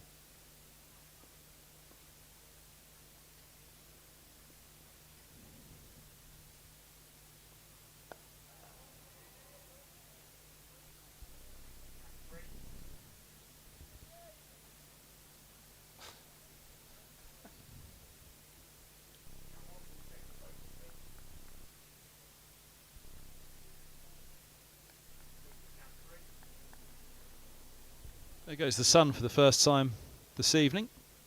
Disappears behind a cloud. There is a batch all of a sudden that's just blown in. Look at that. The old TV show, Stairway to Heaven, wasn't it? Highway to Heaven.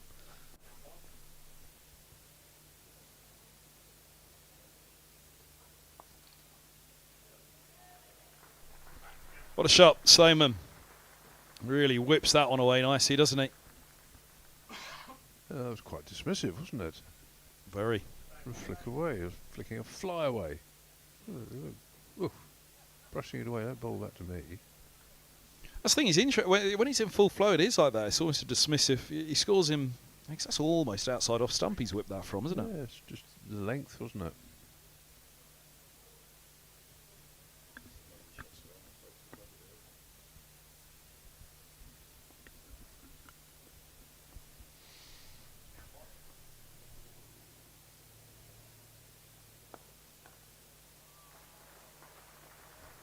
And more, 4 more. He's into the 30s with Robson. Middlesex 70 without loss at the end of the 22nd. He's got the flow, hasn't he? He's just played himself in. Slow start, steady start.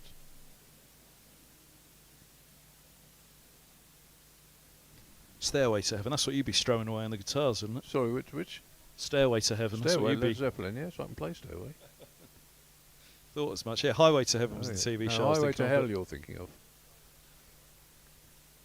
No, the TV show Highway to Heaven. There was a no, that's a new one to me. there was who was Very it? old one to me. It would be. It's an old one that. I think it was Michael Langdon or something. The Little House on the Prairie, the fellow with the big bushy hair from that. I Famous. Little House on the Prairie. Good night, John Boy.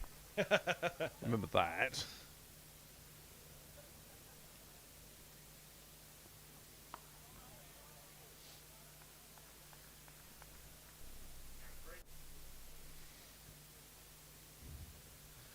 But yeah, first bit of cloud cover this evening. It's it's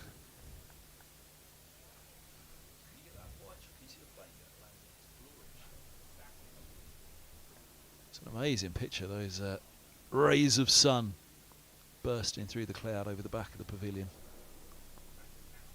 Images we'll hold on to for another 6 months, eh? Great shot. Robson's on to 39. This is a really good start by the Middlesex openers. Boy, oh boy, did their county need it in this match.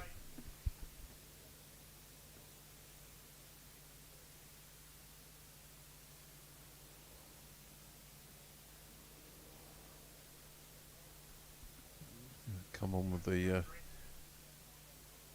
tamper down of the crease for the bowlers. Well, he's ready to run on. Square leg. I think that's what he's doing anyway. So, conversation with the umpire. No, chucked it away.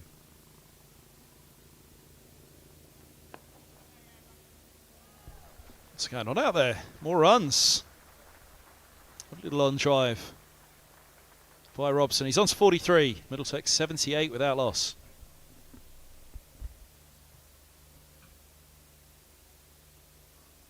It was all pretty lively for a minute, isn't it? Well, All action. I just fancy they've changed Alan Dalby's end. And if you're the Middlesex pair, the bowler you probably least would have liked to have faced right now would be Rushworth. That's no slant on Ed Barnard at all. He started with 3 maidens.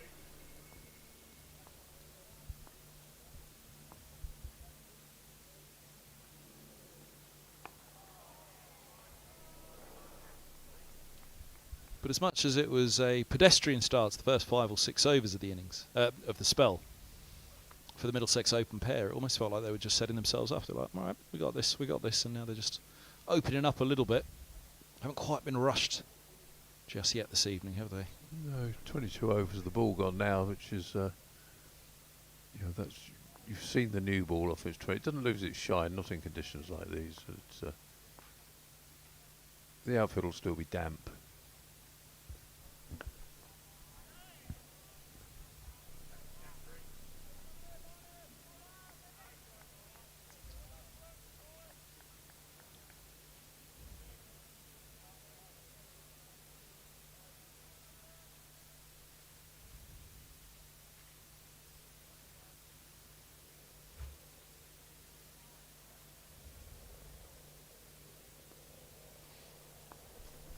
Going through batting points and centuries earlier today.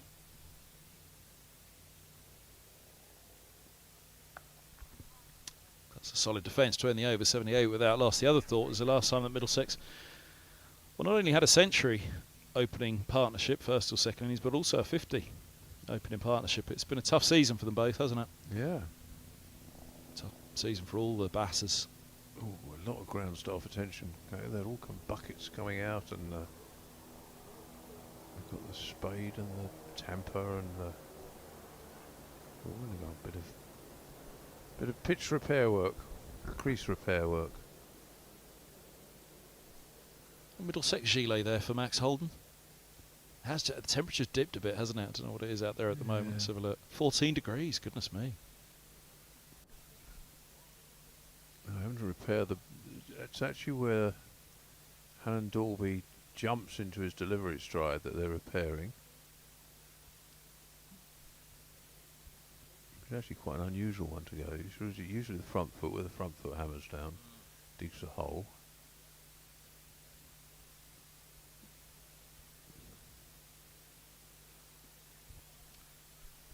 Is it the same end? There was one at this end where there was a real repair carried out. Is that the patch to the left of the ground fielder, the right of the screen as you look? Yeah. I think they hammered down a repair there as well, didn't they? Yeah.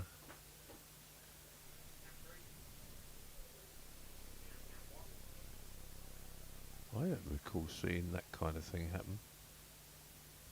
So it's generally, it's where the bowler takes off, obviously, from. Well, I say first early this morning, nearly 8 a.m. saw Carl downstairs. All right for a 10:30. So much overnight rain. Said absolutely fine, no problem. And again, there was a lot out there. Some big puddles this afternoon. I don't know whether they still do it. They used to repair the creases overnight with a mix of soil and cement. We used to hold them in. I don't know if they still do that. Carl will be tuned in downstairs, no doubt. He'll message me. Yeah.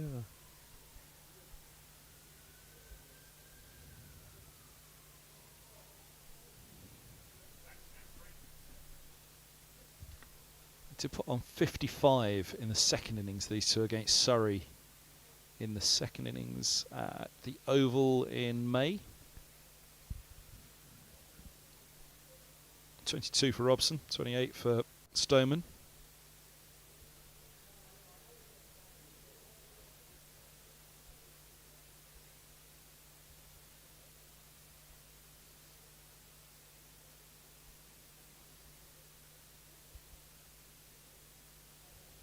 Put on 40 at Hampshire. June.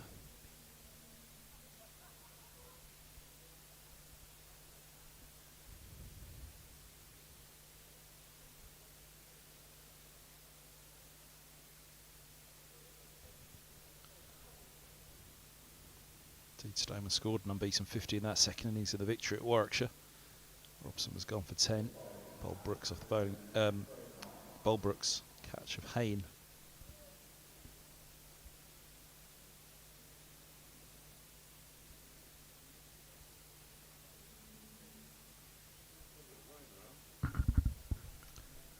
Just looking, I don't mean here, I mean around the country, not Essex still off.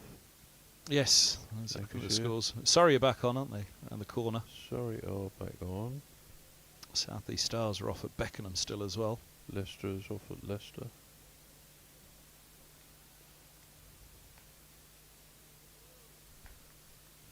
After our delay here to fix matters, Miles into the attack for the first time in this innings.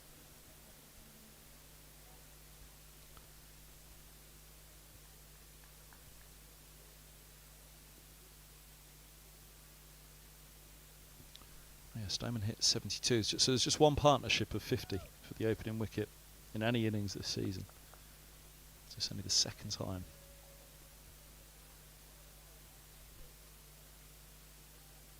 It'll be a crucial moment. Middlesex need them. Certainly need one of these two to go on. Oh, Miles, has he got him? He has. Stoneman looks back at the service, thinks a little inside edge from Stoneman through to the keeper. Coming around the wicket. She's come back up the slope to the left-hander. First ball, change of bowling, change of angle, slight angle, change of pace slightly.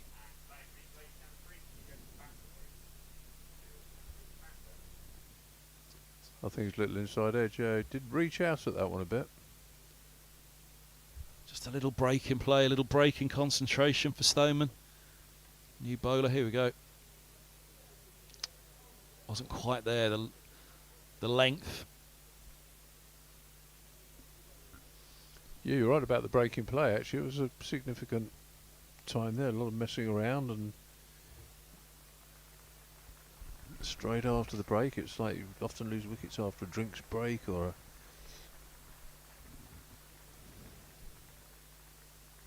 So it's been the best. I mean, he scored those couple of 50s prior to the One Day Cup. 93 in the One Day Cup, some good innings in there.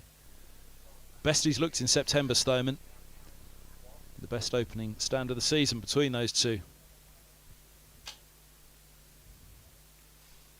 still get this feeling, don't you, that he's done the hard work there. He's got through the new ball, which is what he's employed to do, and he's in. And that's when you start to crack on and cash in. Well, I was just about to say that they'll both feel in. Well, they were. I mean, and playing without undue alarm, weren't they? Runs were starting to flow. A few loose deliveries, a few half volleys. Jack Davies, one of the heroes of Old Trafford last week, saving the game there. He's got a job to do again here. Still 116 behind Middlesex. Coming in at 3. England under 19 opener. Keeper as well.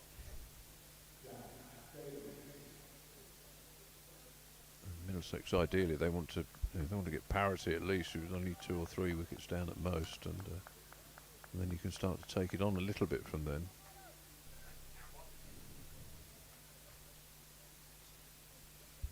Well, that's it. It's taking it in sections, isn't it? Taking it in time, and again, the weather could intervene this evening or tomorrow. There's rain away in the south again. I think that'll steer clear of us.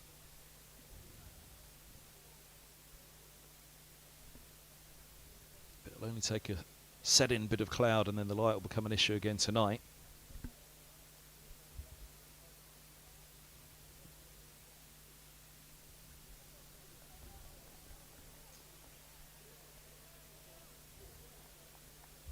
First ball for Jack Davies. Miles to the wicket with his first ball of the innings.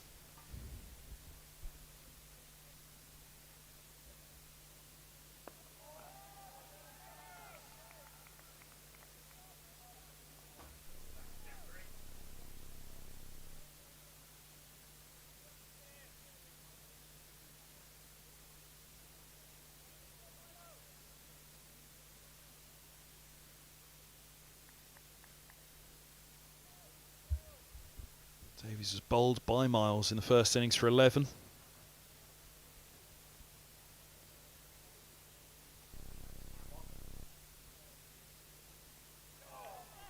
Oh, now. Did that take the edge? It's burst through the gloves. Lift for Miles. I don't think it did, but the reaction was. Oh, I don't know whether he did or not. It certainly deviated quite a lot, didn't it? No. But it wobbled a bit. That's why the keeper missed it. Was a very, the Lord's wobble. Yeah.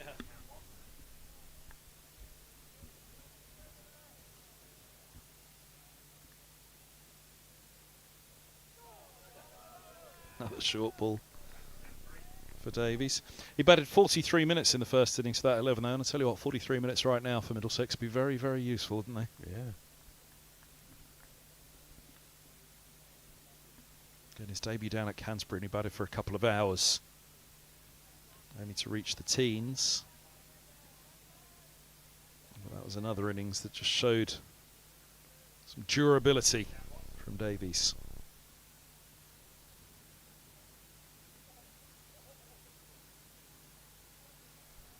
Leg side, but it's shown a bit of wobble again. The keeper hasn't taken that one cleanly either, has he? Or has he hurt himself? Did he take it on the palm?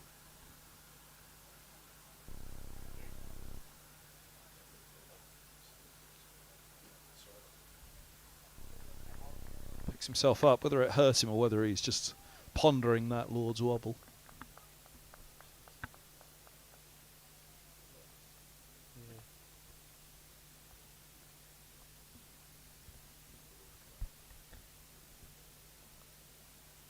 Oh, trying to leave alone. Takes a bottom edge. And he'll get off the mark. Down to deep third, a flick back in. Prevents the boundary. Davies, a huge amount of relief there. Barnard flicking it back in down below. Bounce again for Miles. 81 for 1. So wicket first ball of the over. Very nearly a wicket end of the over. There we go. Just left it hanging behind him, really, didn't he? The hands went up, but the bat was still hanging. Yeah. Change of bowling. Chris Rushworth. In the nursery end. Placing Barnard. Yeah, the runs have just started to tick, haven't they? So good change. Yeah. By Rhodes, are a good time to change. It's already paid its dividend, so.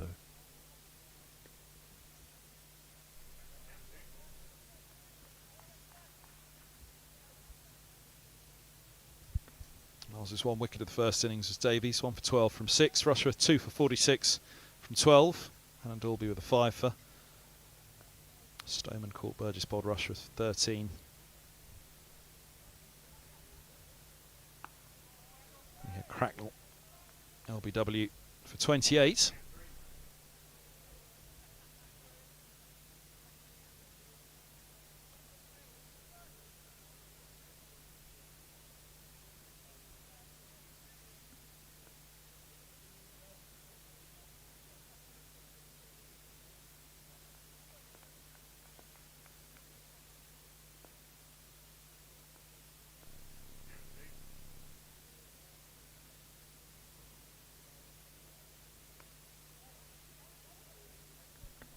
Guides that one nicely over the top of it. It'll tickle. Brathwaite around to collect from mid wicket.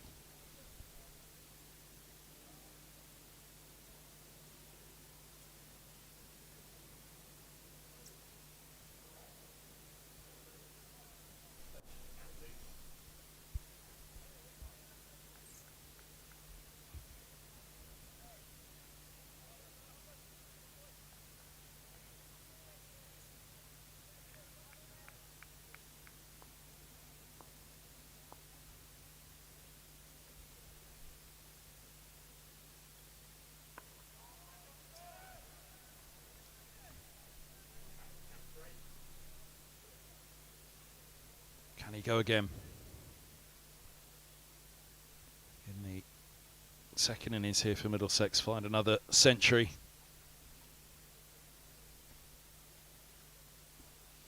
Just looking at that one cloud coming in from over sort of Maida Vale, and it's not very wide, but it looks like it's heading straight at us, doesn't it?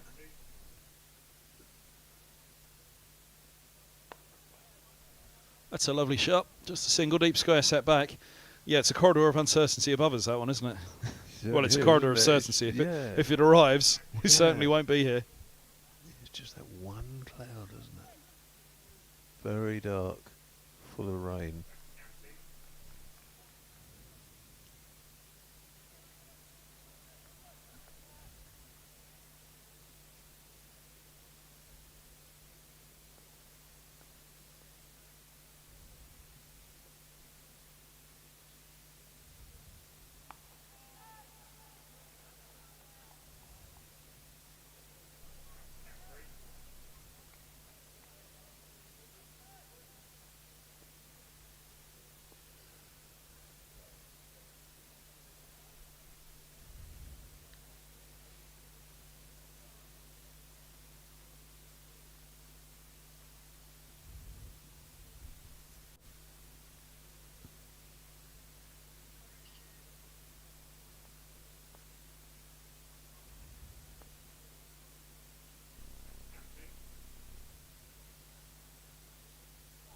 Good leave. Your left, yeah. 83 for 1. He's definitely got something about him, hasn't he, Jack Davies? Yeah, he's lively, he's alert at the crease, he's perky. You often tell a bit about people's temperament by the way they compose themselves, whether they're keen to get out there, and whether they're jaunty, busy.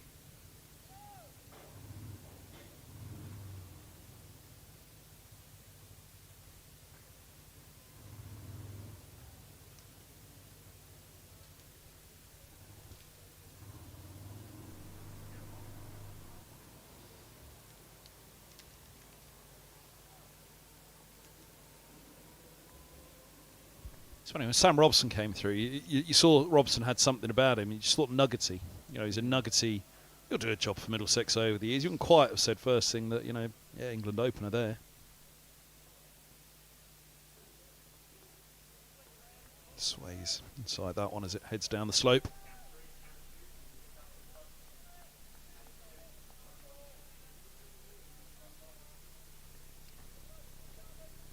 But yeah, so it's him.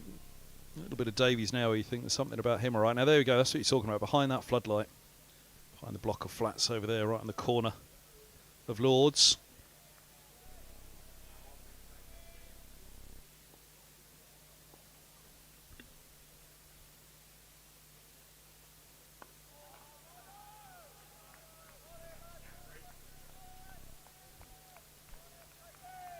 Yeah, what a career that man's had for Middlesex.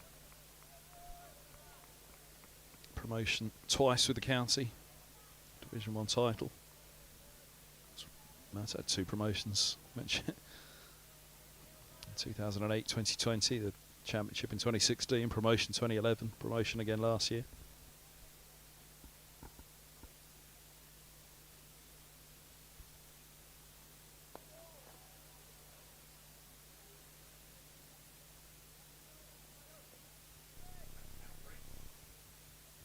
Been Mr. Reliable over the years, hasn't he, Robson, for Middlesex? Just liked a little bit more. Well, obviously he'd have liked a lot more this year. Yeah, you're going to have good years and bad. There's some going to be stellar, and others aren't going to live up to that. It's a difficult career. The game of cricket is actually based on failure. It's not based on success. You fail many, many more times than you succeed, and it's cutting down those losses. Nice little dab by Davies. Confidently done. He'll pick up a couple. It's how at the end of it you end up with an average, and the average tells you your story. There's all sorts of metrics and things now, but fundamentally a batting average tells you a story, and he's just been a very, very reliable, consistent player over the years. One of the better players in county cricket.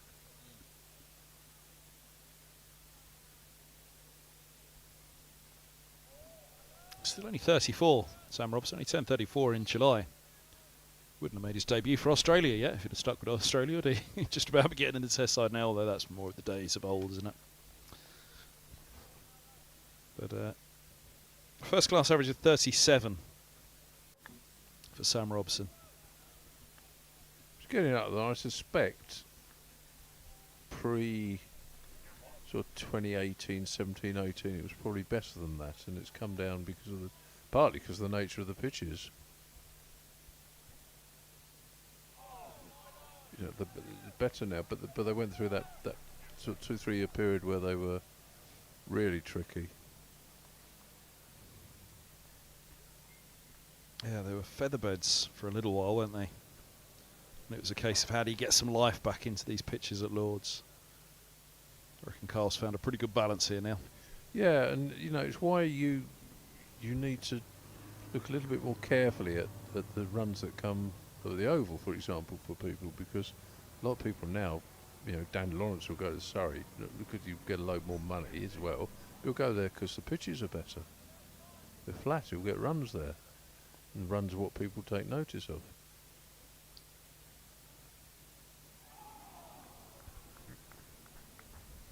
Drawn into that one, Robson. Just followed it a little wide. And down the slope. Just see the first indications that the floodlight's taking effect. Cloud cover that we've been talking about, Selv. It's reached us the last few. Is it creeping? Is it gradually creeping in? Don't think it'll be too long. There's a bit of rain in it back there as well. There you go. You can see the last few rays of sunshine.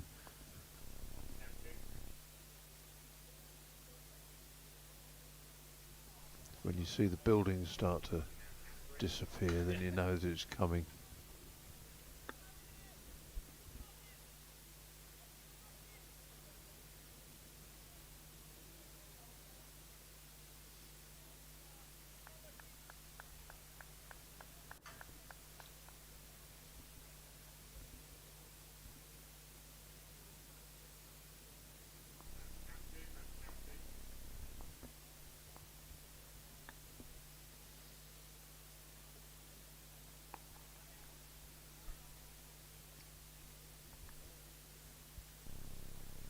So these two need to do in the meantime to keep those singles ticking. Keep the strike rotating, right hand, left hand. Don't let Rushworth settle into a spell from the nursery end.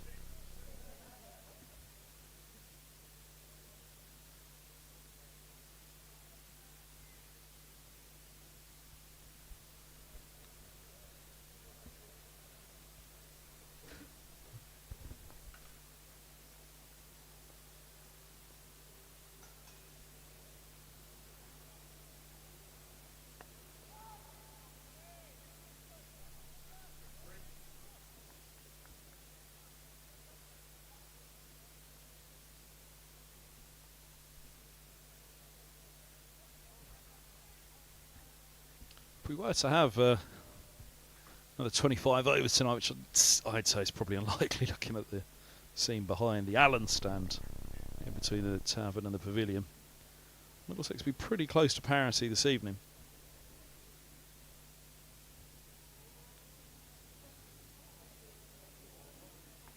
It should make it interesting if it was a full day's play tomorrow. It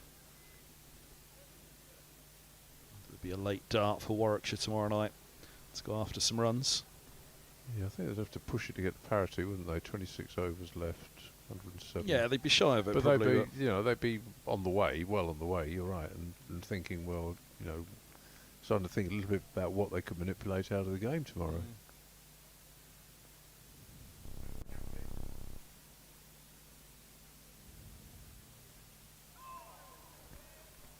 Into the It's over all about 87. now. It's all about keeping your nose in front, isn't it?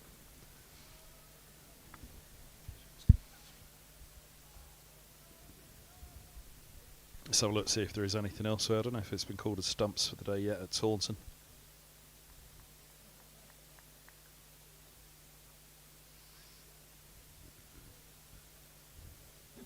Suspended bad light still, 404 for 4 Somerset.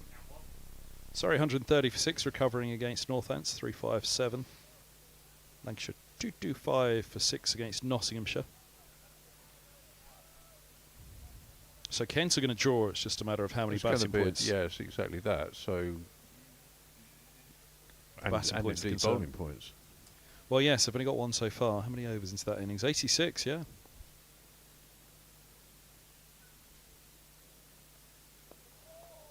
You know, Somerset might take a view and say, well, we'll pull out tomorrow. Can you skip them twice in a day? Yeah.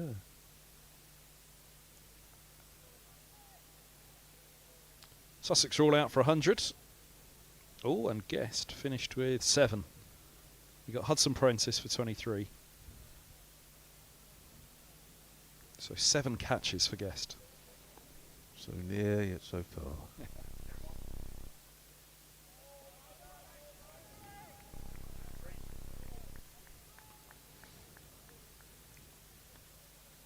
It tells you what a remarkable effort it was for Mickey to, take 7 in an inch. With some I assume he was slip, because he said he wasn't. well, no, he yeah. used to go short leg, didn't he, for people like Locke and Jim Laker and Tony Locke used to go round the corner, of course, too. So he was a ubiquitous fielder, Mickey. I've got a picture in my phone of Mickey taking a catch off me. I was going to play with Mickey.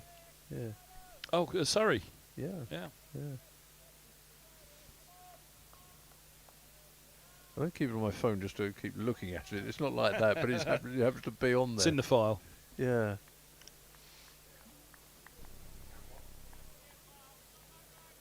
"92 years old now, Mickey." Is he? Yeah.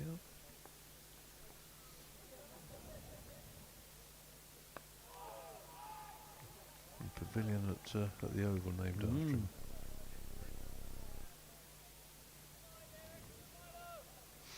Mickey was he was the first England cricket manager, and it was always a source of great amusement. I think Mickey always used to speak in football. He would have liked to have been a football manager. I think he used to speak in football-ese.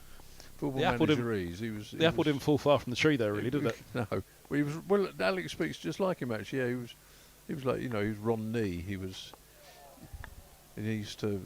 I remember writing that if Mickey could have done it, he'd have had man-to-man marking on the field, and he used to call everybody's son, except for the one person who was uniquely qualified to be called that, who we used to call Alex Stewart. Not Alec either, Alex Stewart.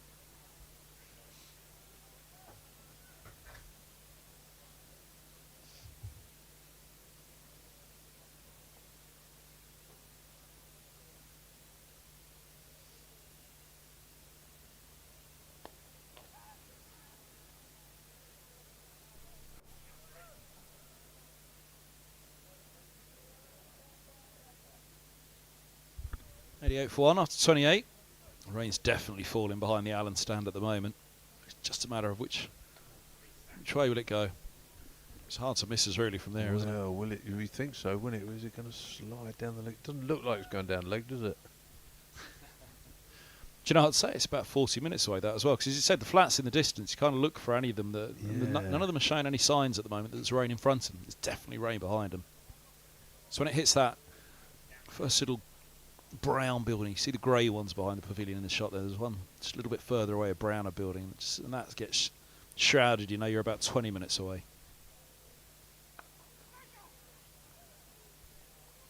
No real wind on the flags out there at the moment.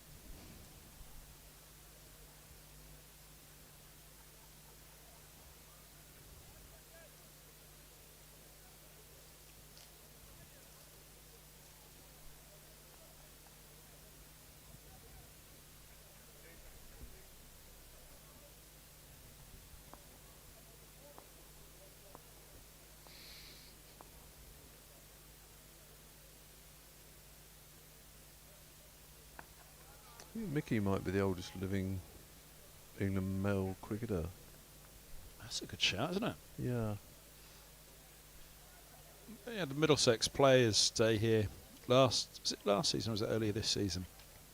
It was early this season, wasn't it? Tyron Henderson came up here and the oldest living Middlesex cricketer was there, who I think he'd only ever played one game maybe, or only a couple of games. And apparently it was only that his daughter forced him to come. He was embarrassed to come. Yeah. I sort of remember that. he was the. Remember, Tyrone Henderson said everybody wanted to speak to him, wanted to know him. You know, oldest living. They were all delighted that he was there, but he himself's almost embarrassed to come along.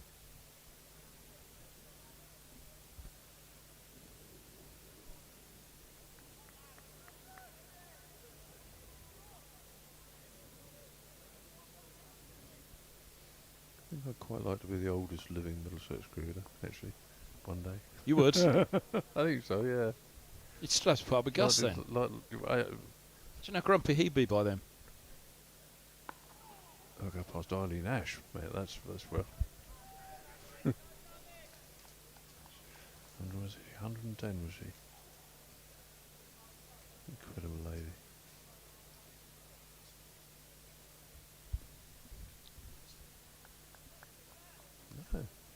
No.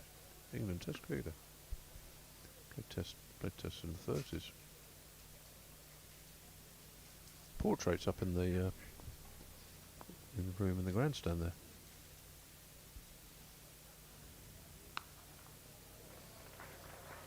Flamboyant way to reach your 50, isn't it? 51 from 88. 8-4. A crucial one for Middlesex here. The only man to reach 3 figures this season for Middlesex. I need an innings and a half from him here. See my former Middlesex colleague Roland Butcher here, and that's a very Butch shot that was. He'd have been proud of that one. Flourish, Caribbean flourish on it.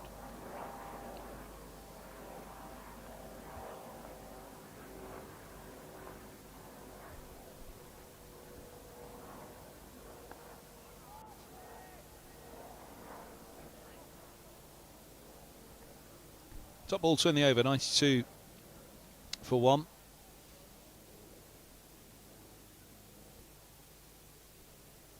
Top up his average this year, Sam Robson. Yeah, that 37. He'd be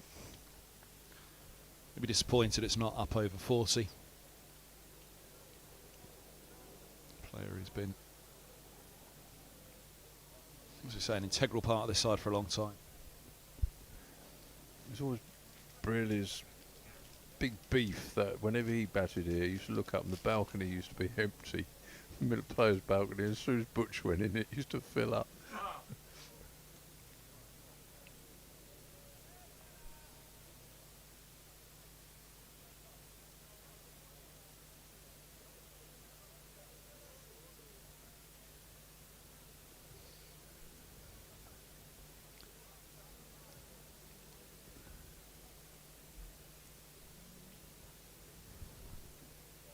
Oh, it's a good leave. Very good ball as well. Around the wicket from Miles. I don't think those birds down there are pigeons, but I don't know whether anybody's noticed, but I reckon there's been a plague of pigeons this year. I've never seen so many pigeons around our place at home. I mean, they're almost to the level of being pests. Oh, they're synonymous with the Oval, aren't they? But there's certainly been plenty of them here at Lords this year. I've heard other people say that. They so there's some reason there's just seemed so many more of them this year. You used to have to shoo them at the Oval over the PA.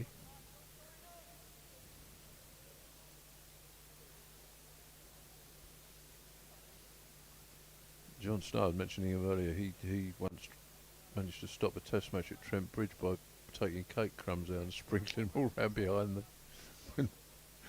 the bowler. Oh, well, it was the 70s, wasn't it? But he's, yeah. Birds came down.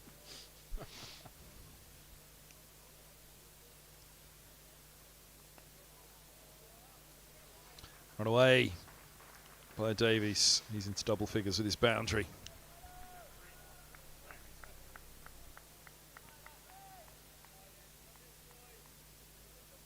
Always looks unflustered, doesn't he? Jack Davies. Yeah.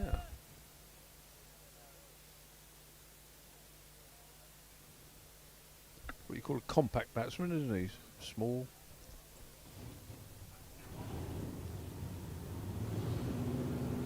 Oh, Must have.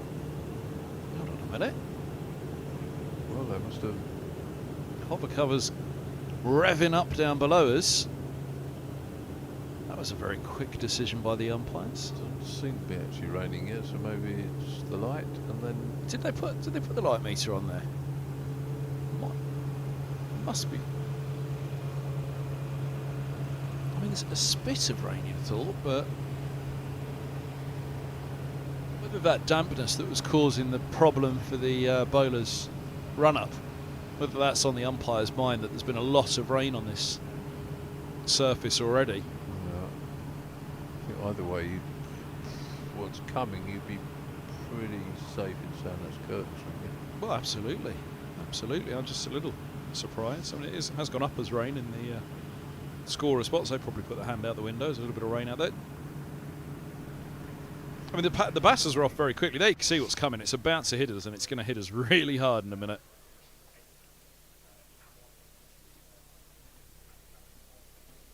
It's probably as bad. It is almost overhead now, isn't it? It is. You can see a plane. I don't know if you can just see it in the. Yeah, you can. In the top of your screen, there's a plane descending into Heathrow, absolutely shrouded in rain.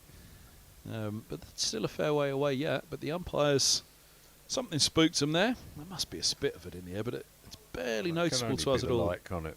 That they've gone off for. Did they put the? I didn't see them put the meter on. I mean, it was very quickly that the bails are removed and stumps are out of the stumps are out of the ground, I should say. But